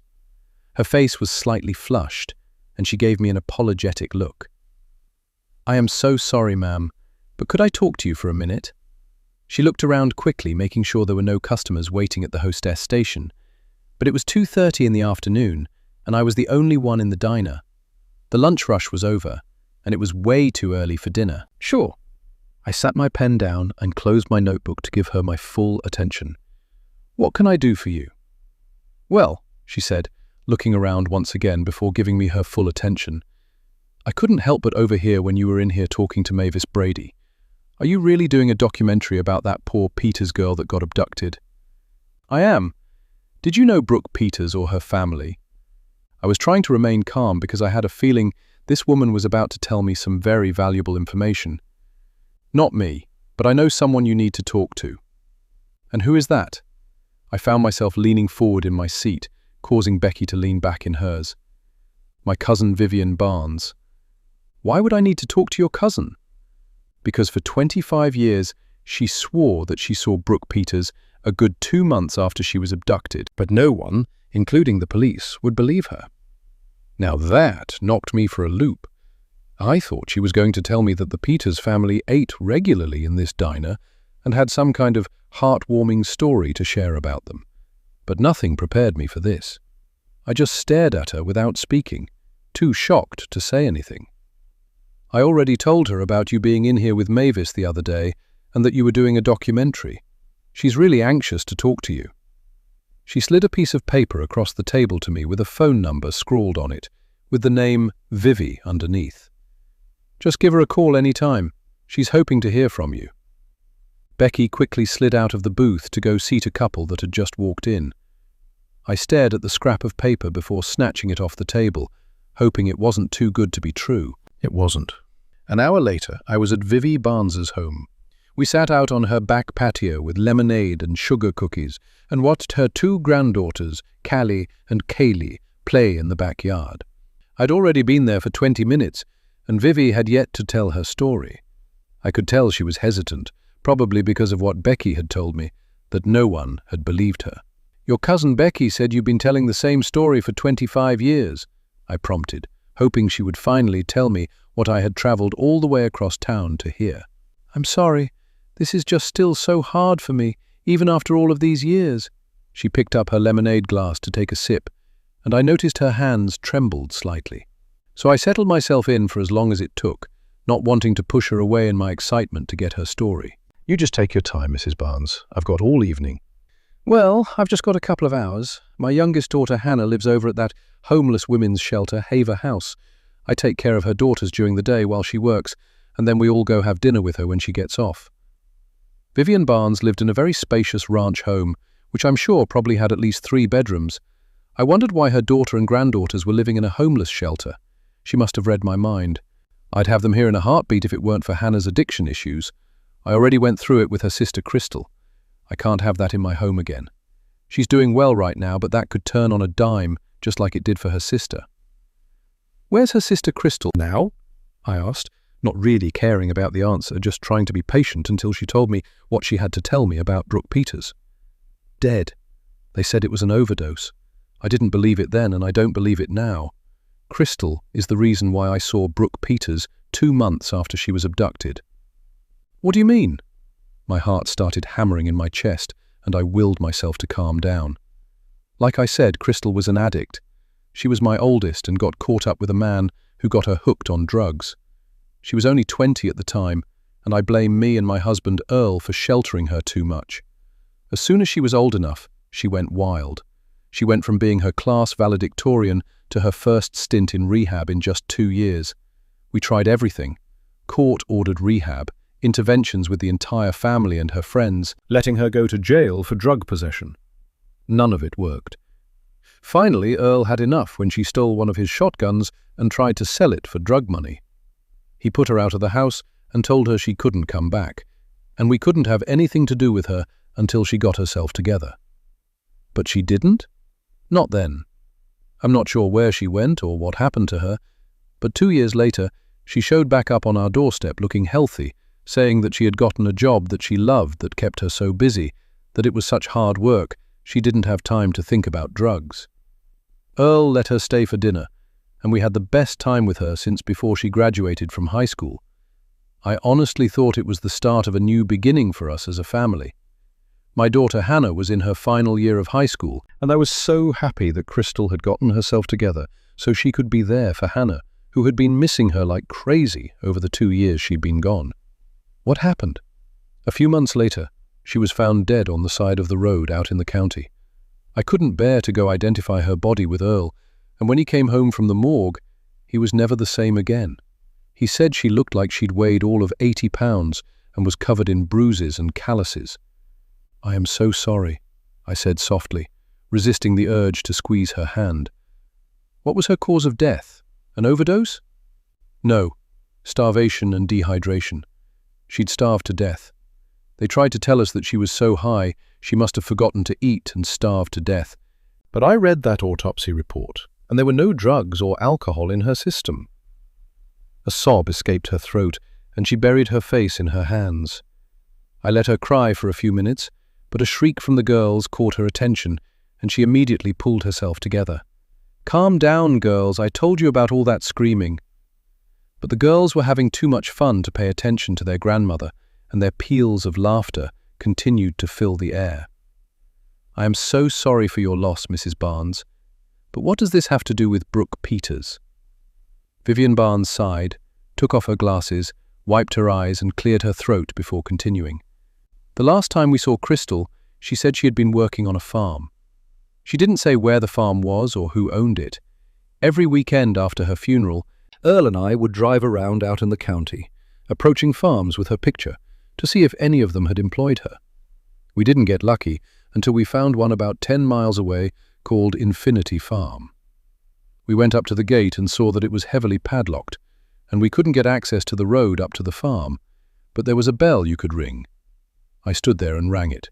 We waited and rang the bell for a good 15 minutes, when all of a sudden a little black girl showed up at the gate. She had pigtails, but she was filthy and thin. "Brooke." My voice was barely a whisper, but Vivian didn't notice and kept talking. I remember asking her if she knew someone who could let us in, and she started crying. That's when she told us her name was Brooke Peters, and she wanted to go home and asked if we could take her to her mummy. Before we could even say yes or no, she tried to squeeze through the gate.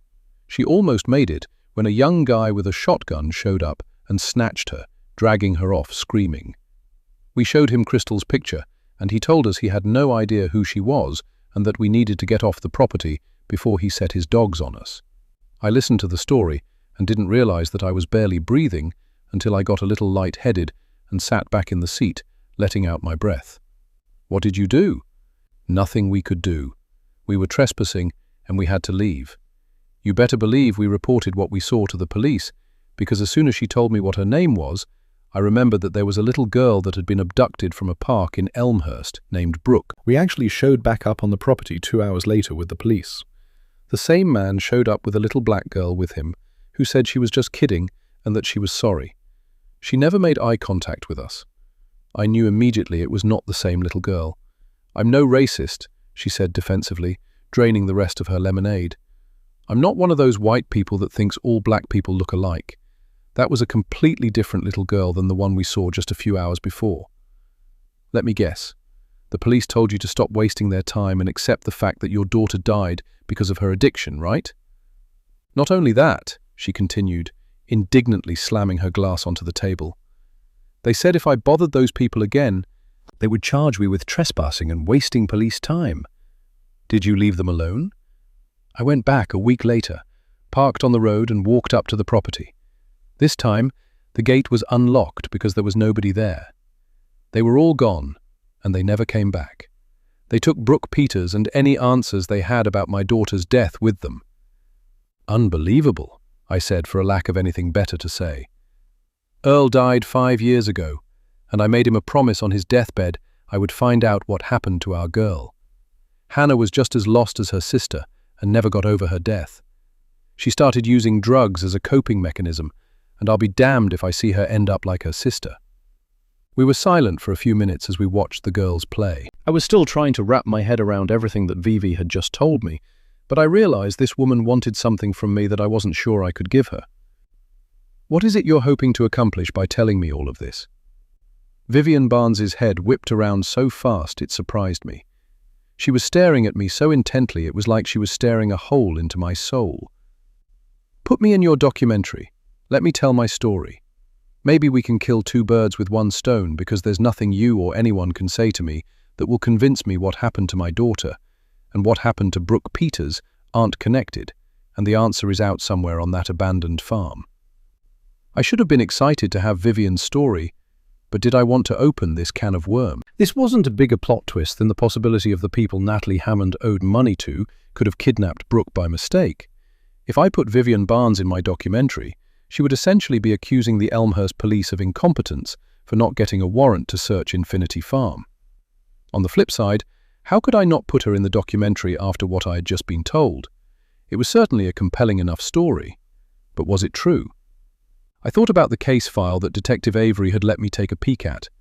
He wouldn't let me have it, but I did take some photographs of the report and had read it front to back multiple times.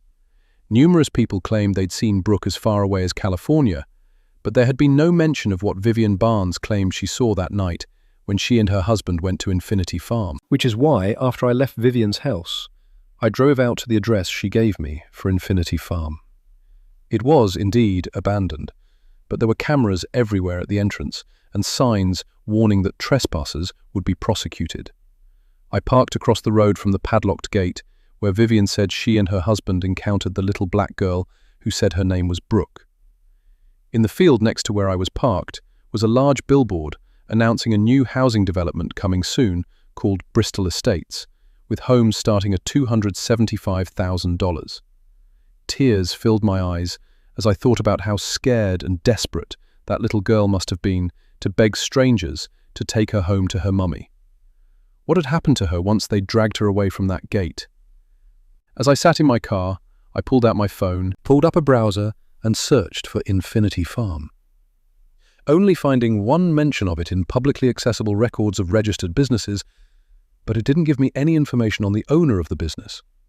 I drove back to my Airbnb and pulled up Elmhurst County's probate website on my laptop to access property records which were available online and searched the address 2850 Hilltop Road. The owner came up as Infinity Corporation. No name was attached to the property record. These people did not want to be found. If they were responsible for the abduction of Brooke Peters and the death of Crystal Barnes, what else had they done, and where did they go? I decided to check the public library to see if they had any information, since Infinity Farm was a local business. I watched as the older male reference librarian checked their database for any archived news articles about Infinity Farm and came up empty. "Well, thanks for checking." I started to walk away when he called after me. "Ma'am, you might try our pamphlet file. It's over here in our local history room."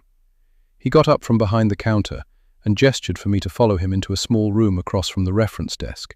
He stopped in front of a long, low, black metal filing cabinet. Each drawer was labeled with a range of the alphabet. "Are things filed by alphabetical order?" "No, they're assigned call numbers and subject headings. They don't show up in our card catalogue, but you can consult the index." He pointed to a small wooden card catalogue with 4 drawers that sat on top of the filing cabinet. "Thanks." I watched him go and pulled open the first drawer, quickly scanning the subject headings. I had expected to find mention of Infinity Farm in the agriculture section, but no luck. I didn't get lucky until I got to the 3rd drawer under local businesses and found a single entry that mentioned Infinity Farm.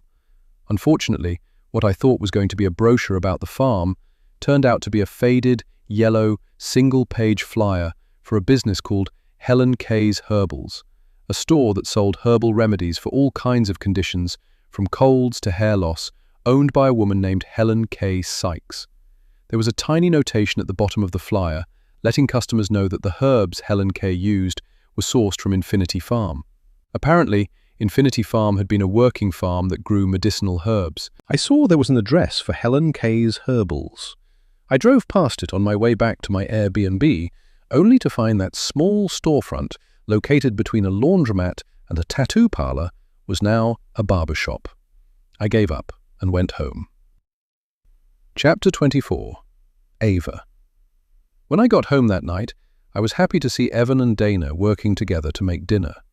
Evan was grilling some steaks on the back patio, while Dana was in the kitchen, putting a salad together and checking on the baked potatoes. I wanted to hold on to this peace for as long as I could, and decided telling Evan about the job I'd been offered at Haver House could wait until tomorrow. I didn't want to ruin what was looking to be a very pleasant evening. At least, that's what I told myself. In reality, I was still reeling over the Infinite Horizons logo. Was I imagining that it looked like the birthmark on both Brooke and Dana's shoulders? "Hey, can you grab that sour cream and an avocado out of the fridge? I'm going to make myself some homemade avocado ranch because I'm not feeling that vinaigrette you and your husband are into on my salad." "Only if you make some for me too. I buy that vinaigrette because Evan likes it, and it's just easier to use it on my salad too." I handed her the container of sour cream from the fridge and pretended I didn't notice how she rolled her eyes when I told her I only used vinaigrette because of Evan. "Everything good with you?" she asked as she got busy whipping together the dressing. "Why do you ask?" "You forgot to pick me up from the library. It's no biggie. I caught the bus, but I was just worried something had happened." "Oh my God, Dana. I completely forgot. I am so sorry." I slapped my hand against my forehead. I got caught up in a situation at work, and it completely slipped my mind. "Nothing too serious, right? Nobody else got hurt or anything, right?" "No, nothing like that. Just something unexpected came up, and I had to go check on the person in question." "I guess you can't tell me what it was about, huh?" I was really surprised she wanted to know, since she hadn't asked me a single thing about Haver House since she'd come to stay with us. It was almost like she'd forgotten that she'd lived there for a short amount of time. I figured it wouldn't be a big deal if I told her, since both she and Kerry were now no longer associated with Haver House. I quickly explained what had happened, but stopped short of telling her about Kerry's fiancé, Josh, let alone the brochure Dr. Martin had let me keep. In addition to the extreme diet, they also didn't believe in Western medicine and relied heavily on plant-based concoctions for illnesses. The fact I saw nothing in this brochure about modesty or a woman's subservience to men, told me it was Josh, and not his so-called religion, that was causing him to behave the way he was towards Kerry. Mrs. Brady was absolutely right. He was just controlling and obnoxious. She was also right about the fact that this was going to have to be a lesson Kerry learned on her own, because she wasn't going to let anybody keep her from marrying this man. And that made my heart hurt for her. All I could do was be a friend to her, and be there if ever she needed me. Speaking of so-called friends, why in the world would Adele have introduced Kerry to the likes of Josh Turner? How could she not have known what kind of a man he was? Kerry's the redhead with man problems, right? Yes, that's her. Why would you say she has man problems? How did Dana know about Kerry's relationship issues? Kinda hard not to notice when she's sitting in her car crying on the phone. I was in my car a few times and overheard her arguing with someone about a prenup. A prenup? Yep, from what I could hear it sounded to me like she wanted her fiancé to sign one, and he told her he would cancel the wedding if she didn't trust him. Well, they must have worked it out because as far as I know the wedding is still on. If the wedding is still on, that means she gave up trying to get him to sign it, because from what I overheard, her lawyer was really pushing for her to get a prenup. Sounds like a lot of money's at stake. I suddenly remembered Kerry telling me she was struggling with her grandmother's death and everything that came with it, and how Adele had been there for her. I'd wondered what she'd meant by everything that came with it. Had she meant an inheritance? Is that why Adele wanted to be there for Kerry? Because she knew Kerry had money? If Selma was right, and she'd been stealing from the shelter's accounts, it wouldn't be a stretch to think she'd have befriended a grieving young woman who'd just inherited a large sum of money. "Earth to Ava. Come in, Ava," deadpan Dana, giving me an odd look. "You okay?" "Sorry, I didn't mean to zone out." "No worries." Dana turned to put the sour cream back in the fridge, and her birthmark was in full view. I took a step closer to get a better look. "You know, I've been meaning to ask you about that birthmark on your shoulder. I don't think I've ever seen one like that before." "Birthmark?" She turned to stare at me. "That's not a birthmark, it's a brand." "A brand? As in somebody branded you?" Had I just heard her right? And before you ask, I have no idea how I got it, or who did it and when. I didn't even realize it was there until after I was found and taken to the hospital. One of the nurses asked me about it, and I had no idea what to tell her because I just don't remember. I'm not sure I want to remember. I could tell she didn't want to talk about it anymore. I left it alone, but I couldn't get it out of my head for the rest of the night. Evan and I were lying in bed watching TV, and I'd almost fallen asleep when I remembered meeting Josh Turner earlier that day. Oh, I can't believe I almost forgot to tell you. I ran into someone who says he knew you in high school. Who? Josh Turner.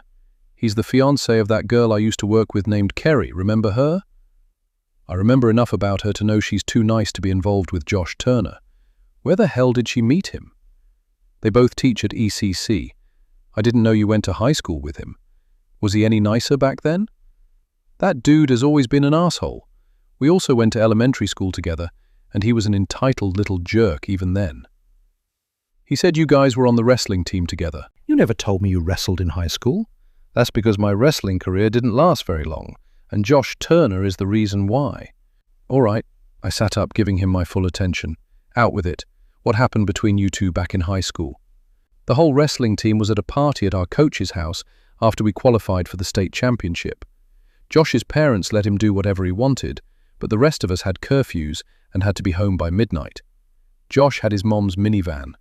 We knew he'd been drinking, but he swore he was okay to drive. He wasn't. Ended up crashing into a telephone pole. They had to use the jaws of life to get me out of the passenger side. Oh my God, Evan, how are you still alive? By the grace of God, along with the seatbelt and airbag, I broke my leg in 3 places and fractured a couple of vertebrae, and had to wear a cast and a back brace for months. That was the end of my wrestling career. Thanks to Josh Turner's drunk driving and me being stupid enough to get in a car with him. Was he charged with DUI or underage drinking? No. The Turner family has some pull in this town. He got off with having to attend a youth outreach program for substance abusers in lieu of jail time. I was the one who paid the biggest price. Not that my wrestling career was going to lead to anything life-altering, but still, that was 4 months of my life that I'll never get back. Evan yawned, which was his signal that he wanted to go to sleep and not talk about this anymore. "Do me a favor." "I know, stay away from Josh Turner." "I'm not kidding." His voice suddenly turned serious, and I looked over at him to see the hard set of his jaw. "He's bad news, Ava. An arrogant, narcissistic, racist jerk. Promise you'll stay away from him." "I promise." I put a reassuring hand on his arm. He picked up my hand and kissed my fingers.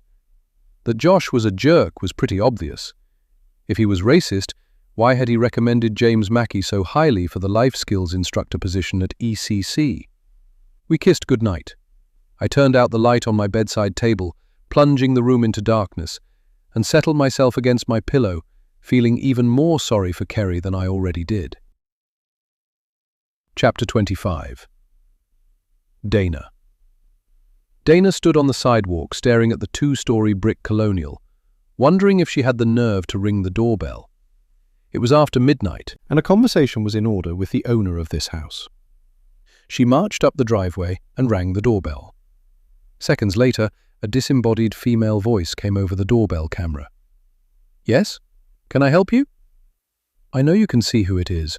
Open the door, or would you like me to tell your daughter why you really don't want me in her house?" A minute later, the door opened a crack, and Natalie Hammond appeared, wearing a green silk robe and looking even less friendly than when Dana saw her at Ava's house. "What are you doing here? And what kind of game are you playing with my daughter?" "Trust me, it's nothing like the game you participated in 25 years ago."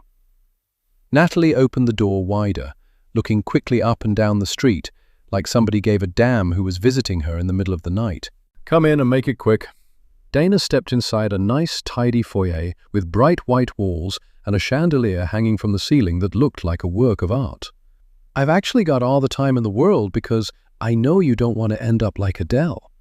Natalie's eyes instantly narrowed as she sank down onto the bottom step of her staircase. "Did you kill her? I wouldn't risk my place in the upper room for that spineless bitch. We both know she got what she deserved." "Then I'm assuming you know who did it." "No, I actually thought you did." Natalie jumped to her feet, eyes blazing, and pointed at the door. "Get out of my house." "All these threats, but you haven't threatened to tell your daughter who I really am and how we know each other? Now that would be a very interesting conversation." "I was a victim, too. Don't act like you're the same as me. I was just a kid. What was your excuse when you were a grown-ass woman?" "I said get out." "I'm going, but watch your back because karma comes for us all. Just ask Adele." "Oh, that's right, you can't because she's dead." Dana didn't wait to be told to leave a third time and marched out the front door and down the driveway towards the corner to catch the last bus back to Ava's house before they realized she'd snuck out. Chapter 26. Natalie. Natalie paced back and forth in her foyer, glad to see the back of her uninvited guest, who she hoped she would never see again. What she'd said had disturbed her. Was Adele Mackey's murder connected to what happened all those years ago? How was she going to keep this from Ava? She had only done what she had to do to keep a roof over their heads. How could she be blamed for that? Any mother would have done the same. It wasn't like she had a choice when she'd had to borrow so much money and then couldn't pay it back. All of those thoughts and more were swirling around her head when her doorbell rang again. Thinking her visitor had come back to harass her some more, she flung her front door open, only to be met by a figure dressed in a dark hoodie with the hood pulled low over their face. She couldn't even get a word out before the knife sliced into her side and hot breath hissed in her ear. You knew, and you did nothing. All those innocent people being fooled, abused, and taken advantage of, and you did nothing. You said nothing. Natalie screamed as her assailant pulled the knife out of her, poised to stab her again, when a voice rang out from across the street and the figure in the hoodie took off running. "Natalie, what's going on over there? Are you okay?" It was Mr. Hernandez, her neighbor from across the street, but Natalie couldn't speak. The searing pain snatched all the breath from her lungs as she pressed her hands to her side to staunch the flow of blood. Mr. Hernandez and his wife were at her side in an instant. He ripped a strip off his t-shirt to press it to her side. "Call 911, he told his wife as he lowered Natalie to the floor of her foyer, commanding her not to move or speak. "Ava, don't speak. We'll make sure to call Ava after we get you to the hospital.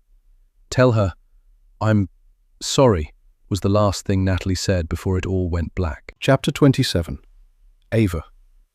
My mum was lucky. Whoever stabbed her had missed major organs but nicked her liver.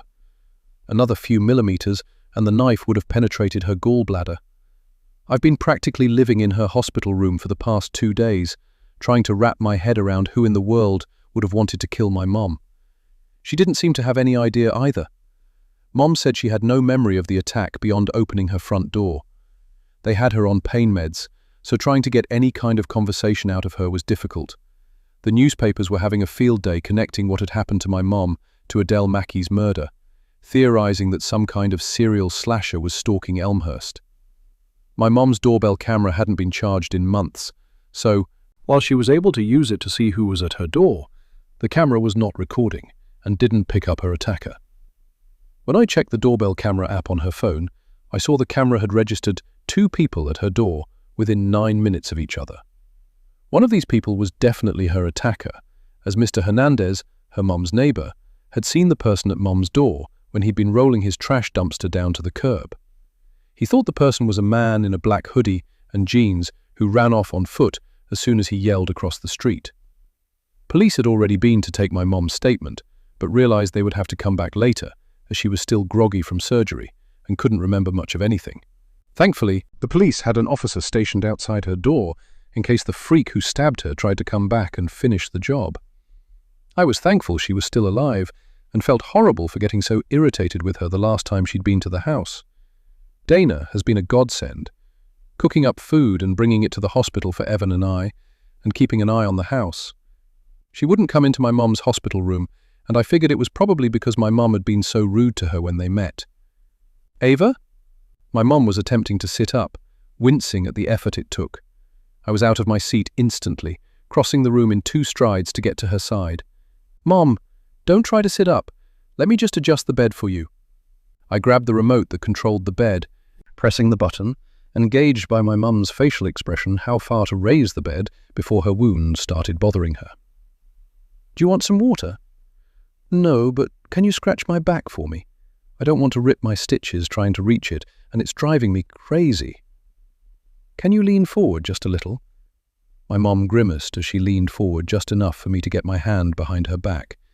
In the process, her hospital gown came loose, exposing her back and right shoulder, and I did a double take. On the back of her right shoulder was the same star-shaped brand that Dana had on her shoulder, the one that looked just like Brooke's birthmark. I knew it was a birthmark because that's what Brooke had told me. Where did this come from? I couldn't remember seeing it before. Granted, I haven't seen my mom in any kind of state of undress in years, not since I was a little kid. "Mom, what's this on your back?" I ran my index finger over it, and my mom flinched like I'd shocked her. She didn't answer, and instead doubled over and cried out in pain. I immediately jumped up and ran into the hall to find a nurse. I had the strangest feeling that my mom wasn't in that much pain. She just didn't want to answer my question. 3 people with the same marks on their backs. Dana said hers was a brand, but either didn't remember or just didn't want to tell me who put it there and why. Now, my mom had the same brand on her shoulder. This wasn't a coincidence anymore. I also knew my mom was in no shape to answer my questions right now.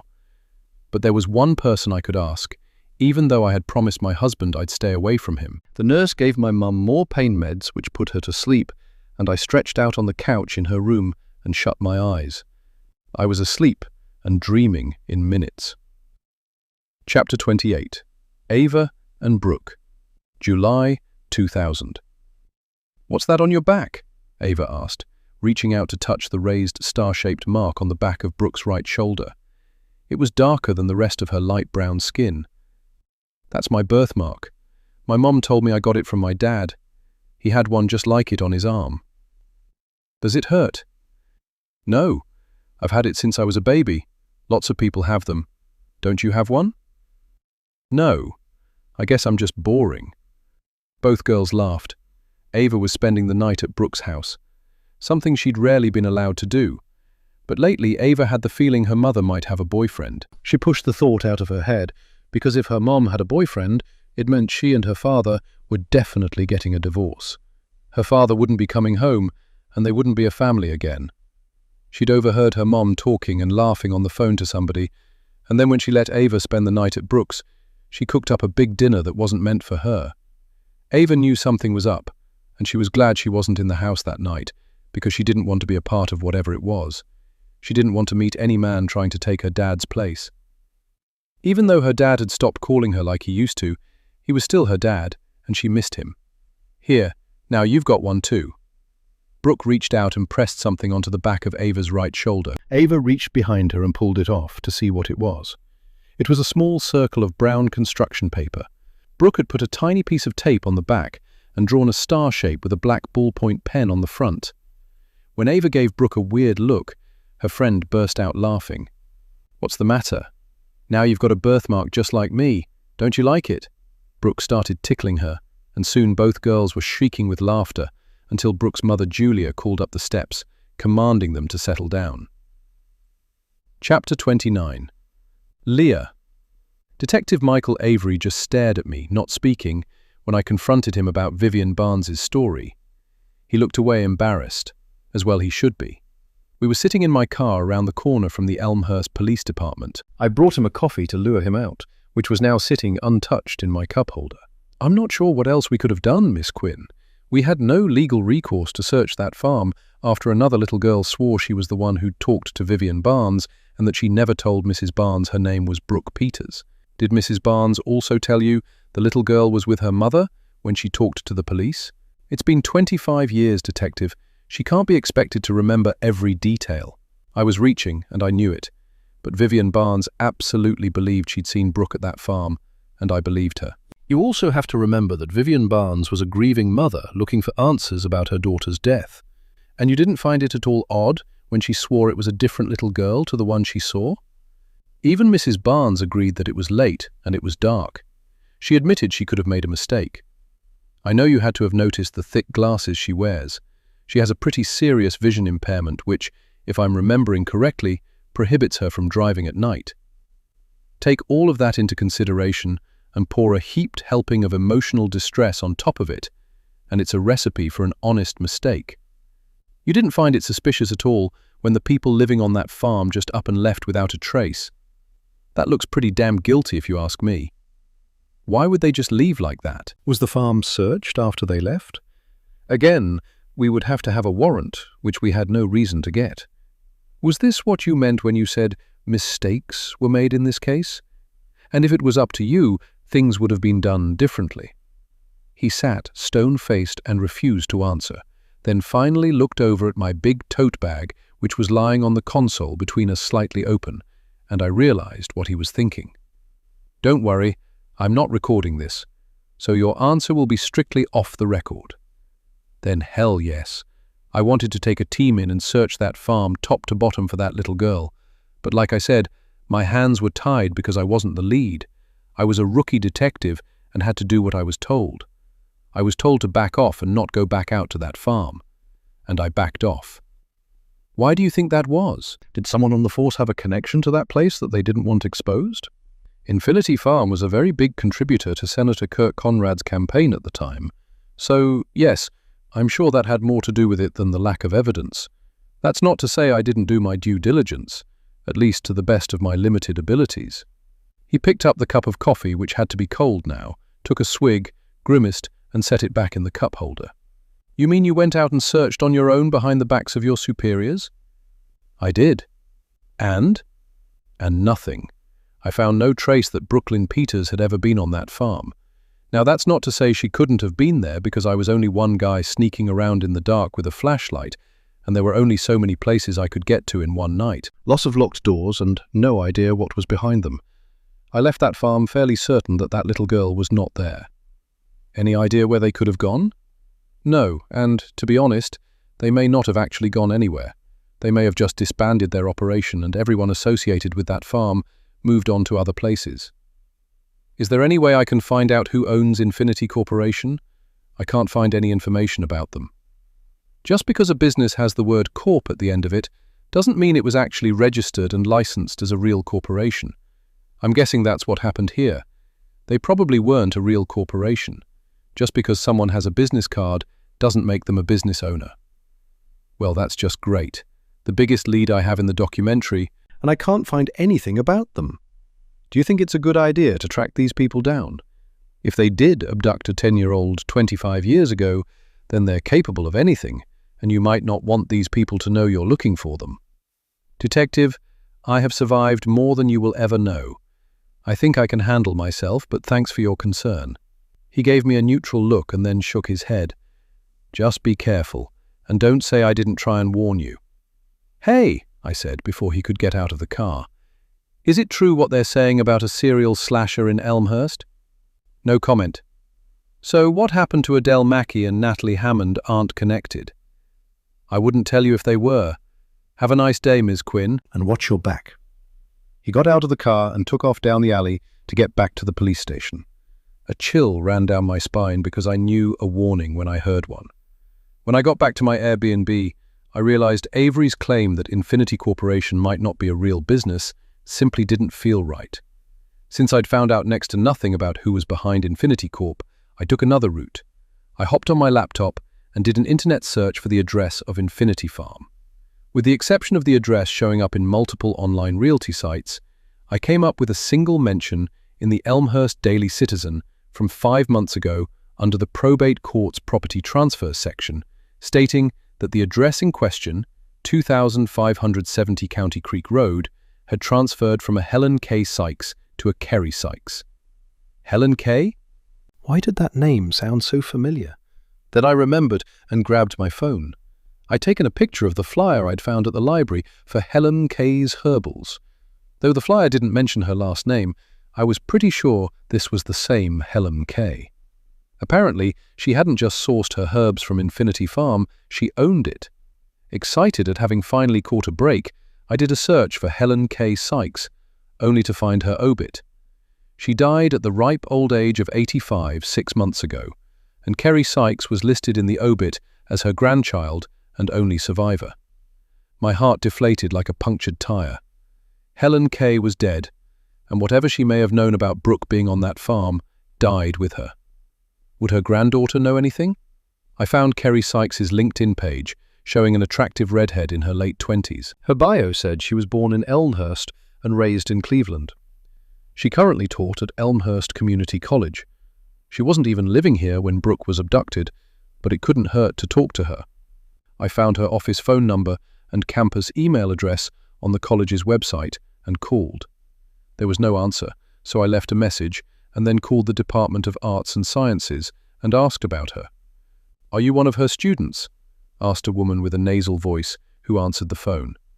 I started to say no, but realized I'd probably get more info if I pretended I was one of her students. "Yes, ma'am. I forgot what her office hours were and wondered if you knew. You should have gotten a message on your class portal letting you know Miss Sykes is out sick for the rest of the week." I must have missed that.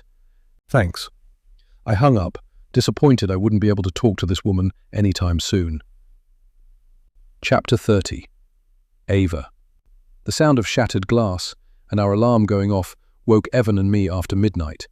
Evan was instantly on his feet, while I rubbed my eyes in confusion, having had so little sleep after my mom's attack.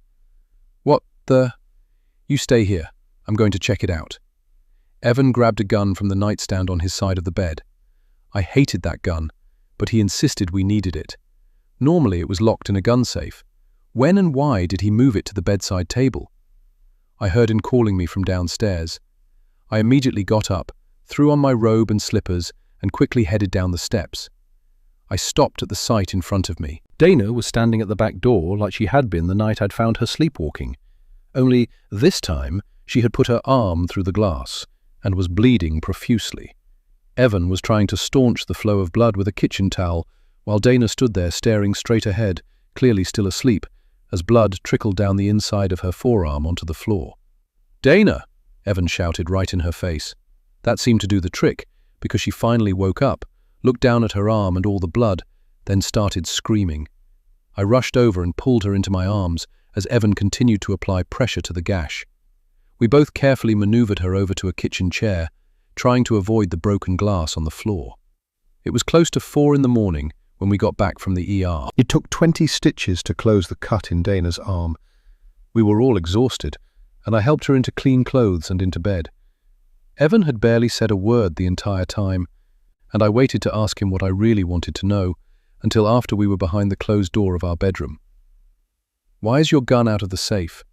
When did you put it in your bedside table? I thought we agreed if you were going to have one, it would always be locked in the safe.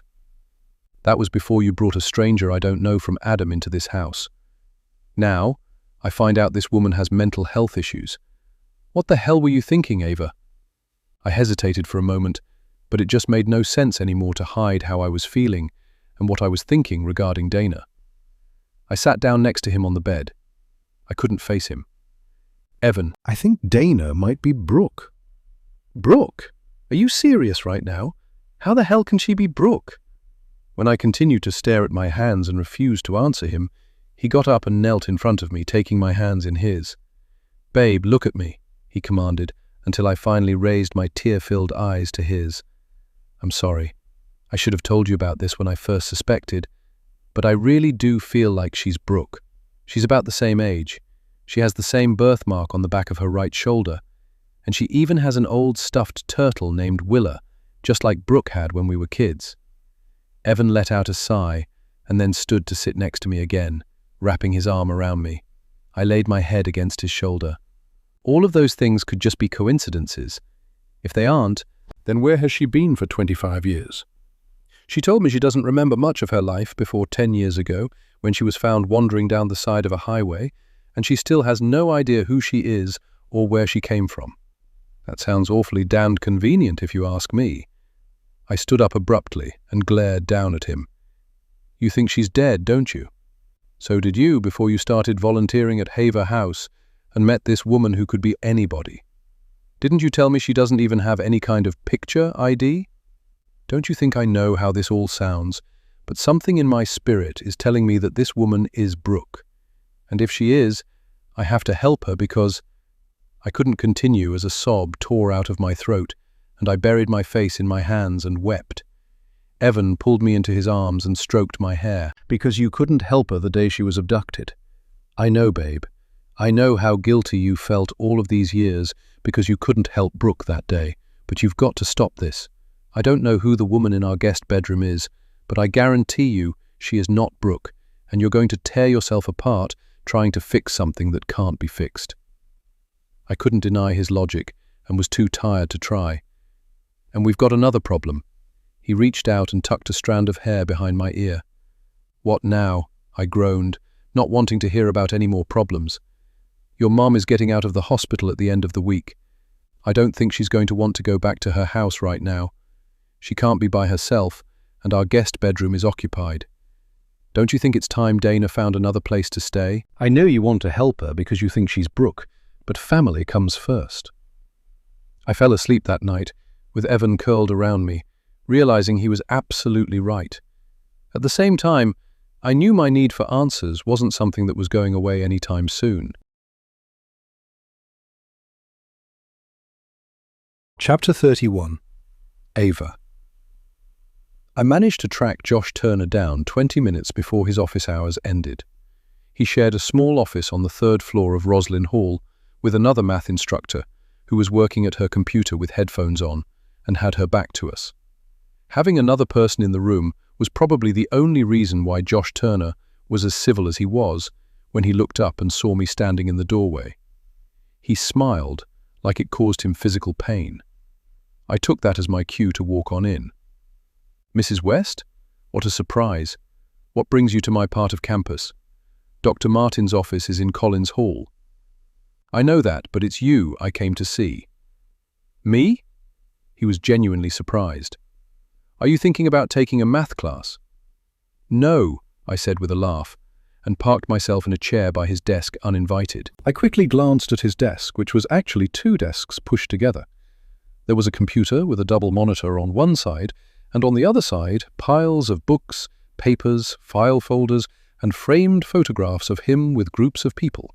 Some looked like students, and others with what looked to be other faculty members. None of them were photos of Kerry, the woman who was about to become his wife. If you came looking for Kerry, she's feeling much better. She'll be back on campus soon. Kerry? She's sick? There was no way I could have known what was going on with Kerry, especially given what I've been through the past several days. Nothing a few days off won't take care of. She's been working herself to death with her course load and with the wedding planning. Really? She told me you were being such a big help to her with the wedding planning. Why would she be so stressed out if you're helping her? I struggled to keep the accusatory tone out of my voice because it would accomplish nothing but make more problems for Kerry. Her attraction to this man was something I was probably not meant to understand. Ours is a partnership. More men need to be taking an active role in wedding planning because, after all, it's our day too, right? And you women do tend to get carried away. Someone needs to rein you all in. But I know you didn't come here to talk about my wedding plans, so please tell me how I can help you. I pulled the brochure that Dr. Martin had given me for Infinite Horizons from my purse and held it out to him, noticing he looked truly shocked. I had no idea any of these were still floating around campus. How do you get this? I didn't bother answering his question and asked what I'd come to ask. I wanted to know about this star symbol on the front. What kind of symbol is this? Josh Turner let out a harsh bark of laughter that irritated me like nails on a blackboard. When he finished laughing, he gave me a smug smile. For starters, this isn't a star. This is a Dharma wheel. Dharma wheel? What's that? It's a Buddhist symbol that represents transformation and rebirth. And you're using it as a symbol for Infinite Horizons. Why? Because our members come to Infinite Horizons deeply troubled and in need of a restart, a renewal, if you will. And that's what they get from our programs. As a matter of fact, are you interested in signing up for any of our programs? I could tell by the way he was eyeing me up and down with a smirk that he was about to suggest the weight loss program, which would have been the quickest way to earn himself a punch in the throat. No, thank you. How I managed to keep a smile on my face, I'll never know. And now that I had my answer, there was no reason to hang around this idiot any longer. May I ask why you're asking if you're not interested in any of our programs? It's just I've seen a handful of people lately with this symbol on the back of their shoulder and wondered what it was all about. And then I remembered seeing this brochure with the same symbol on the front. I figured if anyone would know, it would be you. There was no reason to lie to him about having seen the symbol, but I wasn't about to tell him my mother had been one of these people. And the people who have the symbols weren't able to enlighten you? No. Everyone seems to develop amnesia whenever I ask them about it. Well, what does that tell you? Not a damn thing, which is why I am asking you. Mrs. West, there are answers to every question that you want to know. Just know that the people you're asking are not obligated to share those answers with you. Did you just tell me to mind my own business? How very astute of you. Now, if you'll excuse me, he said, grabbing his big-ass leather briefcase and walking past me towards the door. I've got class. You know the way out. My husband said hi. He paused briefly, giving me a tight smile. I watched him leave, and as soon as he was out the door, his office mate, a young white woman with a bright pink bob, pulled off her headphones, turned to me, rolled her eyes, and shook her head. She must have been listening. We didn't have to say anything to each other to know what the other was thinking about her office mate. "Girl, I am so sorry," I told her as I walked out the door. As I headed to my car in the parking lot, I heard someone calling out my name. I turned to see Dr. Martin rushing towards me with concern on her face. "Ava, how is your mom doing? I heard about it on the news." "She's on the mend. She gets to come home on Friday. I'm just so thankful that her neighbors were able to intervene before that lunatic killed her. And they have no idea who did this to her or why. People are saying it's connected to what happened to James Mackey's wife. They're not sharing any information, and they have no idea who did this. I think someone is picking random victims, and my mom was the unfortunate winner this time around. If there's anything I can do, just let me know. I'm there for you, you know that, right?" I hugged Dr. Martin. "Thank you. I really appreciate that." She started to head back towards the building when something Josh Turner said popped into my head. "Dr. Martin?" She turned and I walked over to her. "I heard Kerry was sick. Do you know what's going on with her? We haven't seen her all week. I tried calling her, but it just goes straight to voicemail. Josh always stops into the department every day to give us an update on her. I trust him about as much as I trust straw rain boots. I would feel so much better if I could actually talk to her. If you hear from her, please let me know. I'm worried about her too. Dr. Martin nodded and headed back into the building. I decided I'd been dodging Leah Quinn's calls for long enough, and it was time I got busy doing what I had agreed to do when she paid me.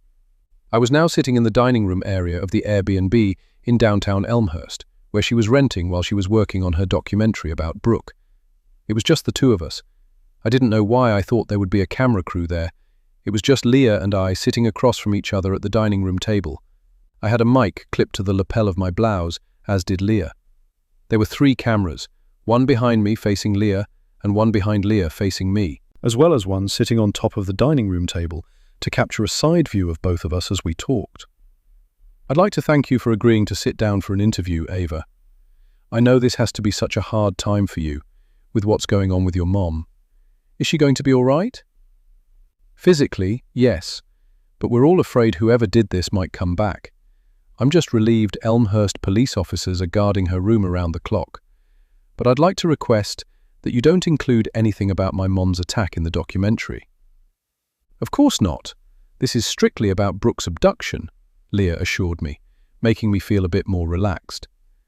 Great, and I'd like to thank you for giving me the opportunity to finally tell my story.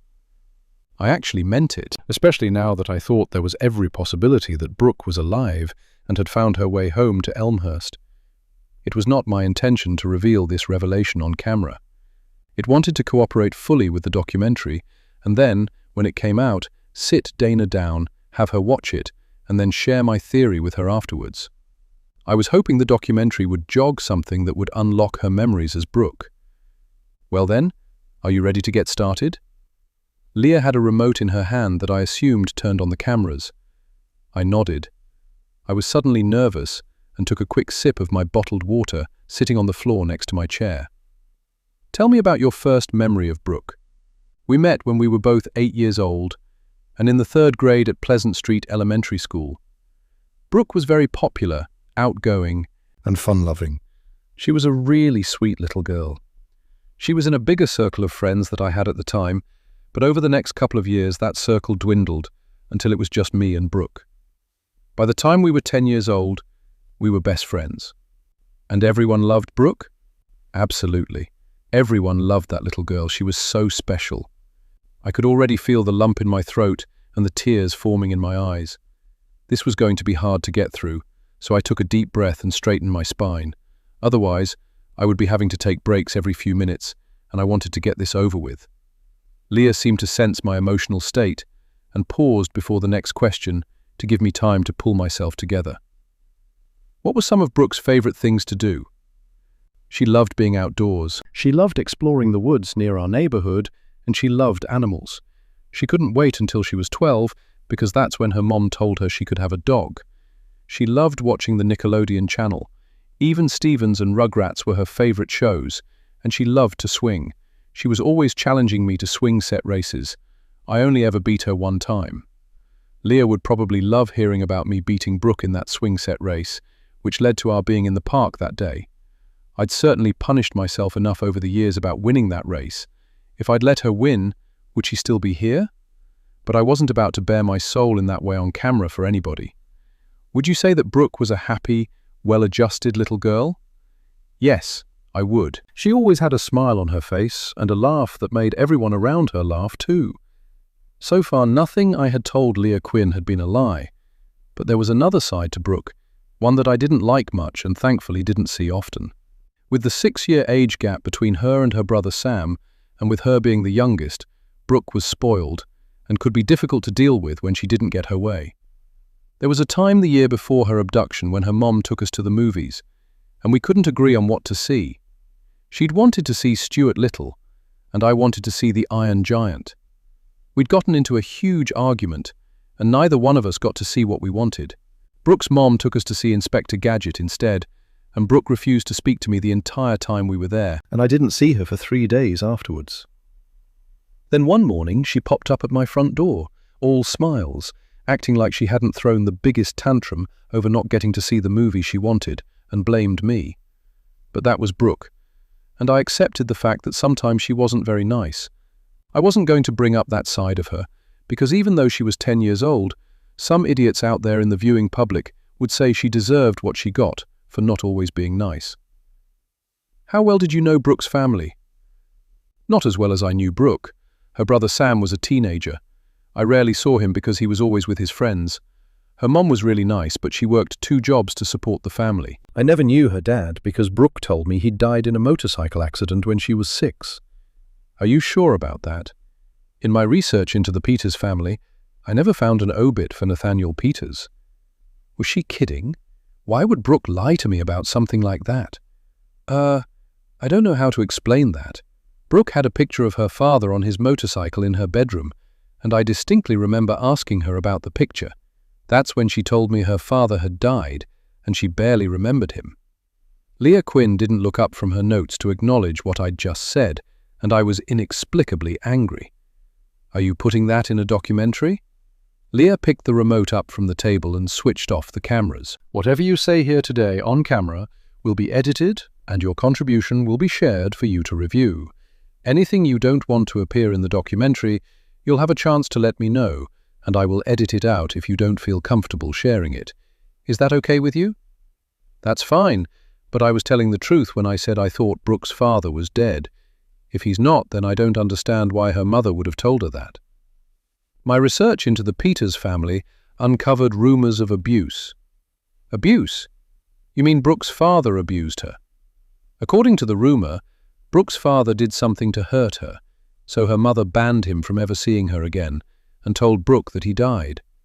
That information seems to be backed up by the fact I've not been able to find an obituary for Nathaniel Peters. I found an obit for his mother, Abby Peters, but there was no mention of him predeceasing her in her obit.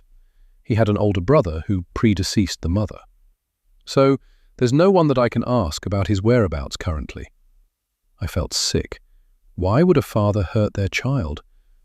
Brooke must have blocked out the trauma, because why else would she have had a picture of her father in her room if he had hurt her so badly that her mother told her he was dead? Of course, after all these years, whatever story Leah Quinn had heard was the equivalent of a 25-year-old game of telephone. Who knew how much of what she had been told was true? But if Nathaniel Peters was dead, there should have been a death notice, even if there was no obituary. Could he have died in another state or country, and his family had never been informed? I didn't know anything about Brooke's father, aside from his name. I had no idea if he even had family here in Elmhurst. I don't know what to say. I had no idea about any of this. Would you like to take a break? No, I'm good. Let's keep going. Take me through the day of Brooke's abduction. Everything that happened up to the time you guys walked into the park. I closed my eyes and thought back to that day, then proceeded to tell Leah Quinn about how we hung out at Brooke's house that morning, but we couldn't hear the TV over the vacuum cleaner that Brooke's mom was running. Her threatening to put us both to work helping her clean the house is what sent us out that day looking for something to do. I had change jiggling in my pocket for an ice cream cone, but Brooke didn't want ice cream.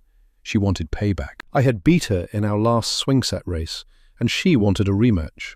I barely ever got my way with Brooke, but that day I was adamant I wanted an ice cream cone. Ice cream first, and then a swing race rematch. As I thought back on that day, my eyes flew open. I remembered something so small at the time, it had been buried in my memory because no one had asked me about anything that had happened before we got to the park until now. The recollection came flooding back like a tsunami. Chapter 32. Ava and Brooke, July 2000. Hurry up! I can't believe you don't want any ice cream. It's so hot out and it'll cool you off, Ava said to Brooke as she quickly walked down the street in the direction of the park.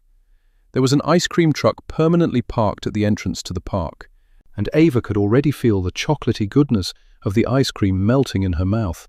Chocolate was her favorite. Brooke just looked bored and impatient, because Ava was insisting on getting ice cream first when she wanted to wait until after the swing race. Ava ignored Brooke's bad mood. She was in such a hurry to get to the ice cream truck, she wasn't watching where she was going when she stepped off the curb in front of the entrance to the park. Suddenly, the sound of screeching tires filled the air, and Ava felt herself being jerked backwards by her tank top. "Watch out! You almost got hit!" Brooke let go of the back of her shirt. If Brooke hadn't been there, the car that was now heading around the corner would have hit Ava. It was a brown car with a rusted-out hood. Chapter 33. Ava. It was the same car Brooke had been dragged into.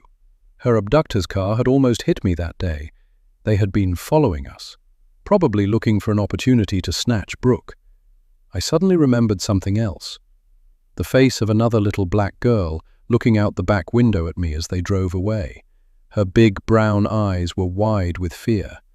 I abruptly stood up as those new memories assaulted me, and I knocked over the bottle of water in the process. "I'm sorry, I gotta go." I grabbed my bag from the kitchen counter on my way to the front door, with Leah Quinn hot on my heels. "You remembered something else, didn't you?" "I can't do this right now, I'll call you."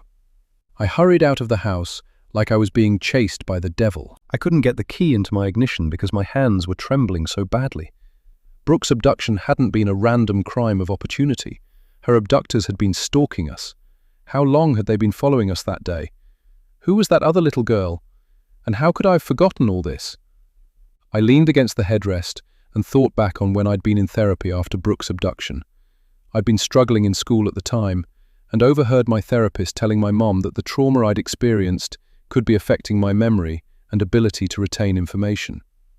Had trauma blocked out those other memories as well? Would remembering this at the time have led to them finding Brooke? Was it my fault after all? I burst into tears and buried my face in my hands and sobbed. When I got home, I poured myself a glass of Moscato and almost drained it in one gulp. I had to tell somebody. But who? And would it even make a difference when Brooke's case had gone so cold? What about that other girl I saw? Had she been abducted as well? I certainly don't remember hearing about another little girl going missing around the same time as Brooke, but that didn't mean anything. She could have been from another city, state, or even country. Since missing black people didn't usually make mainstream media, it wouldn't be hard for anyone not to have known about this other child. I thought about Brooke being dragged into that car, and thought about how loud her screams were, how they seemed to be coming from everywhere. But was it just Brooke's screaming that I heard? Did I also hear that other girl's screams as well? I could feel a tension headache coming on. I turned and almost jumped out of my skin to see Dana standing there. She was dressed in a nightshirt of mine, with her right forearm bandaged. When I left that morning, Dana was still in bed. She looked tired, with dark circles under her eyes. She also looked uncertain, like she was unsure about whether she had worn out her welcome or not. "Morning, sleepyhead. Do you want something to eat?" "I am so sorry about last night. You must be regretting letting me crash here." "Why would I blame you for something you can't help? I can't imagine you want to have night terrors, do you?" She shook her head wearily, and then took a seat at the kitchen island while I heated up the sausage, gravy and biscuits I had made that morning when I couldn't sleep. I fixed myself a sandwich and sat across from her. We ate in silence for several long minutes. "I heard you leave the house this morning. Did you have to go to work?" "I was being interviewed for a documentary about my friend that disappeared when we were kids. Do you remember I told you about that?" "Yeah," she said nonchalantly. "I remember you telling me about that. How did she disappear?" "She was abducted right in front of me from a playground when we were 10 years old." Her head jerked up, and the stunned look on her face made me think for a split second that she may have remembered something. Again, I was disappointed. "And you have no idea who did it or where she is now?" I wanted to scream at her, but didn't.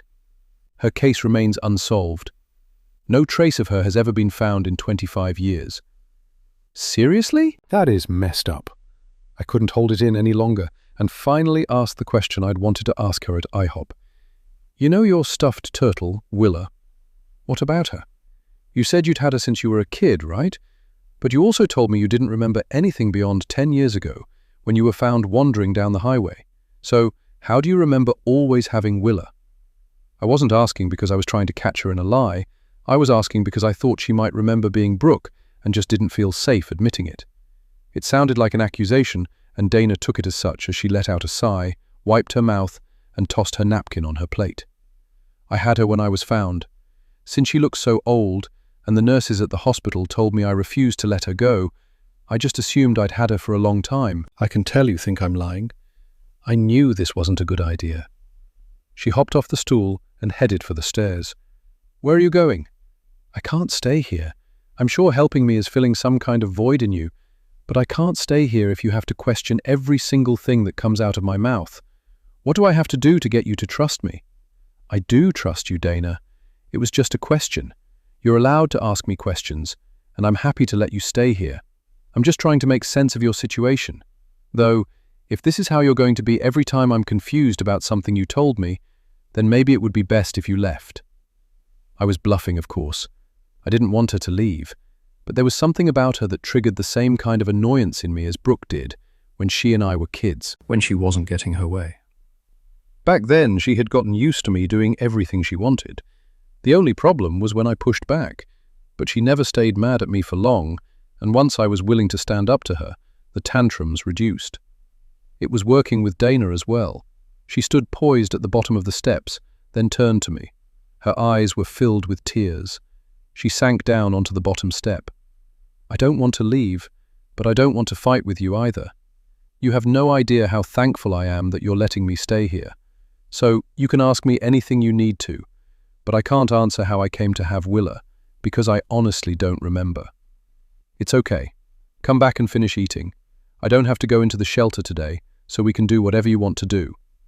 After we'd eaten and cleaned up the kitchen, I gave Dana some plastic wrap so she wouldn't get her bandage wet, and she went to take a shower.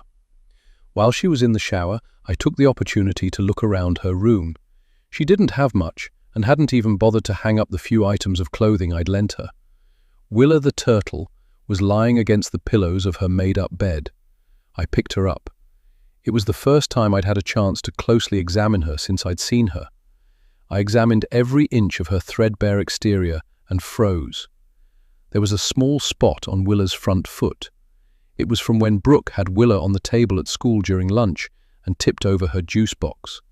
We took Willa into the bathroom and tried to scrub the spot as best we could, but it had left a pink stain behind. Dana's Willa had this exact stain. I was suddenly light-headed and sank down on the edge of the bed as I realized Dana truly was Brooke. If she had been abducted without Willa, how did she come into possession of her beloved stuffed animal after her abduction? That meant that either someone Brooke knew had abducted her, or one of her abductors had gone to her house to get Willa. Chapter 34. Detective Avery. Detective Michael Avery sat in his unmarked police-issued Crown Victoria in front of the padlocked gate of Infinity Farm. He looked up at the cameras mounted on weathered wooden posts flanking either side of the gate. They were pointed at the winding drive leading up to the farm, and he knew none of them were working. It was just a decoy to keep people away.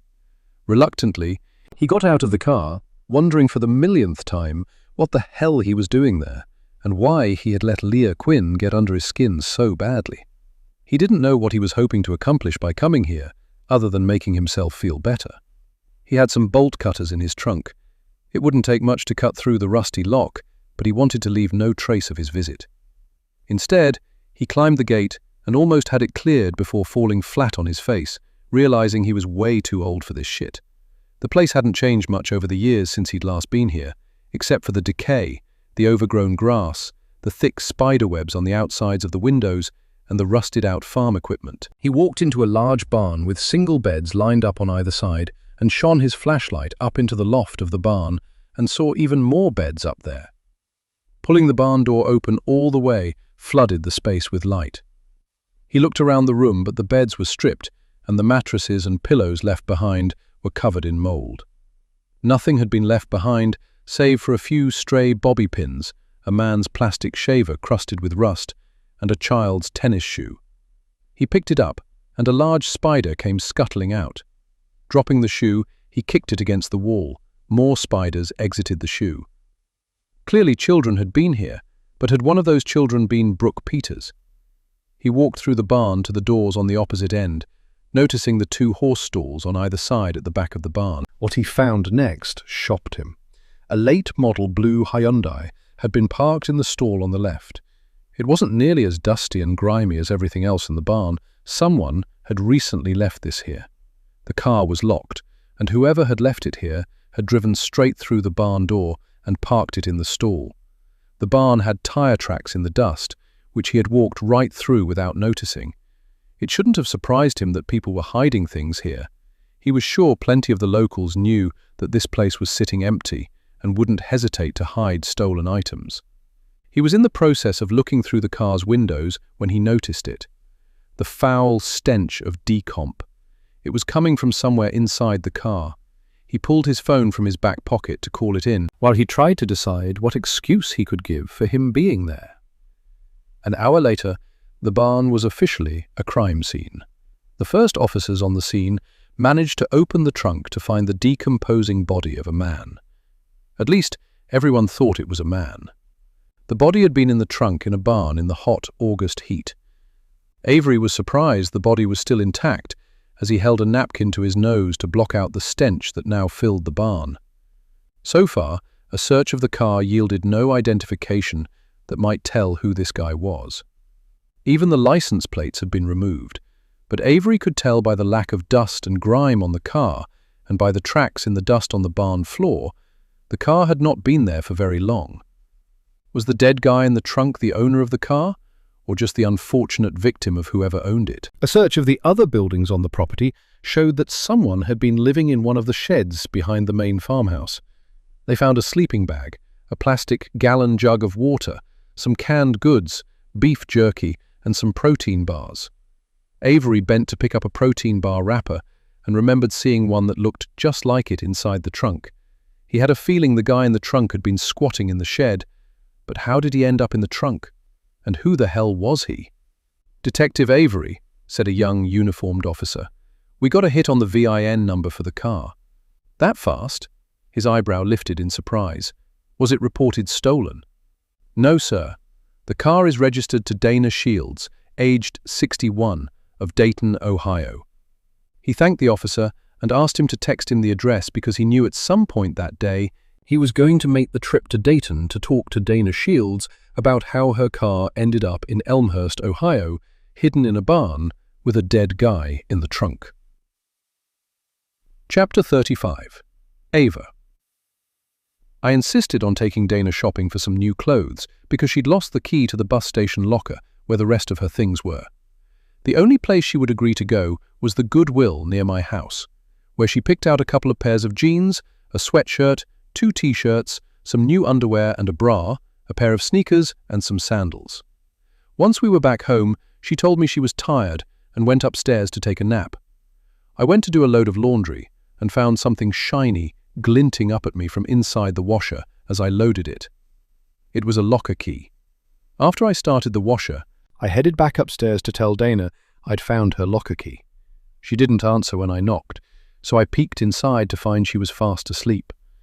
While she rested, I figured I'd do her a favor and head down to the Elmhurst Greyhound station to get the rest of her things from locker 706, which was stamped onto the key.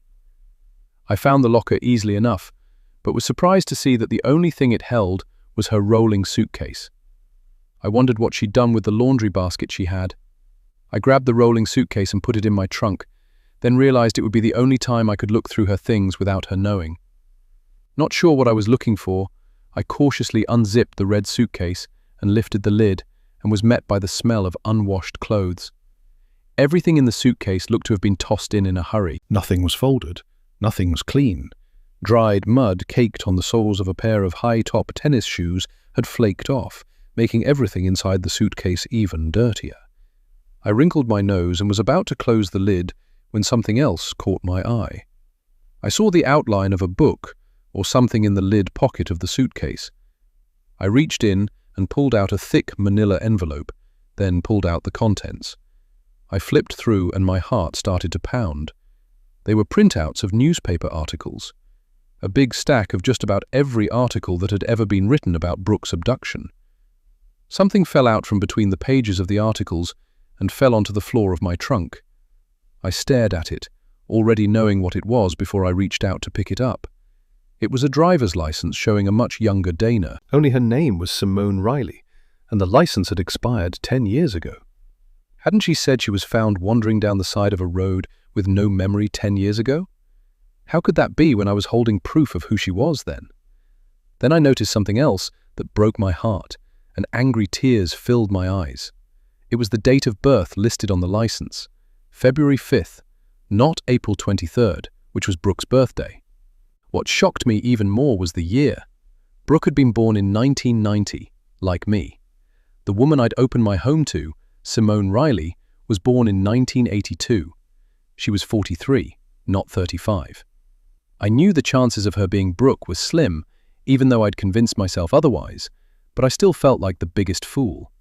Dana, or rather Simone, had been lying to me all along about everything, From having amnesia to not knowing who she was. Everything about her was a lie.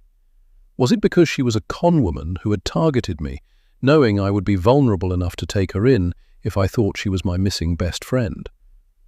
I stuffed the envelope back into the pocket, but it wouldn't go in all the way.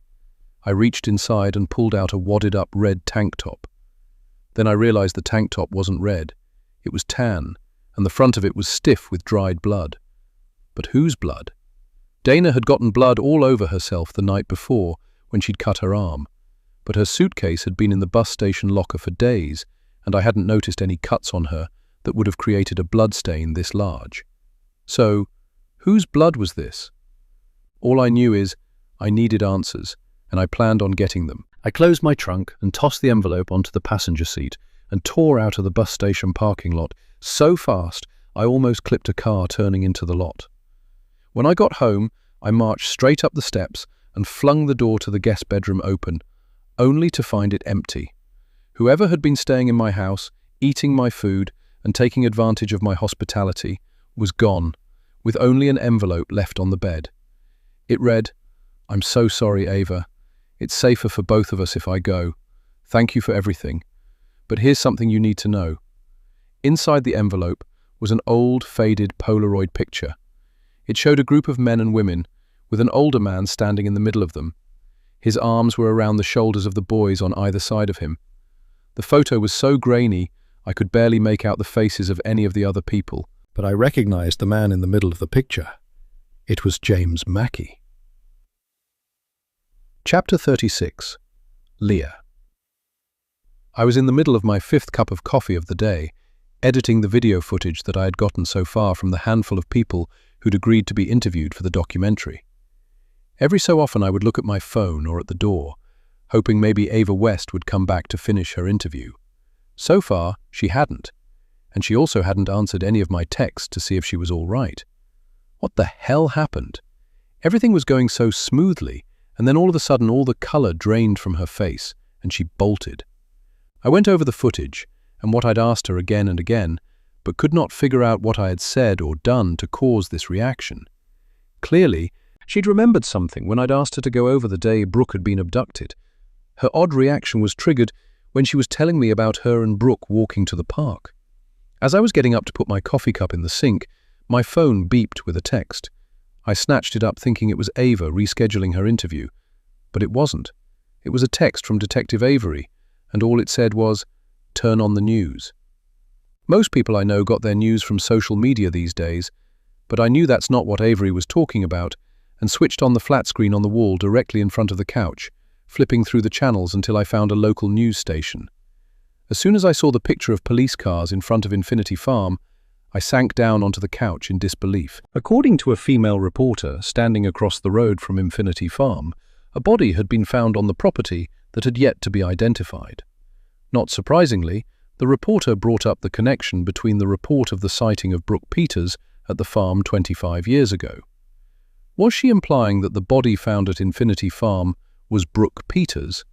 Because I, of all people, knew that couldn't be true. Chapter 37. Brooke, July 2000. Brooke screamed and screamed until her lungs felt like they would burst before one of the 2 men in the front seat turned around and swung at her, missing her face by millimeters. She attempted to get as far away from the passenger seat as she could, but she could only go so far.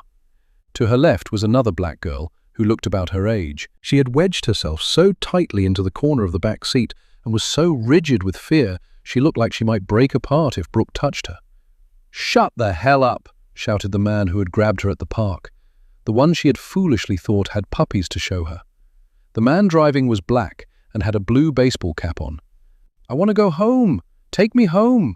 Fingers dug into her arm, jerking her out of the way as the man swung at her again. She looked at the girl whose eyes were big and frozen with fear as she vigorously shook her head, her eyes imploring Brooke to be quiet. Spent, gasping and hiccuping on her sobs, Brooke laid her head down on the other girl's lap, shoving her fist into her mouth to block out the sound of her sobs as the car drove on, taking her further and further away from home. Chapter 38. Ava. I was relieved Dana was gone. I hadn't been looking forward to confronting her over the license and all the other lies she'd fed me that I'd eagerly lapped up. I had wanted her to be Brooke so bad it had clouded my judgment.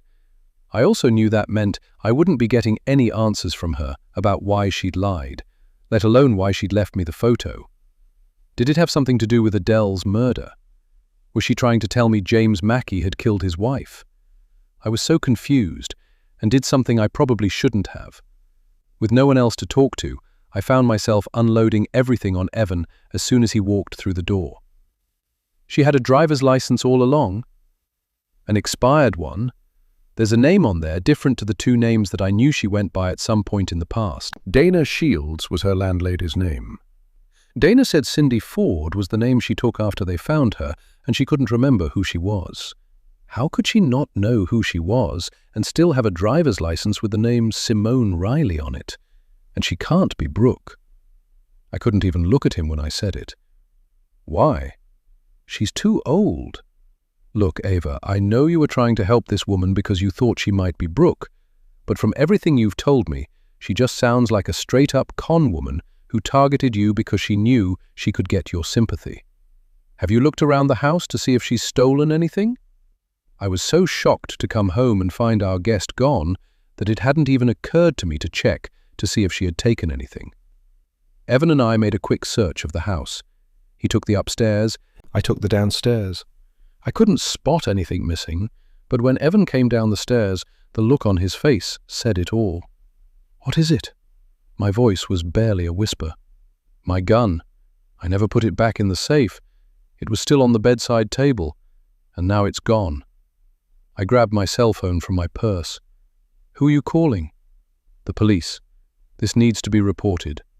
Dana is running around with a gun and we have no idea why she took it or what she's capable of."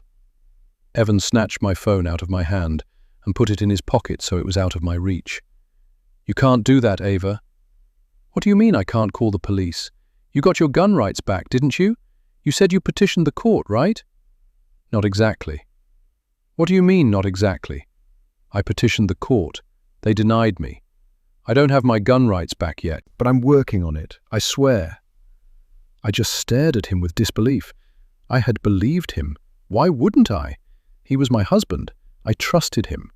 Now, a woman with questionable motives had stolen a gun he wasn't legally allowed to own because he was a convicted felon, and we couldn't call the police to report it. What else had Evan lied about? How could I trust anything he'd told me? "I can't believe this. Are you serious right now? How long did you think you were going to be able to hide this from me?" "Look, I knew you were going to react this way. I swear to God, Ava. I'm working with an attorney to get my gun rights back, but it takes time. Just like you swore to me the court approved your petition and you were allowed to own a firearm again. How am I supposed to believe anything that comes out of your mouth when you tell me lies? Because you always overreact and make me feel sorry for telling you the truth." "You mean the way you overreacted when I just wanted to take a small break before we explored IVF?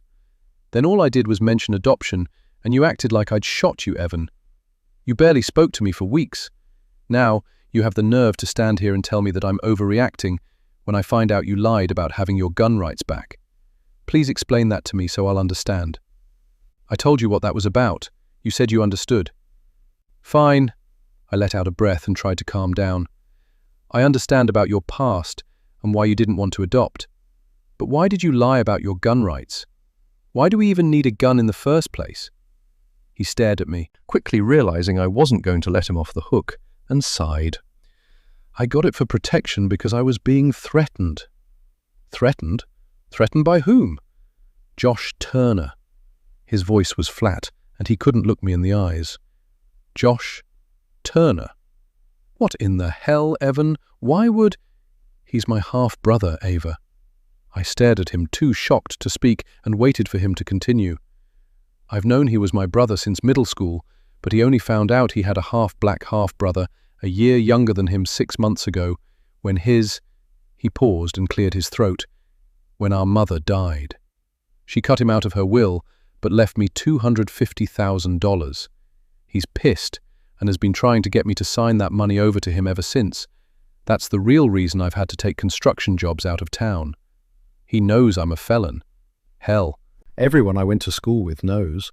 But Josh has been telling my clients about my criminal past, and I've lost jobs because of it. But why did she leave you that money? Guilt? That and the fact that Josh blew through a lot of his parents' money when they were alive. He wasn't exactly a son they could be proud of. They were constantly having to bail him out of financial and legal messes. They even shipped him off to some treatment program on some farm when he was a teenager. Nothing worked. He's just a narcissistic jerk. I let out a harsh laugh I didn't recognize. Oh, really? And what does that make you? Huh, Evan? You've known about this for months, which means you've been lying to me for months.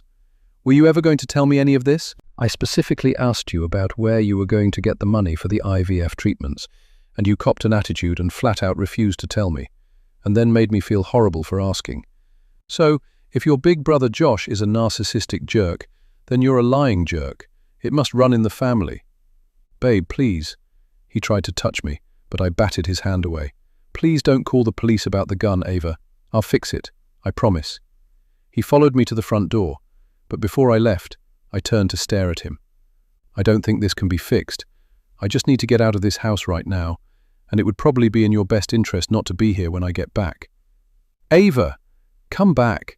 Babe, I'm sorry, I slammed the door on whatever he was about to say, tears blurring my eyes. I had to sit behind the wheel of my car for several minutes to calm down, not trusting myself to drive in the state I was in. Where could I go? My mom's was out of the question, and I didn't feel like going to the shelter. That only left one person. Chapter 39. Leah. It was after 8 o'clock when a soft knock came at my door. Had I not been headed back to the living room, where I had parked myself in front of the news all day, I may not have heard it. I opened the door to find Ava West on my doorstep. I'm so sorry. I know it's late, but I was hoping I could continue my interview for the documentary. Of course, please come in. I stepped aside for her to enter and noticed her eyes were red. Had she been crying? Had she heard the news about what was happening at Infinity Farm too? Would you like a glass of wine? A big one if you've got it. By the time I came back to the living room with a large glass of white wine for her, she was staring open-mouthed at the TV. By the shocked look on her face, I could tell this was the first time she was hearing about the body found at Infinity Farm. This has been on the news all day. She barely looked at me when she took the glass of wine and took 3 big gulps, almost draining it. Do they know whose body they found? It's not Brooke, Ava. How do you know? Well, I don't know for sure, but it was described as a body and not remains. I had to rush forward to catch the wine glass that slipped from her fingers, splashing the remnants of wine down my sweatshirt. I gently led her to the couch before getting a dish towel to mop up the wine. There was a sighting of Brooke at a farm on the outskirts of town a few months after she was abducted. I remember hearing my mom and Brooke's mom talking about it in our kitchen, and remember how disappointed her mom was when they found out it wasn't Brooke. I know all about that. I interviewed Vivian Barnes, the woman who reported that sighting, for the documentary. She still swears to this day that it was Brooke she saw. This is just too much. Tears streamed down Ava's face, and she wiped them away with the back of her hand. There was no way I could interview her for the documentary tonight, and it would be cruel to try, as she was clearly emotionally distressed, and had been when she arrived at my doorstep. Oh my God! Ava suddenly jumped up from the couch and stared at the screen. I looked too and saw a car being towed down the driveway and out of the entrance to the farm. From the quick glance that I got, it was a blue Hyundai Sonata. What's wrong? I know whose car that is. Chapter 40. Detective Avery. Please tell me you'll be able to establish a time of death. Avery was looking at Dr. Tate Lang, the interim medical examiner, noting the downward turn of his mouth and the slight lift of his left eyebrow. He first met Lang at the Adele Mackey crime scene, as he'd recently come on board, temporarily, as their long-term medical examiner had retired recently. Lang was a good 30 years younger, with a slender build, close-cropped hair, and dark brown skin. In his denim button-down shirt, khaki Dockers, and black Nikes, he looked more like one of their IT guys. Might be able to pin it down once we get some of the flies and larvae to an entomologist, which can take forever. In this heat, it's going to be damned hard to pinpoint the precise time of death, but I did find this. He handed Avery a plastic evidence bag with some type of plastic card coated with bodily fluids that made Avery's stomach lurch slightly. He took a closer look. It was a driver's license, and when he saw the name on it, his head jerked back in surprise. "What's wrong, you know this person?" Dr. Lang asked, stripping off his plastic gloves and shoe covers. Avery didn't respond because too many thoughts and questions were racing through his head. Namely, how the hell did Nathaniel Peters' body end up dead in the trunk of a car, which was owned by a woman who lived in Dayton, in the barn of a farm in the outskirts of Elmhurst, Ohio? Where had he been for the past 25 years? And why had he been living in a shed on this property, which happened to be one of the places his daughter, Brooke Peters, had been sighted after her abduction? Chapter 41. Ava. The police were now looking for Dana, or rather Simone Riley.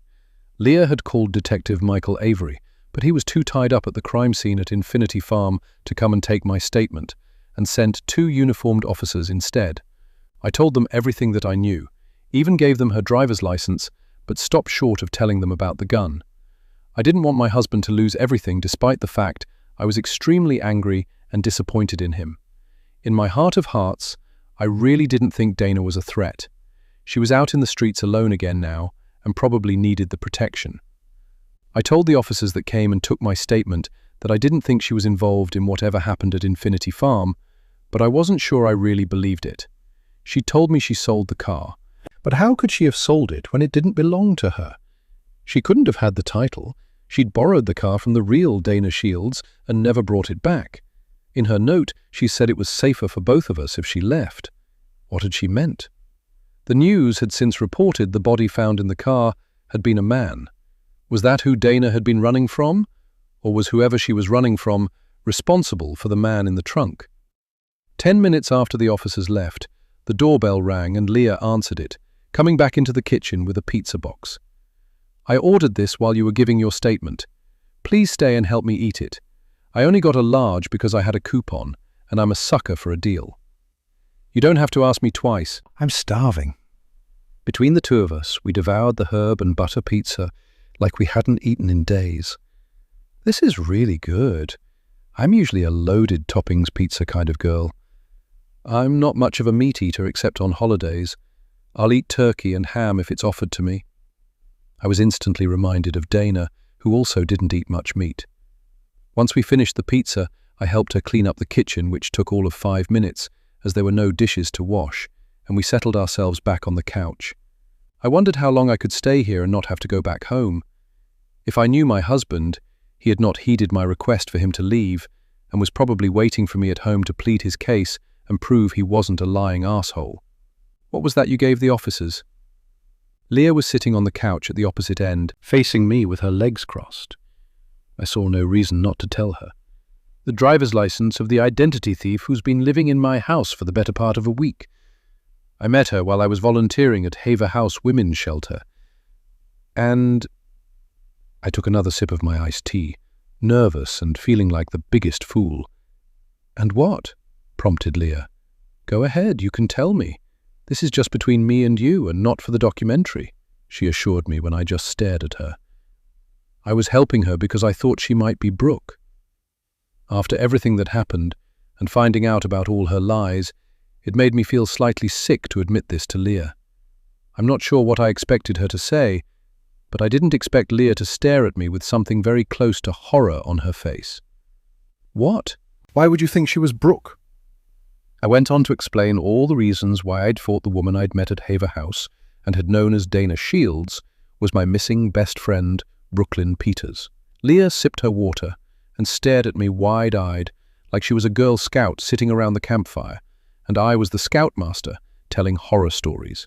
I ended the story with finding the folder in Dana's suitcase with the copies of articles about Brooke's abduction and theorizing she'd targeted me intentionally. I would have loved to have seen her license. Do you remember the address on it? I've got something even better. I reached over and grabbed my purse on the table and pulled out my photos on my phone. I tapped the photo in question and handed her my phone.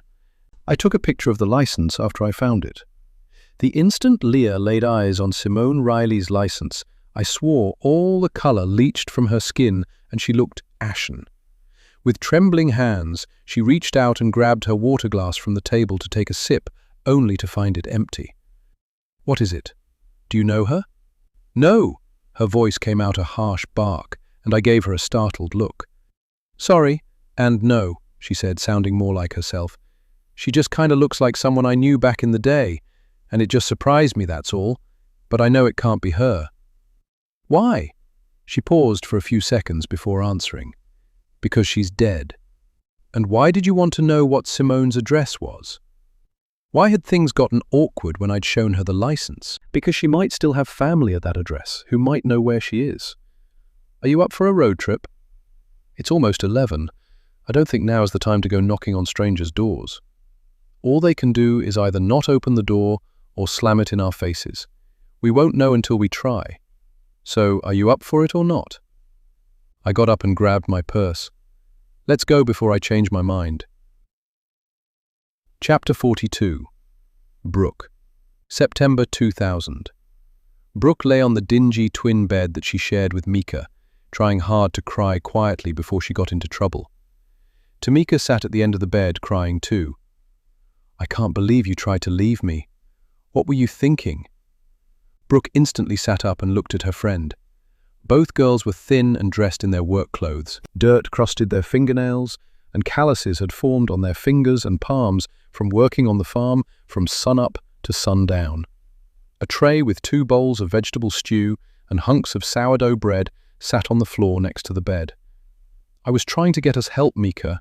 If I can get home to my mummy, she'll come back for you too, I know she will. Brooke had been unsuccessful in her attempt to get the white lady and her husband, who had showed up at the gate, to help her. She'd only been able to talk to them for a few minutes before the boy they called Joshy, the one who'd brought her to the farm, dragged her kicking and screaming away from the gate and threatened the white couple with a shotgun.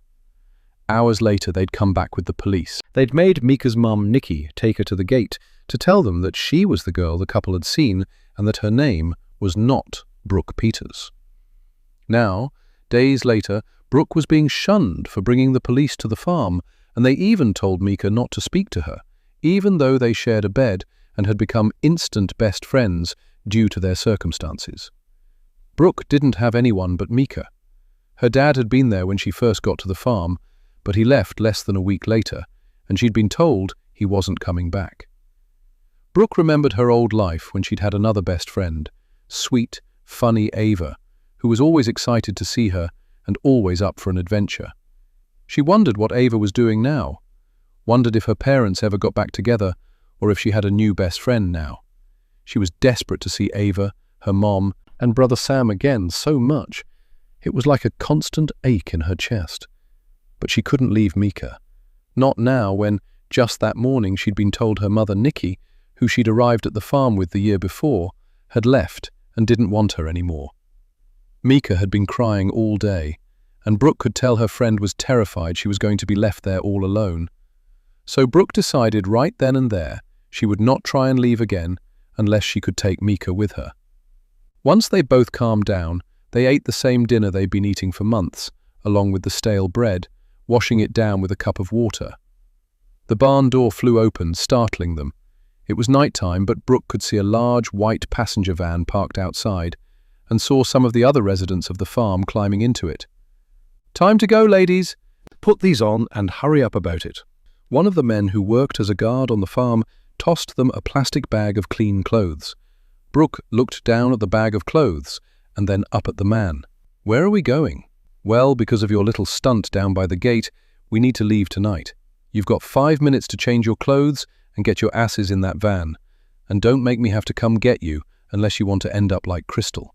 "Yes, sir," they both said in unison, remembering how sweet and kind Crystal had been before she got sick and disappeared.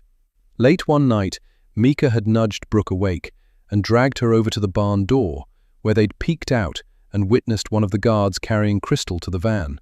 She looked like a skeleton, and the girls almost didn't recognize her. The guard callously tossed her into the back of the van like a sack of potatoes before driving away. That had been the last time they'd seen Crystal, and no, they didn't want to end up wherever they'd taken her. The girls changed quickly and headed to the van. Once the van was filled with all the rest of the farm's workers, they pulled onto the main road, with another van following, and Brooke realized her hope of escape was dwindling fast. Chapter 43. Leah. The address on Simone Riley's license was for a modest tri-level in Beaver Creek, Ohio, a suburb of Dayton. Ava had driven, and now we were parked a few houses down. We didn't dare get out of the car yet, because there was a police car parked in the driveway of the address. "Maybe we should just leave," said Ava. We'd been waiting for 20 minutes, but it didn't seem as if the officers were about to leave, and we had no idea how long we would be waiting. "Wait," I told her, as she was just about to turn the key in the ignition. "Looks like they're coming out."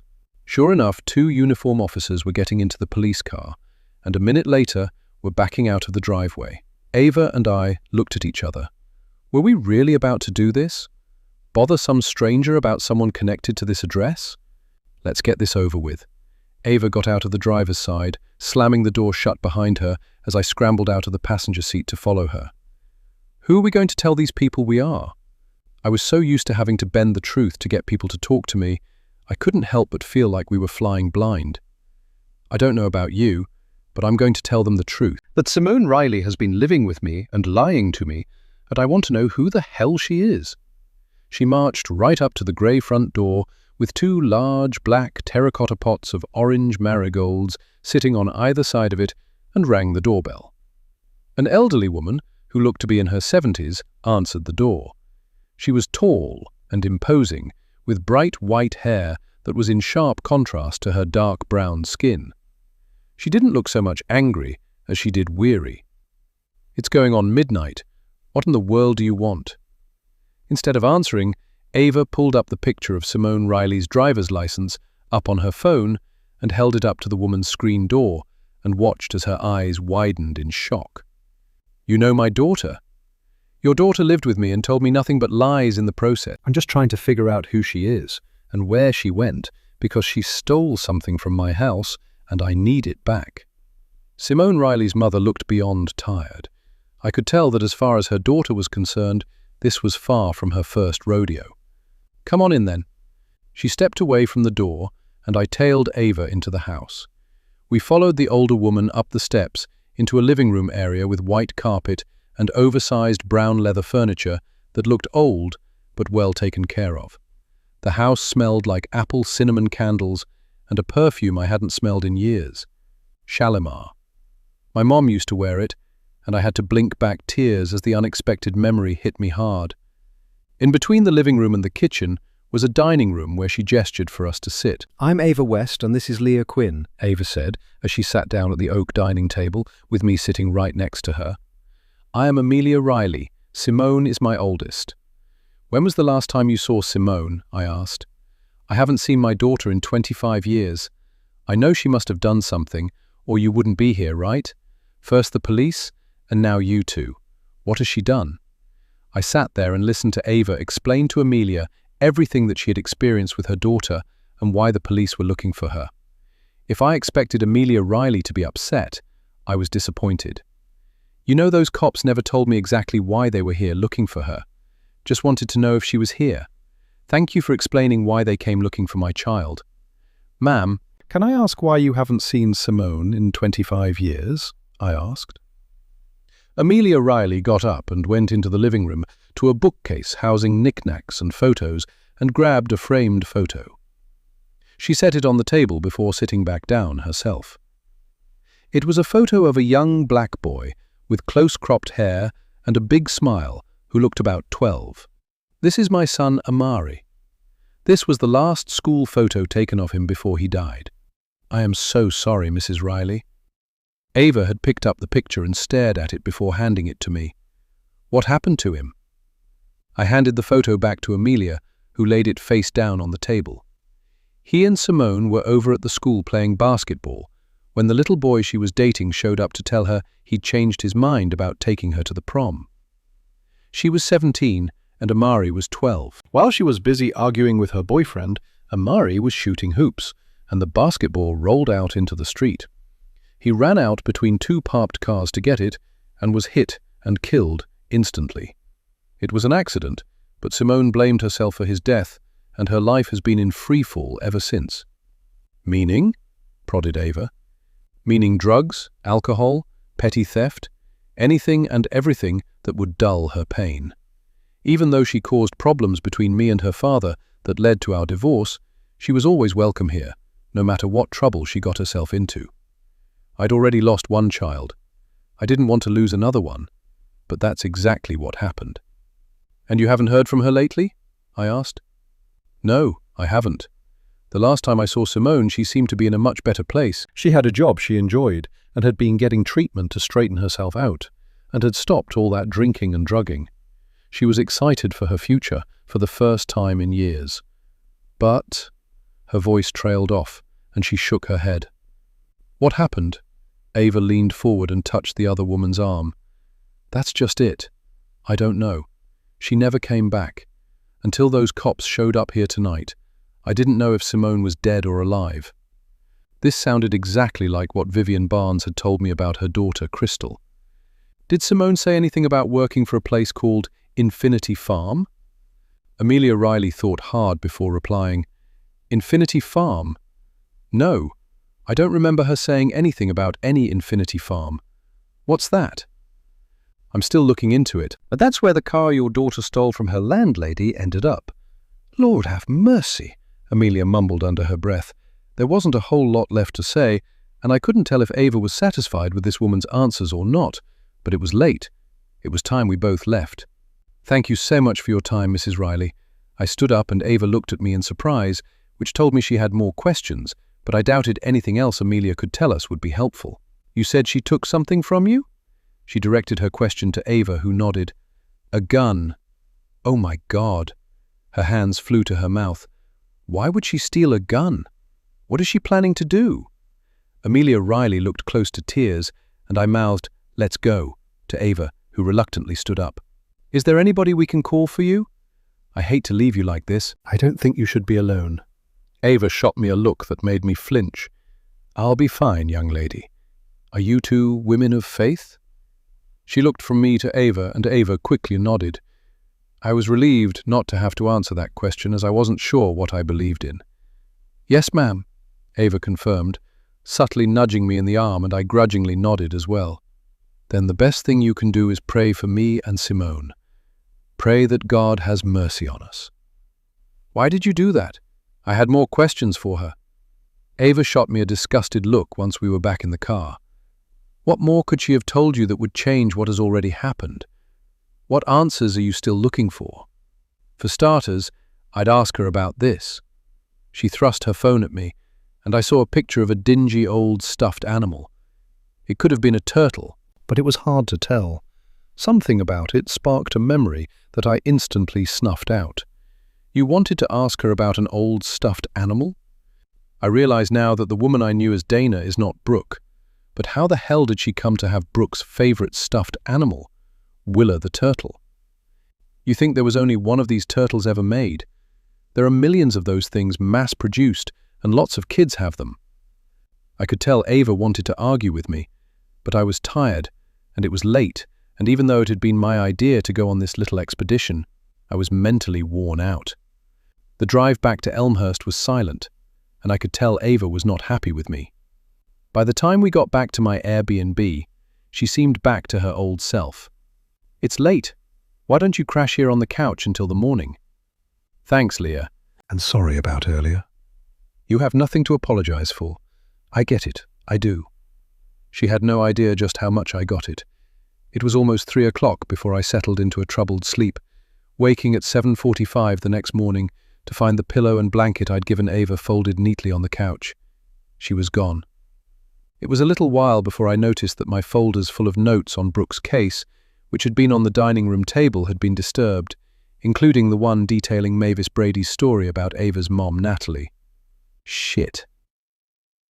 Chapter 44. Detective Avery. In all the years that Detective Michael Avery had been a cop, he'd never got used to autopsies. It was bad enough when the bodies were fresh, but a body that had been in a hot trunk and was bloated and decomposing was its own special kind of hell. You found something? Avery had his back purposefully turned away from the table with the body of the victim on it. I can show you better than I can tell you. Dr. Tate Lang tried but failed to hide his amusement at Avery's discomfort as the older man followed him over to the autopsy table. Avery was relieved when Dr. Lang pulled back the sheet covering Nate Peters to reveal the corpse was face down on the table, the man's back exposed.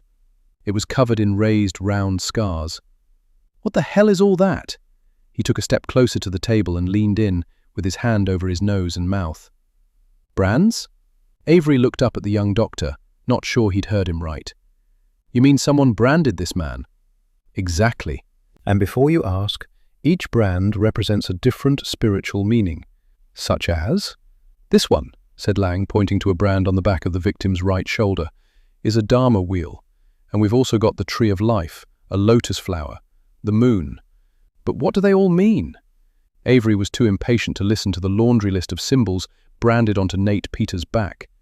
They all mean the same things: transformation, rebirth, and growth. He couldn't have done this to himself, right? No, detective. Someone would have had to have done this to him. And how old are these brands? Any of them recent? No, they're all well-heeled. I'd say at least a decade or more old. So, why are you showing me decades-old brands on a dead man's back? Lang sighed and headed over to his desk at the back of the morgue and pressed a key on the keyboard. Because when my lab assistant was logging the victim's distinguishing marks into our system, the brands got flagged and pulled up another body with one of these brands on the back of their right shoulder. A 24-year-old woman found deceased on the side of a road out in the county back in 2000 by the name of Crystal Barnes. I called you down here because I thought there might be a connection between the two deaths. Shit, Avery swore softly under his breath, wondering how many botched cases were going to come back to bite him in the ass. You okay, detective? Just fine. And what about the cause of death of Mr. Peters? He wasn't stabbed, was he? Stabbed? No. Try a heart attack. So not a homicide. I didn't say that. Avery followed Dr. Lang back over to the autopsy table and watched him lift up one of the dead man's bloated hands, the fingernails of which were torn and bloody. Someone locked this man in the trunk of that car, and he died of a heart attack trying to claw his way out. Chapter 45. Ava. A quick pit stop at home to shower and change revealed that Evan was not there, but I had more than a dozen missed calls and texts from him. I checked his closet. All of his clothes were still there, including his overnight bag, meaning he would definitely be coming back after work. He was the last person I wanted to see, but all of that paled in comparison to what I'd seen in Leah Quinn's files when I couldn't sleep last night and got up to get some water. I saw the files lying in a pile on the dining room table and couldn't help myself.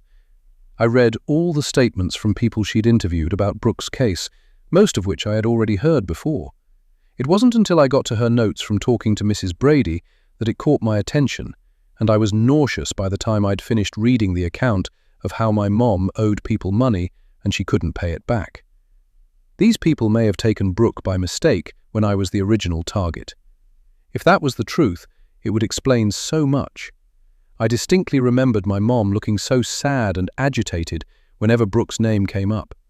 Brooke's mom, Julia, leaned heavily on my mom during that horrible time, and I caught my mum crying more than once. At the time, I just thought she was sad because she'd loved Brooke too. But after reading Mrs. Brady's account, I wondered if she had been crying because she felt guilty. She'd always alluded to the fact that she had to do things she didn't want to do in order to save our house, but she never once told me where the money came from and what she'd had to do to get it. Before now, I never wanted to know. Though I'd always wondered why that house had been so important to her. The only thing I could come up with was that it was a symbol of her love for a man who discarded her. I never saw my father again after he left for Seattle, and while 10-year-old Ava was hurt by his abandonment, adult Ava had learned long ago to live without him. When I arrived at the hospital that morning to see my mom, full of anger and questions, all I saw was how fragile she was. She looked like she'd aged 10 years. When she saw me, a smile lit up her face, and compassion took the place of my anger. My mom knew me. She'd seen the look on my face and instantly knew that something was wrong. I sat on the edge of her hospital bed and burst into tears. "Ava, baby, what's wrong?" She wrapped her arms around me, gingerly holding me, despite the fact that she was still in pain. It was like she was trying to absorb all of my pain, which made me cry even harder. "I just want to know one thing," I gently pulled away from her, "and then I'll never ask you again." I could feel her body tense, but she looked me in the eye like she'd known this day would come and was ready for it. She nodded. "Did they take Brooke by mistake? Was it supposed to be me?" She cupped my chin so I couldn't look away. "Ava, I've done things I'm not proud of, things that were against the law, things that might make you hate me. You have my word on my life that nothing I did led to Brooke being abducted, and I will swear to that on a stack of Bibles." I stayed with my mom all morning, then left for my afternoon shift at Haver House. When I walked through the door, it felt like I've been gone forever, and was so happy when some of the residents came up to give me hugs and ask if my mom was okay and how I was holding up. When I walked into the office, I was surprised to see Selma with Janine, Adele's replacement, who decided to come back early from sick leave. "Ava, how are you holding up? You know you didn't have to come back until you were ready, right? If I don't get back to work, I'll go stir crazy. I need to keep busy and be active. And I missed you guys." "Well, it's plenty active today," said Janine. I realized then I'd never really spoken to her before because we were always passing each other like ships in the night. "Intake? You know it, and it sounds like the first round are here now." I ducked my head out into the hallway to see a handful of women walking in the front door, looking tentatively around like they weren't sure where to go. It was time to get back to work. "Good afternoon, ladies. If you're here for your intake appointment, please sign the logbook and then have a seat in the living room area across the hall until we call your name." 4 hours later, I clocked out. I checked my phone as I was leaving to see several missed calls and a dozen texts from Evan. I wasn't ready to talk to him yet and didn't know what I would say when we did finally come face to face. Surprisingly, I had a missed call from Kerry too, but when I called her back, it went straight to voicemail. "Ava!" Janine was coming down the steps of the shelter holding a box. "What's that?" "We found more of Adele's things. Selma's at a doctor's appointment and suggested I ask if you could drop them by Adele's house, since we can't seem to get a hold of James." "Sure, no problem." "Great, here's the address." She handed me a slip of paper, and I took the box from her. It was a box of photos, accounting books, and another framed degree that I hadn't seen before. This degree declared that Dr. Adele Mackey had received her medical degree in psychiatry from a different college than the first framed degree I had seen. I was instantly confused. The first framed degree I'd seen, the one she said had been someone's idea of a joke, stated the college she had received her medical degree from was Crestwell College in Niagara Falls, Canada. I'd never heard of this college, but didn't think anything of it because it was in Canada, and why would I have heard of it? But this framed degree claimed that Adele had gotten her medical degree from a college called Prime University in Nevada. This was the same college on the framed degree in James Mackey's trash basket in his cubby at ECC. I got into my car and set the box on my passenger seat and instantly pulled up a browser on my phone and looked up Prime University, only to find numerous articles and horrible reviews from the Better Business Bureau claiming Prime University was an unaccredited online for-profit college that basically sold their degrees to students who never attended classes. Next, I looked up Crestwell College, but their website was no longer working, and I could find no other information about them. This could have only meant one thing. Adele had not been a licensed medical professional, and neither had James. Had she gotten caught, and that's why she was no longer practicing? Detective Avery needed to see this, along with the picture Dana had left me. I got on my phone and called Selma. "Hey Ava, what's up? I found something in this box of Adele's things Janine just gave me. I think the police would be interested in it, and I'm wondering if I should drop it off at the police station instead." "What is it?" "Sorry, but I'm not sure I should tell you in case it might be connected to her death." "Okay, but I already left a message letting James know you're on your way with that box of Adele's things. Why don't I take out the object in question and give James the box with the rest of the stuff?" Selma hesitated for several long seconds before replying. "I'm on my way back from my doctor's office, and I'm only a few blocks away from his house. Would you like me to meet you there?" Now, why was she offering to meet me there? I'd already been warned by Kerry about how flirty this man was, which had been confirmed by one of his colleagues at the adjunct instructor's office. Was she worried he would try and hit on me? "Only if you want to. I was just going to hand him the box and then leave." "Please don't take this the wrong way. I told you the truth when I said nothing happened between me and James, but he's become a dear friend to me, and I'm worried about him. I haven't heard from him all week, even though I've been calling. He's never not answered one of my calls before." I rolled my eyes as I realized that no matter what Selma told me, she was still very invested in this man, especially now that there was no wife to stand between them, and she was looking for any excuse to see him. "Then I'll meet you there in 10 minutes, how's that?" "See you there," she replied before hanging up. James and Adele Mackey lived in one of the more affluent parts of Elmhurst, one of the older neighborhoods that came along with much higher property taxes. Evan and I had looked at a house in this area when we'd first gotten married, but the unfriendly neighbors and the price tag on the home deterred us. It's not that we wouldn't have been able to afford the house, but that's all we would have been able to afford. And neither one of us was trying to be house poor. Our townhouse was perfect for our needs, and we only talked about moving once our family expanded. We had no family, so the townhouse would be where I would be for the foreseeable future at least. Evan's time there was growing short. The Mackey home was a beautiful mid-century masterpiece at the end of a long asphalt-paved driveway. There was no way this house cost less than $500,000. With Adele working as an admin assistant and James a part-time adjunct instructor, how could they afford this? I instantly put the question out of my head because it was none of my business and elitist as hell. What they had in their bank account was their business. I noticed Selma pull in right behind me in her blue Camaro. We both exited our cars, and I reached across and grabbed the box, having already taken the framed degree out of it. "Thanks for meeting me. Would you be up for a coffee when we leave to discuss my offer for assistant director?" "Absolutely." In all the chaos, I had completely forgotten that I'd been offered an amazing new opportunity. We both walked up to the front door, and Selma rang the doorbell. We heard barking from within the house, and a cocker spaniel ran to the door and frantically scratched and whined, but no one came to the door. Selma and I looked at each other before she rang the doorbell again and then proceeded pounding on the door. "James, are you in there? James!" I'm going to go back to his garage. He's probably out there working on his car with the radio turned up and can't hear us. I'll just wait here. I set the box down on the front porch beside me and waited. No one came to the door. Instead, I heard an ear-piercing shriek from Selma and quickly raced around the house towards the garage at the end of the drive, slightly behind the house. I found Selma still shrieking as she stood in the side door of the garage. The sickly sweet stench of death was wafting out of the door. I shoved her aside and followed her line of sight to see James Mackey dead on the garage floor next to the Camaro he must have been working on. His throat had been slit from ear to ear. Selma had to be sedated, which left me to answer Detective Michael Avery's questions.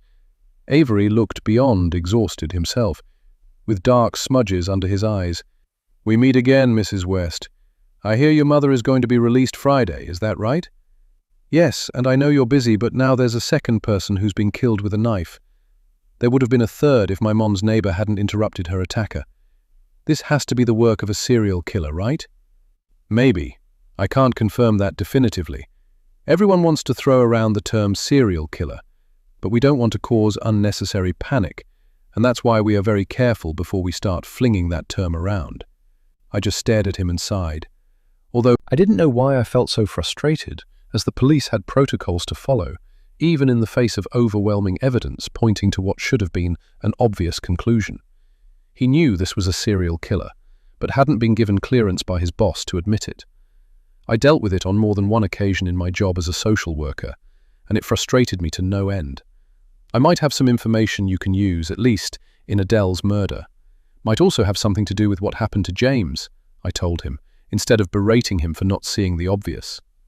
I'm all ears, Mrs. West, because I need all the help I can get.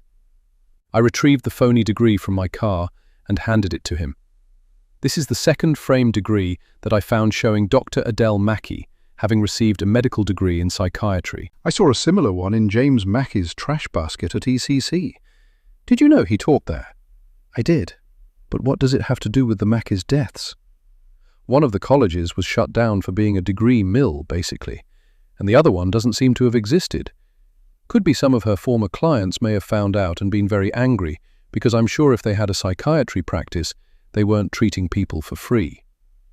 That makes sense, because we haven't been able to find a shred of evidence that Adele Mackey was licensed to practice psychiatry in the state of Ohio or any other state.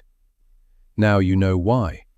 I was still holding out the degree to him until he finally took it and tucked it under his arm. Thank you, Mrs. West. If you've already given your statement to one of my officers, you're free to go until we have further questions. What about Simone Riley? I called out after him as he started to walk away. What about her? Well, have there been any sightings of her? I trailed behind him as he continued walking away from me. Not to my knowledge. Now, if you'll excuse me. I watched him lift the crime scene tape that had been erected across the driveway and head back to the garage, then realized I'd completely forgotten to show him the photo Dana had left me. Selma was in no state to drive herself home. She stared mutely out the window the entire drive to her house. She'd insisted on taking the Mackey's dog Juniper home with her, and the dog lay across my back seat looking sad and confused by her changed circumstances. If she hadn't been drinking from the toilet and managed to tear open a bag of dog food in the pantry, she'd have been close to death herself. I can stay with you for a while, Selma. Thanks, Ava. I'm fine. It's just such a shock. I've been calling him for days and he was dead the whole time. Who could have done this? Probably the same person who killed Adele. How long have you known Adele? She was my first hire as director for Haver House, and we've been open for about 4 months. So not long. You know, I almost didn't hire her. Really? My ears instantly perked up. Why? She interviewed well, blew all the other candidates out of the water, but I was never able to verify any of her professional references. The phone numbers she listed were disconnected, and none of the messages I'd left on the numbers that were working were ever returned. We were about to open, and I didn't have time to do another round of interviews and just trusted she would work out. And she did. She was amazing at her job until I found out she was stealing from the accounts. I think James was helping her. What? Selma's head whipped around and her eyes widened in shock. I told her about the used air conditioning units having come from Elmhurst Community College, where James worked, and could tell she didn't want to believe it. Was anything about them real? She asked with a sigh. I don't think so, and I think they paid for their secrets and lies with their lives. After I dropped Selma off, I went straight to my mom's so I could grab her some clean clothes to come home in. I purposefully went through the garage, ignoring the crime scene tape blocking off the front door, as well as the bloodstains on her front stoop. But I couldn't ignore the bloodstains that were still left behind in her foyer and felt my stomach roil. I grabbed a bucket, a mop, and cleaning supplies from under her kitchen sink and got busy scrubbing up the dried blood. When I was done, I took a bucket of soapy water and poured it over the bloodstains on her front stoop, and then took the hose to spray away the remaining blood. I wasn't sure if it was the sight of all the blood, the smell of the bleach from the cleaning supplies, the stress, or the fact that I hadn't eaten anything but a banana since early that morning.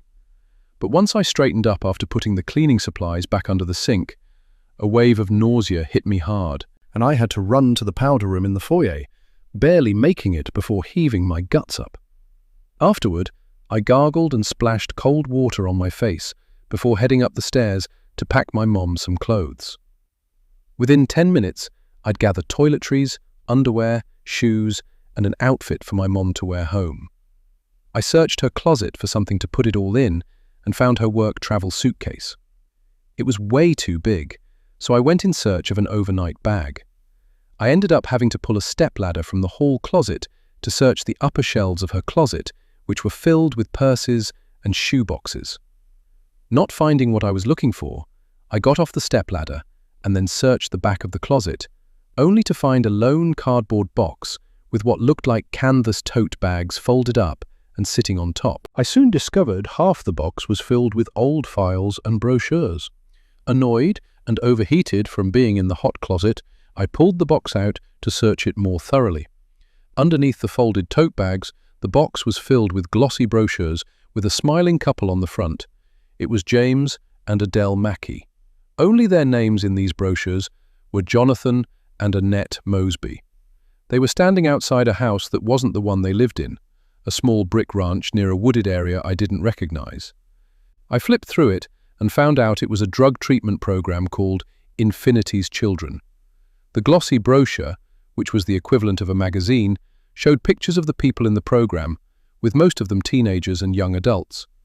There were a few older adults, but not many. Annette was listed as a lead psychiatrist, who supposedly had spent more than a decade counseling individuals suffering from all kinds of addictions, from gambling to shopping to drug and alcohol addiction. Meanwhile, her husband Jonathan was listed as the program's director and also a licensed psychiatrist. It wasn't until I was almost at the end that I finally understood what Dana had been trying to tell me when she left me that photo. The same photo was in this brochure, and I could clearly see all of the people in the picture. The man I knew as James Mackey was in the center with his arms around what I thought at the time were two teenage boys. The one on his right was a young white man, who I now recognized as Josh Turner. But the other person on the left-hand side I'd been mistaken about. It wasn't a young black man like I had originally thought. It was a young black woman with short, natural hair. It was Simone Riley, also known as Dana Shields. Josh was smiling his smug, shit-eating grin that hadn't changed much in the 25 years since this picture had been taken. But Simone stared straight ahead at the camera, unsmiling and rigid, her torso angled away from James Mackey. I didn't recognize anyone else in the picture as they were identified as a mix of staff and members of the program. One of the people identified was a young blonde woman named Crystal Barnes, who must have been Vivian Barnes's daughter. Crystal was standing next to a smiling black woman named Nikki Clark. Was this what I was meant to see? Dana had known James and Adele Mackey back when they were Jonathan and Annette Mosby, as well as Josh Turner. Was this some kind of confession? Had she been the one to kill Adele and now James? And why did my mother have this? I put the brochure down and flipped through the rest of the box, finding a framed degree declaring that Natalie Hammond was a licensed therapist who received her degree from Prime University in Nevada. I sat the degree down and groaned. "Mom, what did you do?" I whispered to myself before I suddenly realized something. The framed degrees I'd found for Adele had her current name on them, Adele Mackey, not Annette Mosby. I remembered Adele telling me the framed degree was someone's idea of a joke, and the caller looking for Mrs. Mosby. Someone had known who Adele used to be. That person was Simone Riley, also known as Dana. Had she killed the Mackeys and then tried to kill my mom? As for my mom, she hadn't finished college. She'd done 2 years at ECC and then became a flight attendant. She wasn't a college graduate, let alone a licensed counselor. What kind of scam had she gotten herself into with the Mackeys, Mosbys, or whoever the hell they'd been? And all for a house that could have been replaced. A further search of the box uncovered something even more shocking. Pictures of my mom looking very cozy with James Mackey. I could hear my phone ringing downstairs and figured it was Evan again. I let it go to voicemail. I never did find an overnight bag, so I put my mom's things in a large tote bag along with the box I found in her closet and went back downstairs. Clearly, a conversation was in order with my mom about what all this meant and what her involvement was with 2 people who had been murdered. Is that why Dana had come to the shelter? Had she been looking for Adele all along? over whatever had happened with this Infinity's Children program? My phone rang again, and this time it was Leah. "Did you hear the news about James Mackey?" she asked, instead of greeting me when I answered the phone. "My boss and I were the ones who found him." "Are you for real? What happened? Was he stabbed too?" "Look, I need your advice. I found something at my mom's that I think you need to see, and I have no idea what I should do with this information. I'm on my way." I pulled up in front of Leah's Airbnb, but before I got out, I finally checked the voicemail I'd gotten while I was still at my mom's. It hadn't been Evan, it was Kerry, but she didn't leave a message. All I heard was muffled background noise and what sounded like labored breathing. Every time I tried to call Kerry back, all I got was her voicemail. I had no idea where she lived, as we'd only been work colleagues and never socialized outside of work. Then I remembered. As employees of Elmhurst County Child and Family Services, we were required to download an app to our phone that would track our locations when we were out in the field doing home visits alone. Some of the places we needed to go to could be volatile situations, therefore our locations needed to be tracked at all times. Since Kerry was no longer working for the county, did she still have the app on her phone? I pulled up my phone and tapped on the app, which we jokingly called Gypsy. If Kerry was still having her location tracked by Gypsy, she would come up in my contact list within the app. I pressed the app and prayed. I was surprised when Kerry's location came up, and even more surprised when I saw the dot tracking her location moving. Was she driving? I called her again, and Josh answered the phone. "This is Josh, Kerry's fiancé." "Josh, this is Ava. Can I please speak to Kerry?" "I'm sorry, Ava, but Kerry is unavailable right now. She's not feeling well, but I'll be sure to let her know you called." He hung up before I could say anything else. Asshole. I continued to stare at the tracking location moving. Clearly, Josh was lying. There was only one way to find out what was going on, and that was to follow that dot. Without even thinking, I started my car and took off just as Leah came out of her Airbnb, waving her arms and yelling something I couldn't hear. Chapter 46. Leah. I felt like an idiot standing on the car curb, yelling and waving my arms. What the hell? Why did Ava take off without coming in when she told me there was something I needed to see? Was she in trouble? She was still at the light up the street when I hopped into my car to follow her, but a sharp rap on my window scared me so bad I almost shot through the roof of my car. It was a brown-skinned black woman with short, natural hair, making a rolling motion with her right hand, wanting me to roll down my window. Of course, I knew who she was. I recognized her immediately as soon as Ava had shown me her driver's license and told me about her theory that this woman was Brooke. I reluctantly opened the window. "I know you know who I am because I certainly know who you are, and I'm not here to reminisce about the bad old days. I know where Ava's going, and it's important you let me in this car if you want to see her alive again," said Simone Riley. There was no time to discuss our shared past because we needed to get to Ava before her impulsiveness got her killed. I unlocked the passenger side door, and she hopped in. "Where am I going?" "Head to the traffic light and then take a left." I did as I was told and tried hard to forget about the last time I'd seen Simone Riley. Chapter 47. Brooke. September 2000. Tamika was hungry, despite the fact hard-boiled eggs had recently been added to their diet as a source of protein. Now they got 2 hard-boiled eggs along with their daily apple and bread for breakfast, but it hardly mattered when Mika hated eggs. So she gave her eggs to Brooke in exchange for Brooke's apple.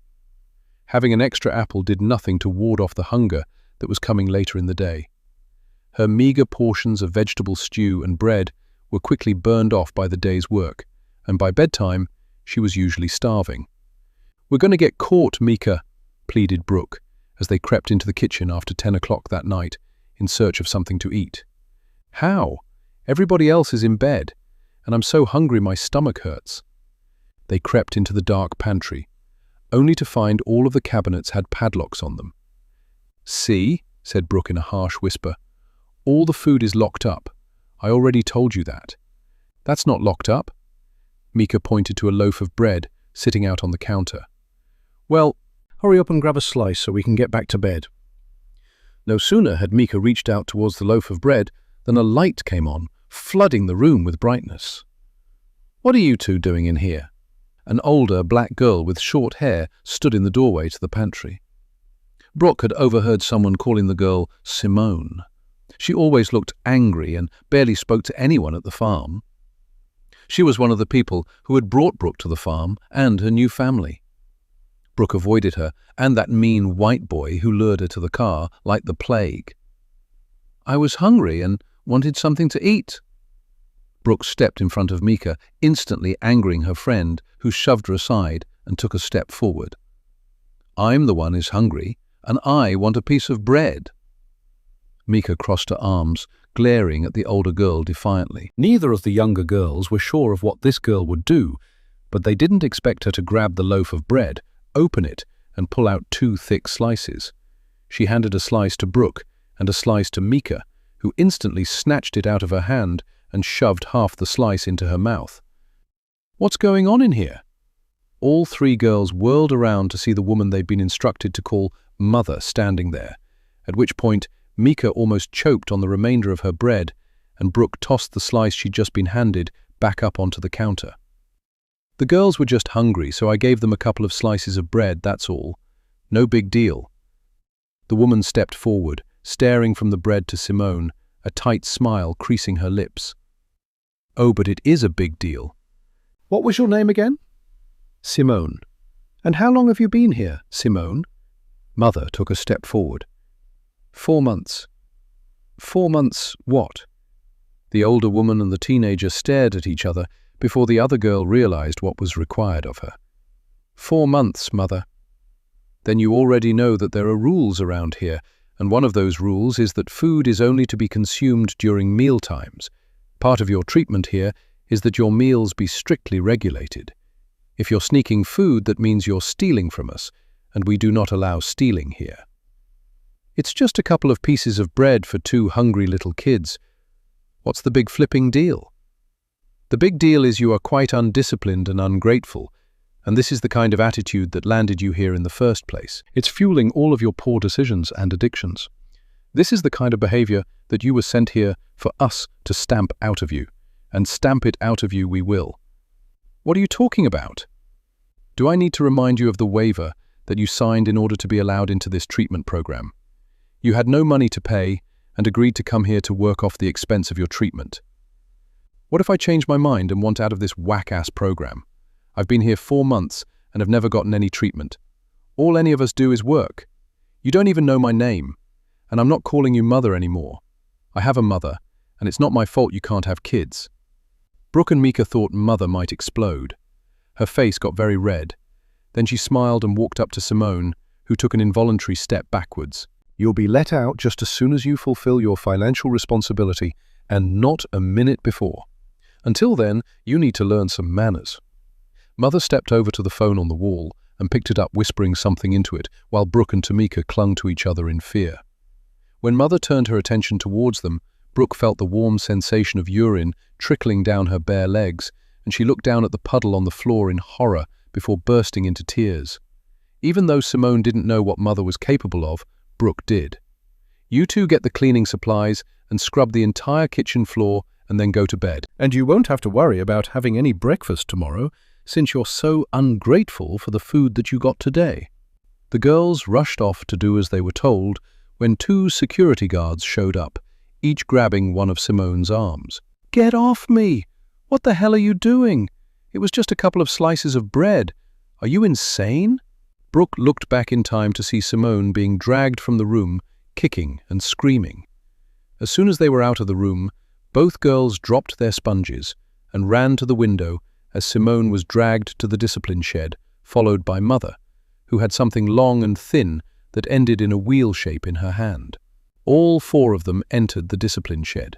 Half an hour later, Brooke and Tamika huddled together in the pantry, covering their ears to block out the sound of Simone's screams. "Don't worry, girls," came a voice from behind them that made them jump. It was that creepy white boy they called Joshy, the one who brought Brooke to the farm. "When she comes out of that shed, she'll be a new person." His smile scared them more than Simone's screams. Chapter 48. Ava. 10 minutes into my drive out into the county, Kerry's dot stopped moving. As I turned down the narrow dirt road in the direction of the dot, I recognized the name on the signs I passed that pointed further down the road. It was Infinity Farm. I realized the narrow dirt road I was now on was the back of Infinity Farm's property, judging by the abundance of no trespassing signs. I had no idea how big this farm was. I couldn't even see the main farmhouse from the road I was on. What were they doing out here? The road was covered in deep potholes and ruts, and getting more difficult. My car didn't have four-wheel drive. So I parked along the side of the road and got out to walk the last half-mile to where Kerry's location was marked on the map on my app. Before long, I arrived at a clearing and saw Kerry's red Honda CR-V parked near the road. 50 feet away, I could make out a man digging a hole, but it was what lay next to the hole he was digging that made me rush forward as a scream tore from my throat. A pale, thin woman lay unmoving on a dark-colored tarp on the ground, dressed only in a dirty white t-shirt and panties. Her limp red hair obscured her face. "Kerry!" I was just about to reach the tarp when something whizzed past my face, followed by searing pain that sent me sprawling on my ass and clutching my forehead. Josh Turner, sweating and panting from his exertions from digging the hole, had swung the shovel at me when he'd seen me rushing towards Kerry and cut my forehead. "Sorry, but I hope you're not here for a family reunion. That bastard you're married to is not my brother, and you're not my sister-in-law."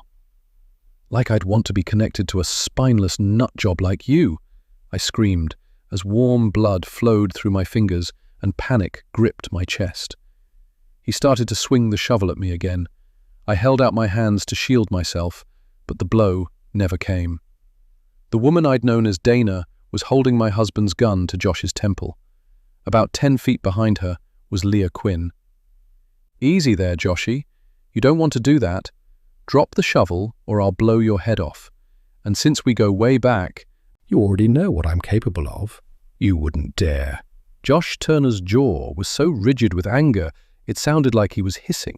Dana's swift blow to the back of his head with the gun caused him to cry out in pain and drove him to his knees. "You never learned your lesson, did you, Joshy? That's why you were always in the discipline shed. I only needed one trip, but you were a repeat visitor. Go ahead and admit it. You liked it when Mother used the brand on you, didn't you? You believed all her bullshit about symbols giving us the ability to transform." Mother. Was she talking about Adele? Instead of waiting for Josh's response, Dana reached out and grabbed the back of Josh's thin, blue t-shirt and yanked hard, tearing his shirt and exposing at least a dozen raised round brands on his back. Some were Dharma wheels, But there were others I didn't recognize. I let out a gasp. Oddly enough, Leah, who had walked over to my side and was pressing a napkin to my forehead, was unfazed. She stared at Josh with undisguised loathing, and that's when I realized she knew Josh Turner. But how? Josh twisted away from Dana and quickly got to his feet, lunging for the shovel before Dana fired a bullet at the ground between him and the shovel. He jerked to a stop and turned back to Dana, his eyes blazing with hatred. "You act like I'm some kind of a monster when you're the same as me. Did you tell her you and me were the ones who took that Peters girl? I was just supposed to be delivering herbs to that old lady's shop when you tagged along and dragged poor Mika with you. You said you had to give Brooke a message from her father." "I had no idea you were going to snatch her and then pull a gun on me to make me drive back to the farm," Dana spat out in a low, menacing voice. "But it ain't no fun when the rabbit's got the gun, is it? That kid was being corrupted by her mother and that weed-smoking brother of hers.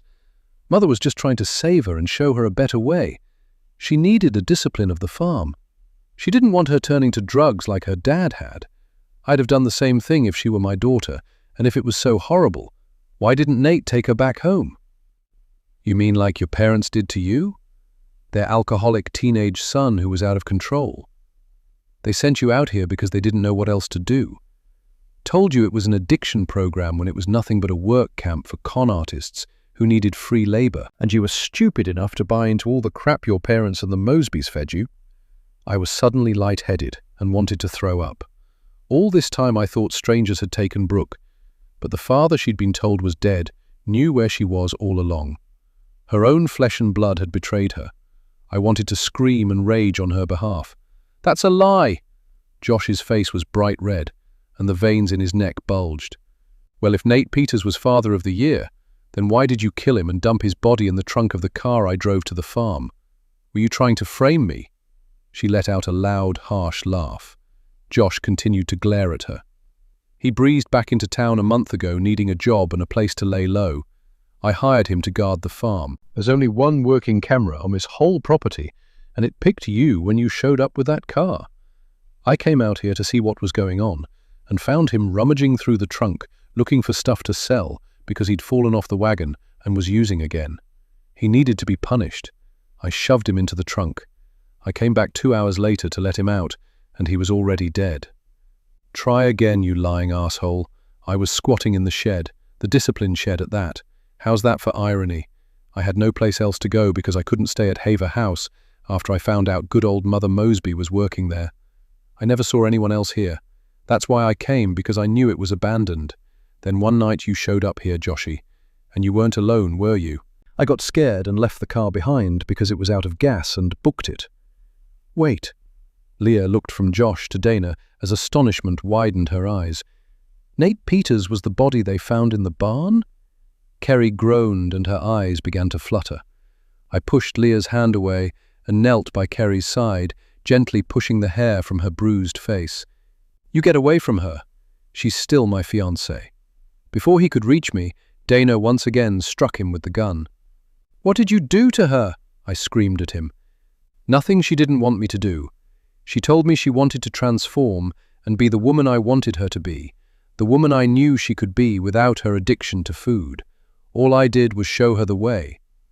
Kerry chose that exact moment to open her eyes wide. My body was shielding her from view. I was the only one who knew she was conscious and saw her slight shake of the head, letting me know not to react. She quickly closed her eyes again, and I turned back to Josh and the others. "You're the one who killed the Mackeys and tried to kill my mom." I lunged at him, but Leah grabbed me by the arm and pulled me back. I jerked out of her grasp and whirled to face her. "And you know both of them, don't you?" "How?" Indecision flitted across Leah's face, and she instantly looked over at Dana, who stepped forward. "She knows us because we're all victims of this place, and of the Mackeys back when they were the Mosbys. They were con artists, masquerading as therapists for people desperate to cure their addictions. But there were 2 levels of treatment. The wealthy clients who could afford it were treated in a nice home they rented in town, while those of us who were just as broke as we were desperate were sent here to work on the farm in exchange for our treatment. Only there was no treatment, was there, Joshy? Just back-breaking work planting and harvesting herbs sun-up to sundown for that old lady who owned the farm. No treatment and no escape and hardly any food, but there was plenty of punishment." "They were geniuses," insisted Josh. "I never touched another drop of alcohol once I completed their treatment. I even started my own practice." "You're just as cruel and pathetic as they were." Dana let out a harsh laugh. "Wait a minute." I turned to Leah, staring at her like I was seeing her for the very first time as Dana's words finally sank in. Leah had been here too. I stepped towards Leah. "You aren't—" I couldn't finish as a lump formed in my throat and tears blurred my eyes. "Are you—" I reached a hand to Leah, and she gently took it and shook her head. "No, Ava, I'm not Brooke. I'm so sorry, but I—" She never got to finish what she was about to say because Josh tackled Dana to the ground and the gun went flying. He began to pummel her with his fists and had already bloodied her nose. We ran to her aid when a voice rang out. "Stop it, Josh!" Kerry was on her feet and had grabbed the gun. She pointed it at Josh. She was unsteady and almost fell, but managed to hold on to the gun. "Kerry, honey, give me the gun." Josh straightened and took a step towards her. She stumbled back. "Give me the gun, sweetie. That's not a toy." "My grandma owned this farm. It's been in our family for generations. Everyone who ran the farm and grew the herbs was given a share in the profits of Helen Kay's Herbals. She shipped all over the world." "What?" she began, and then swayed on her feet again briefly before regaining her balance. "Are you all talking about? What was going on out here that you think my grandma was a part of?" She looked around wildly at all of us, swinging the gun in an arc. "Your grandma didn't do anything wrong." Dana had gotten her feet. The blood from her nose had dripped down onto her shirt, making her a bloody mess. She took a few steps towards Kerry, who swung the gun in her direction, stopping Dana in her tracks. "Your grandma never came to the farm the entire time I was living here. They purposefully kept her away. She'd call up and let us know what she needed for her remedies, and I was always the one they made pick the herbs and deliver to her shop. Sometimes I would stay and help her pack the orders and then drop them off at the post office. She was the sweetest woman and would always give me homemade peppermint drops. The Mosbys took advantage of her kindness and turned this farm into a hellhole. She had no idea what they were doing out here." "So, is that why Adele introduced you to Kerry?" I said to Josh, who gave me a look so venomous I almost flinched. "This land is worth a lot of money, isn't it? Adele told me she and James came back here because some land they owned had grown in value, but they didn't own it. Not yet, anyway." Josh didn't answer and continued to glare at me. "Oh my God." A sob tore out of Kerry. "Is that true? You just wanted this farm?" "It wasn't my fault," he screamed. "The Mosbys found out old Helen Kay died and how much this land had grown in value. They came back to town with new names and threatened to tell the police I took the Peters girl. They were dead, broke, and desperate. They said if I didn't marry Kerry and kill her to get this land for them, they'd go to the police. All I ever did was love you, and you were going to kill me?" She let out an anguished cry, and the arm holding the gun fell to her side. "I love you too. I never meant to hurt you, but you made me so angry when you wouldn't listen to me and kept bringing up that damned prenup. I was looking at spending the rest of my life in prison if I didn't get this farm." Josh took a step towards her. "So it was her or you, and you picked you," I said, twisting the knife. "Shut up," he screamed, as he took another step towards Kerry. "You love me." Kerry took a step back and pointed the gun at him again, stopping him in his tracks. "You love me, but you were going to kill me?" "No, I wasn't." "Then who's that hole for, Joshy? Because now that your supposed blackmailers are dead, you need to get rid of any connection you had to this farm, including her." Dana had walked over to stand next to me, but Josh ignored her to focus on Kerry. "Hun, you got sick from that diet I put you on, and I just came out here because I knew there was probably something growing out here that could help you. Just put down the gun, Kerry, and we can talk about it." Kerry shook her head as tears streamed down her face, and then she said the one word she'd probably never used the entire time she'd been with Josh Turner, and the sound of it made him lose his mind. "No! Give it to me now," he roared as he charged towards his fiancée with blood in his eyes.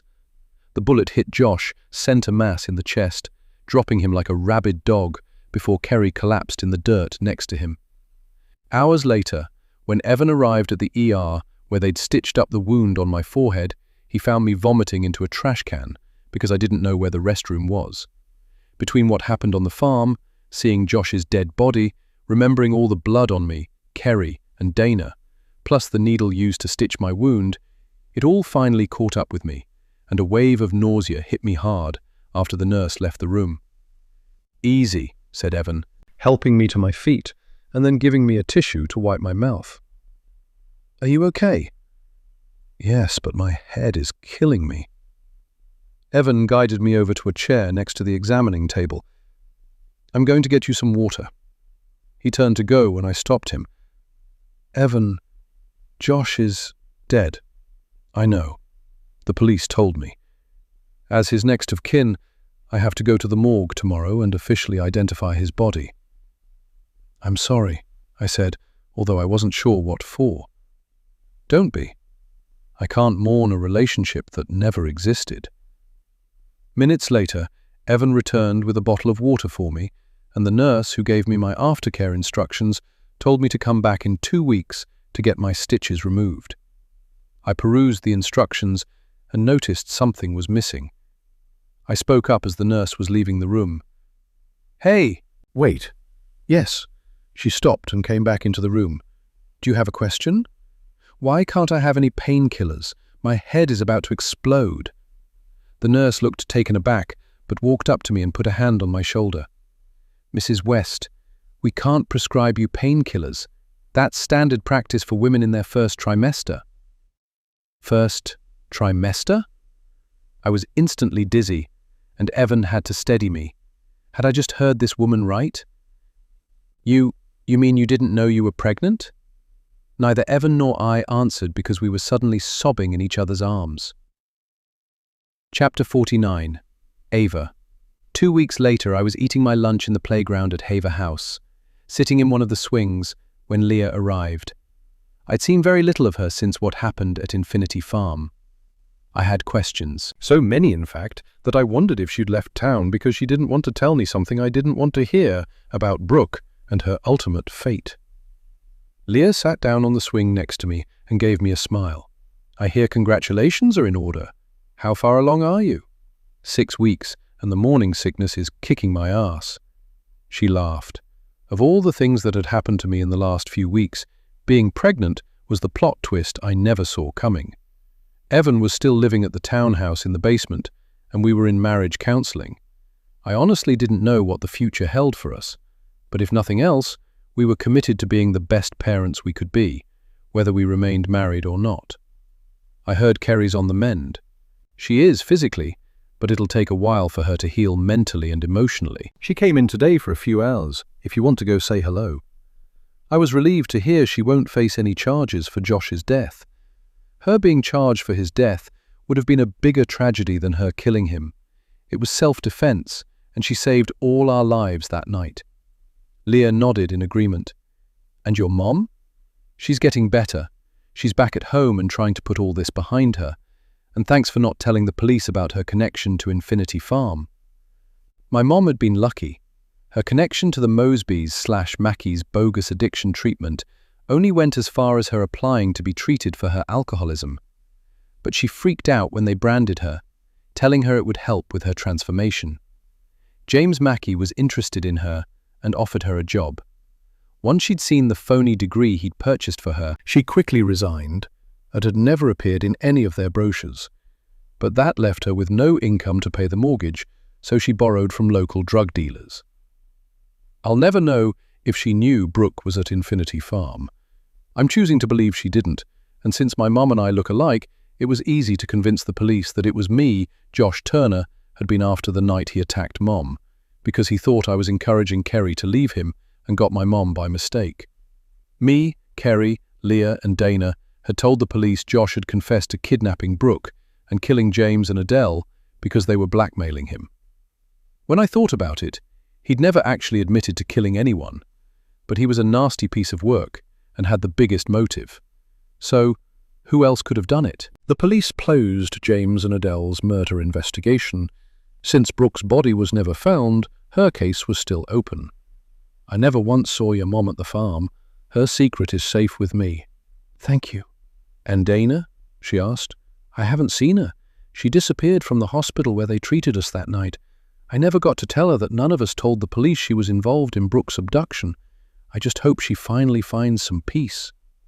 Neither of us said anything for a few minutes, as I tried to decide which of the million questions swirling around in my head I wanted answers to first. "Who are you, Leah? How did you end up at Infinity Farm? Were you really doing a documentary on Brooke?" She paused for a moment before giving me a sad smile. "There's plenty of time for you to hear my story. So, why don't you go ahead and ask what you really want to know?" I'd been too afraid to ask what I really wanted to know, too afraid I'd be devastated. Leah seemed to sense this and took my hand. "She's alive." My head whipped around so fast and my eyes got so big, Leah burst out laughing. I was speechless because it felt like all the air had been squeezed from my lungs. What? "She goes by the name Willa now. She's a married mother of 2 and owns a hair salon in downtown Toronto." Willa. The name made me smile. "Do you talk to her often? Can you please tell her to call me? I'll understand if she—" But Leah just held up her hand. "Tell her yourself." She stood up and turned around. I turned too, and what I saw almost made me fall out of the swing. A black couple with 2 kids stood several feet away. The man was tall, light-skinned, bald, and built like a linebacker. He held a little boy who looked about 2 and was sucking his thumb, while a little girl with shoulder-length braids who looked about 8 held his free hand and stared at me with undisguised curiosity. But once my eyes fell on the brown-skinned woman with the pixie cut and big brown eyes holding the little girl's other hand, I lost it. I knew her name was different now, but this was my Brooke. A sob tore out of me as I rushed forward. She dropped her daughter's hand and rushed towards me, meeting me halfway. We clung to each other and sobbed. I guess I owe you an ice cream cone, don't I? Tears slipped down her cheeks as she pulled away from me. Just make sure it's chocolate. I pulled her back into a tight embrace, too afraid she'd disappear again if I let her go. We were so caught up in the moment, we didn't notice that Leah had slipped away. A few hours later, Willa and I sat on my back patio eating ice cream sundaes, while her husband Brock and their kids, Elias and Abby, watched a movie inside with Evan. I thought I'd have a million questions for her, but just being here with her and knowing she was alive and safe and sound was enough. I kept staring at her like she was going to disappear again, and there was one question I needed to know. Why didn't you guys come back? Why not let everyone know you were alive? Willa's spoon froze halfway to her mouth, and she looked at me and nodded like she'd been waiting for years to answer this question. Then she put her ice cream bowl down on the table next to her to give me her full attention. We didn't come back because we were scared, Ava. When the Mosbys fled Elmhurst after I tried to get help, they took us all to another farm in Indiana. My mom always believed it was really me that had been spotted at that farm and hired a private detective to track the Mosbys to Indiana and then a private security team to extract us. Once we were out and the Mosbys went on the run, my mom traveled back here to Elmhurst to tell the police I was alive. And what happened? Willa let out a breath and shook her head. She quickly found out she couldn't trust the Elmhurst Police Department. We changed our names and fled the country. Why? Because we had no idea where the Mosbys had gone or if they'd come after us, and the Elmhurst PD had a corrupt cop on their payroll. I waited for her to elaborate when another question suddenly popped into my head. And who's we? Who were you rescued with? Just then Abby came bursting out of the house with little Elias toddling after her to tell their mum and Aunt Ava what a good movie we'd missed. I knew my questions would have to wait.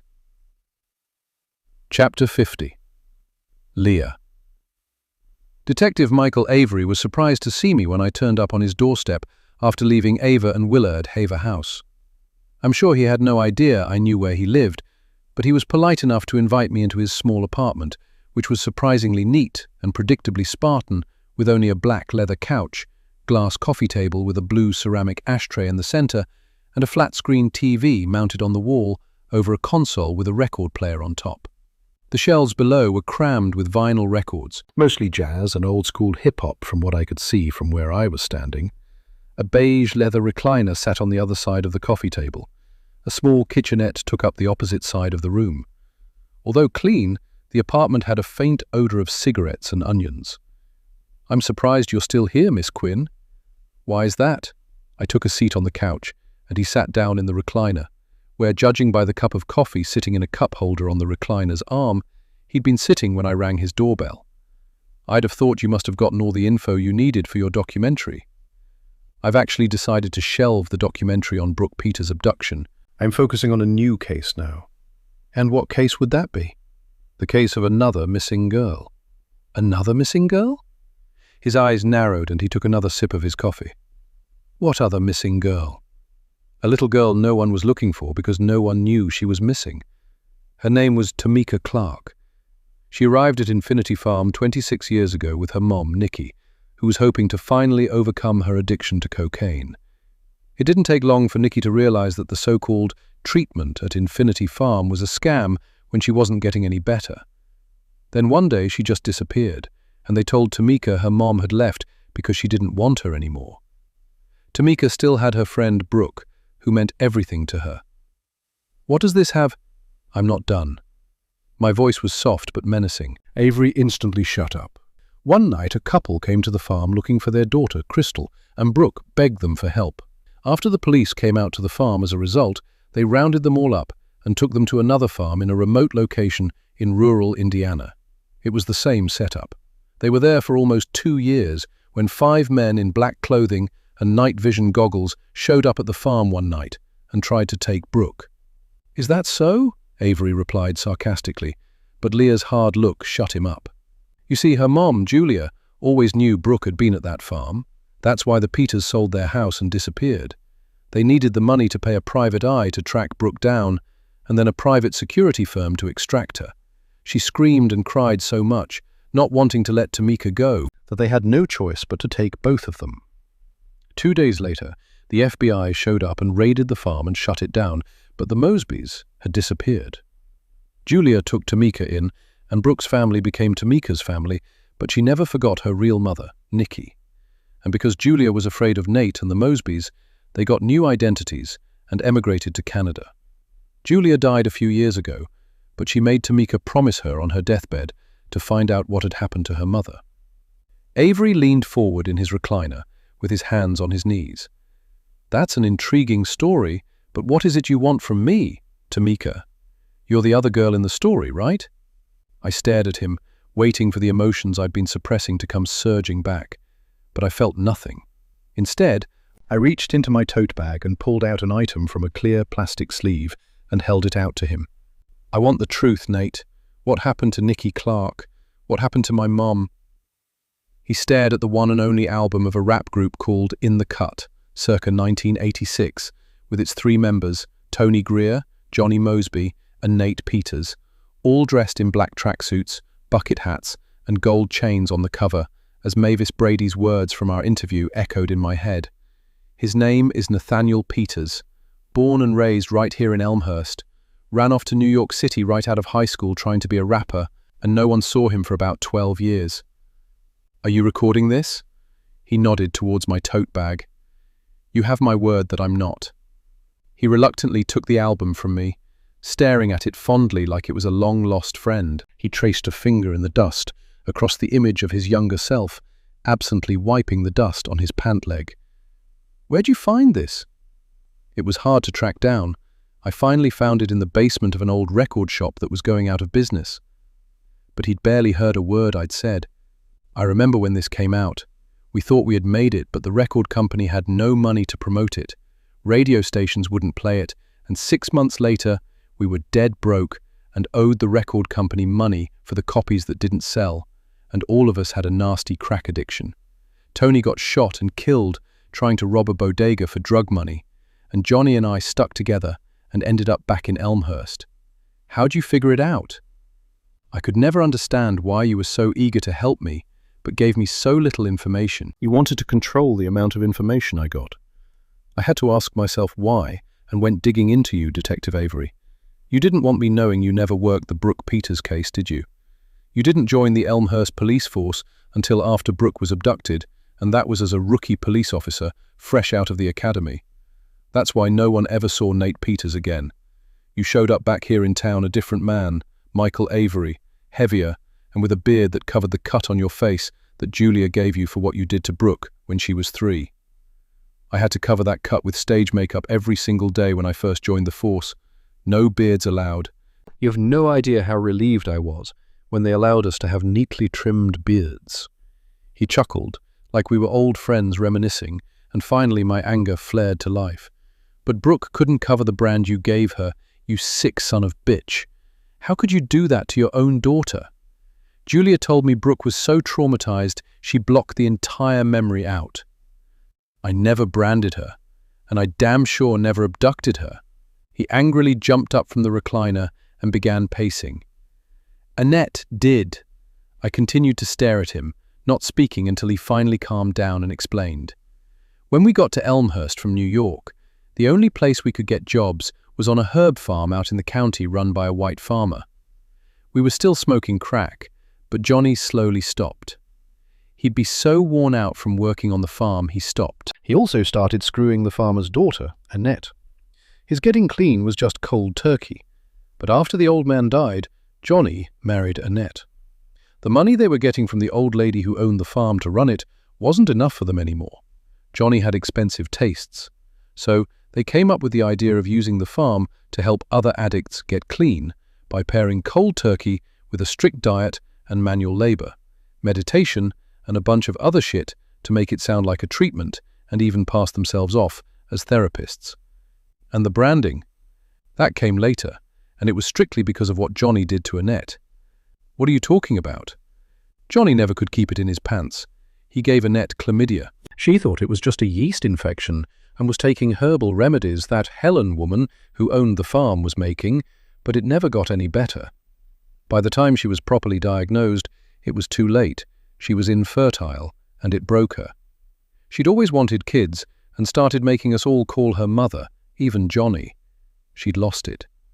The branding and the symbols were just a way for her to control us all. You're trying to tell me you had no clue they'd planned to kidnap your daughter? None.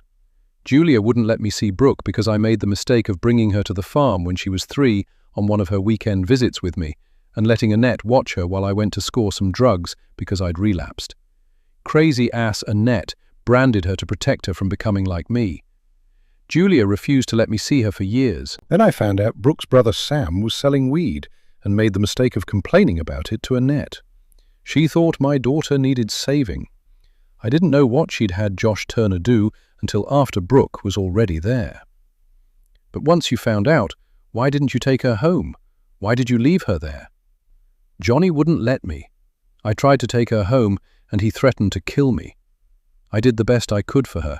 I even snuck into Julia's house and got her stuffed turtle because she wouldn't stop crying. Johnny went ballistic when he found out and said I was going to get us all arrested for kidnapping.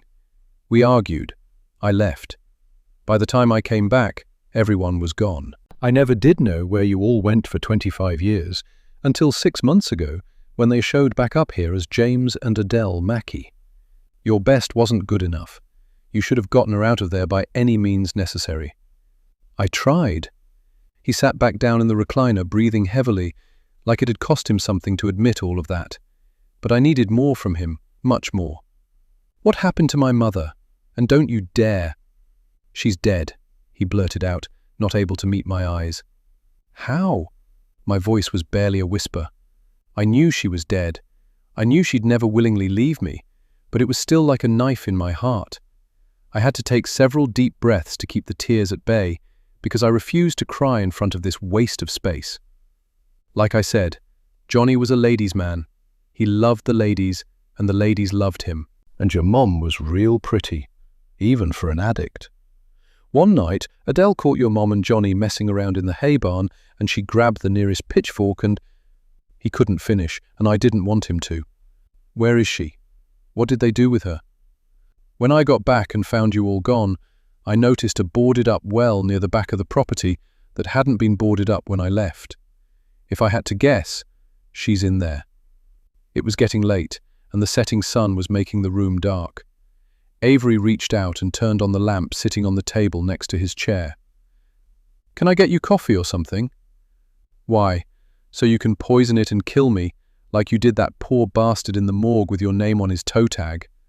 It probably wasn't hard to switch his fingerprints and DNA samples with yours, was it? Didn't need to. Sadly, there was a mix-up, and a funeral home came and got the wrong body and cremated it before it could be fully processed, and the few samples that had been taken from the body went mysteriously missing. Elmhurst PD is keeping it out of the media until they figure out how to shift the blame. More than likely, they'll make our interim medical examiner the scapegoat. Then who did they really find in the trunk of that car? Avery shrugged. No clue. There's an alley downtown where the homeless camp out, and you can throw a rock and hit a former Infinity's child. Most of the ones who didn't run away or end up dead or in prison wound up on the streets. There's not much any of them wouldn't do for a hot meal, even go for a ride out to a deserted farm. You were getting too close. I had to do something, and Josh Turner owed me for what he did to Brooke. I told him to pick some guy who was the same height and build as me back in the day. You're sick. And your time is up, Miss Quinn. It's time for you to go. My Reds game is about to start. He picked up the remote from the table and clicked on the flat screen on the wall.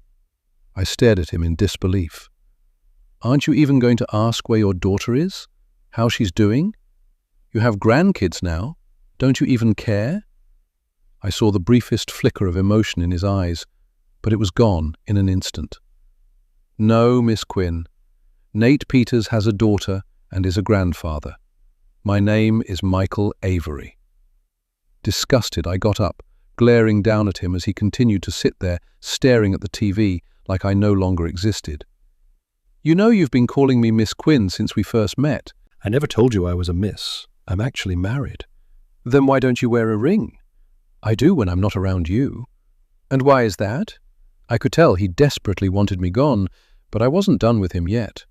"Because I didn't want you to know my married name, Mrs. Leah Quinn Lang, wife of Dr. Raymond Tate Lang, the interim medical director for Elmhurst County, my co-producer and partner in crime."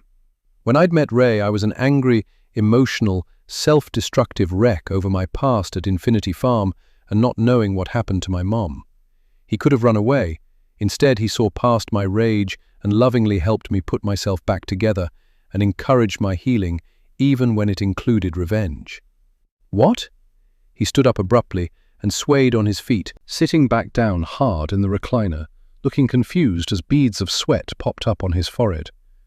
"You, Detective Michael Avery, will have the distinction of being his very last case here, before your new medical examiner starts next week. He'll rule your cause of death a heart attack." "I don't understand. What did you do?" He looked around frantically. "It was the album. That wasn't dust. It was cyanide that seeped into your skin. I'd say you've got about 5 minutes, give or take." I took a pair of plastic gloves out of my tote bag and picked the album up and put it back into the plastic sleeve I brought it in. "But don't worry, I won't let you die alone." Avery lunged forward from the recliner and fell onto the floor. I watched him crawl towards the door, before turning over on his back and clutching his chest as his eyes bulged. I watched his chest rise and fall, and his face contort in pain, like I was watching a bug die. Once he'd stopped breathing, and his eyes stared unblinking at the ceiling, I stepped over him and headed out the door. In the hallway, I took the knife I'd used to kill James and Adele and stabbed Natalie Hammond and put it down the building's garbage chute. James, Adele, and Josh had deserved to die. Natalie had been a grey area. While she wasn't an active participant in what went down at Infinity Farm, she knew the Mosbys were con artists taking advantage of vulnerable, desperate people, and she'd said nothing. In my book, she was guilty by association. I never planned to kill her, but she did deserve punishment. I mused as I left the building to meet my husband so we could retrieve my mother's remains from the well at Infinity Farm. Chapter 51. Simone, 1 month later.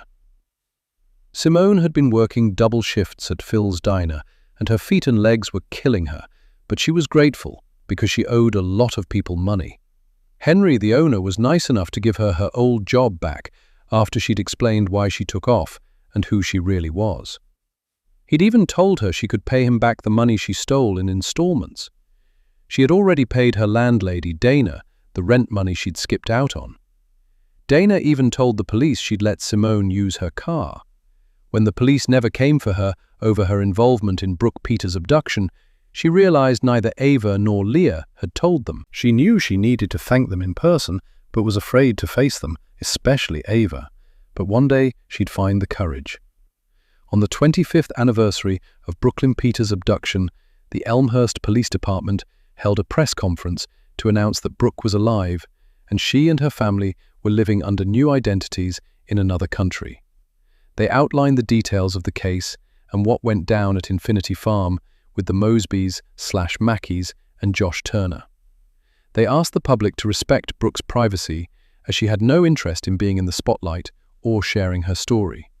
Predictably, the media went nuts, but it didn't take long for a new, lurid headline to capture the public's attention and knock Brooke Peters off the front page. Simone was happy for Brooke and hoped she'd be able to forgive her one day and put the nightmare of Infinity Farm behind her for good. Simone had finally gotten her license renewed and was legally able to drive a car again for the first time in what felt like forever. Could things finally be coming together for her? It sure felt like it, but she kept waiting for the other shoe to drop. She thought back to that night months ago when she'd spotted a blast from her past and had taken off running.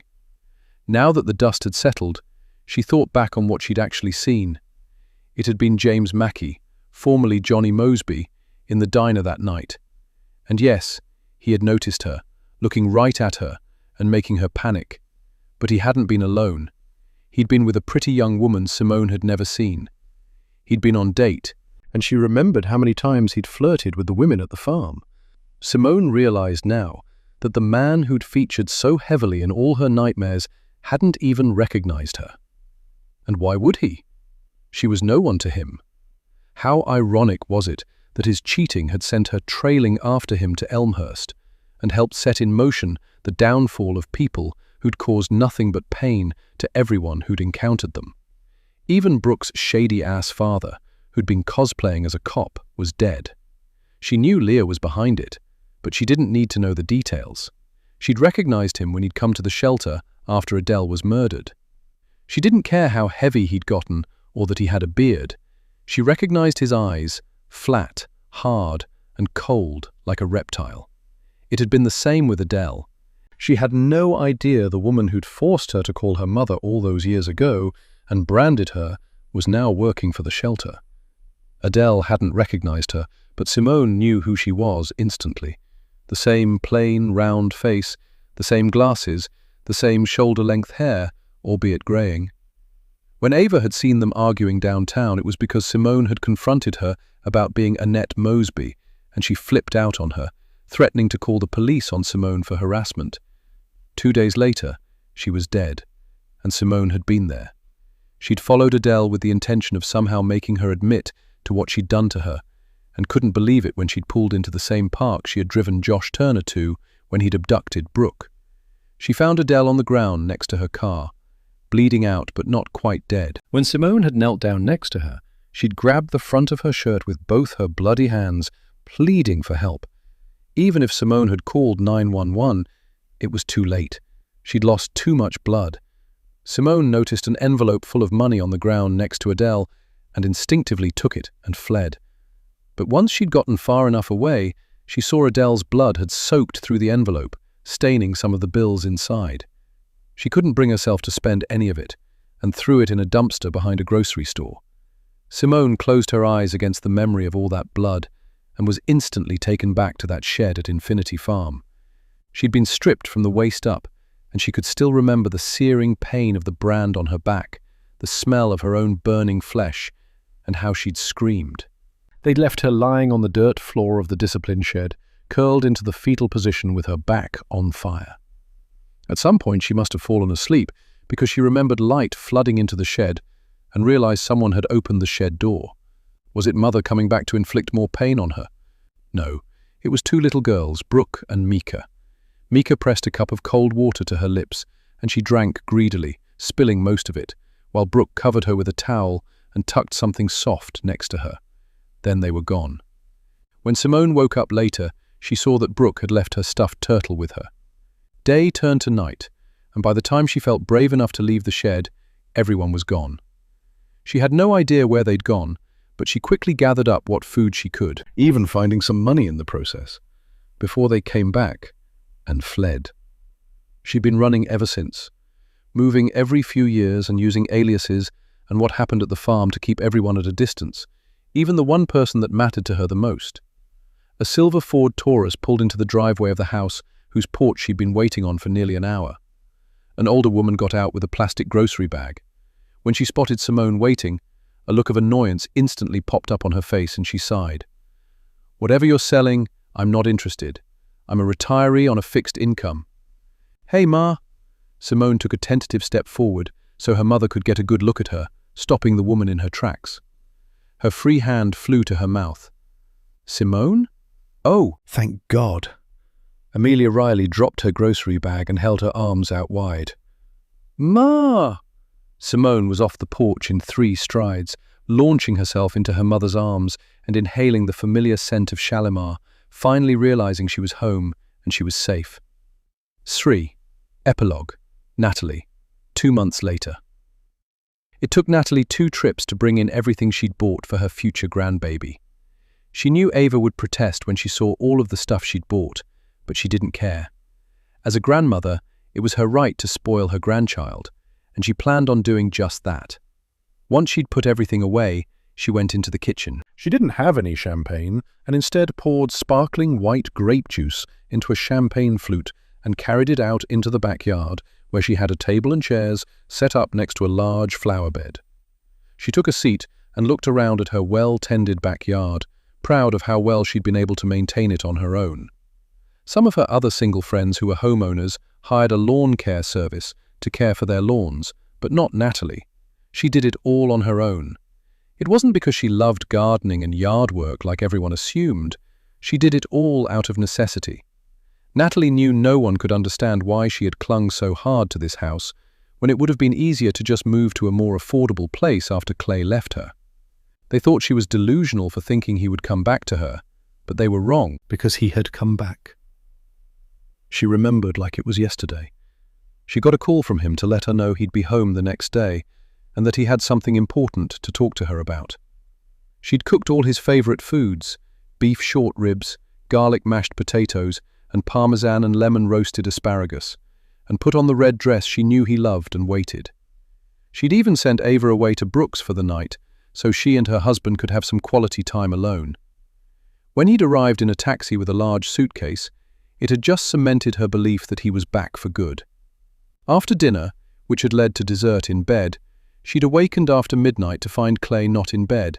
She found him fully dressed and in the kitchen, packing up the expensive chef's-grade cookware she'd given him for Christmas the year before. "What are you doing?" She was so confused. "Look, Nat, I meant to tell you this when I got here, but you went to the trouble of cooking, and I didn't want to hurt your feelings, and then we had too much wine and things just got out of hand." "Tell me what?" He didn't respond, and instead looked at the kitchen counter, where a manila envelope lay. She snatched it up, opened it and pulled out the paperwork. She quickly scanned the top page and then looked up at her husband in disbelief. They were divorce papers. When Clay wouldn't look at her, her stomach knotted up, and she felt sick. "I'm sorry, but Olivia and I want a life together. I never meant for this to happen.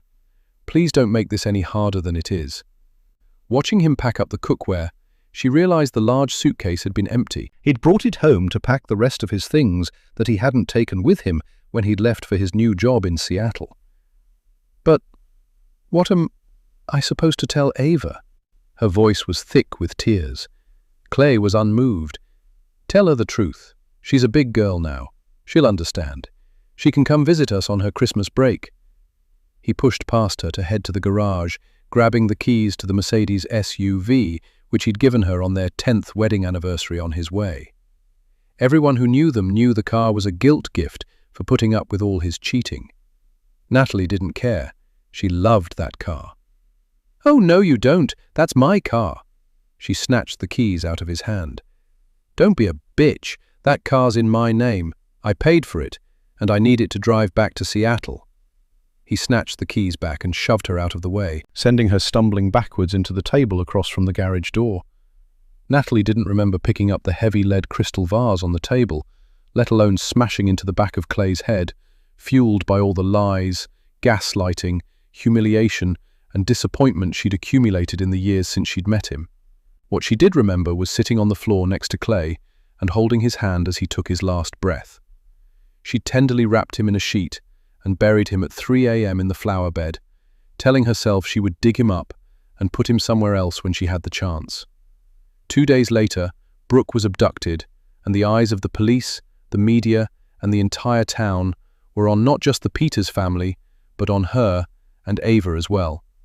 As soon as she realized she liked knowing where Clay was and that he'd never leave her, she left him where he was. She'd texted his mistress, Olivia, from his phone, pretending to be him, and told her he'd had a change of heart and wouldn't be back. Olivia blew up his phone for weeks afterwards before she finally gave up. When Facebook became a thing several years later, Natalie found Olivia's profile and was happy to see she'd moved on, and by all appearances was happily married. She mailed a resignation letter to the restaurant where Clay had been a chef, and sadly, they closed their doors 4 months later. Natalie drank her grape juice until there was only a mouthful left, then turned to face the flower bed. "Guess what, Clay? You're going to be a grandpa." She smiled as she poured the remaining grape juice into the flower bed. Then she got up and went back inside the house. Meta. Sex 3.5. The end.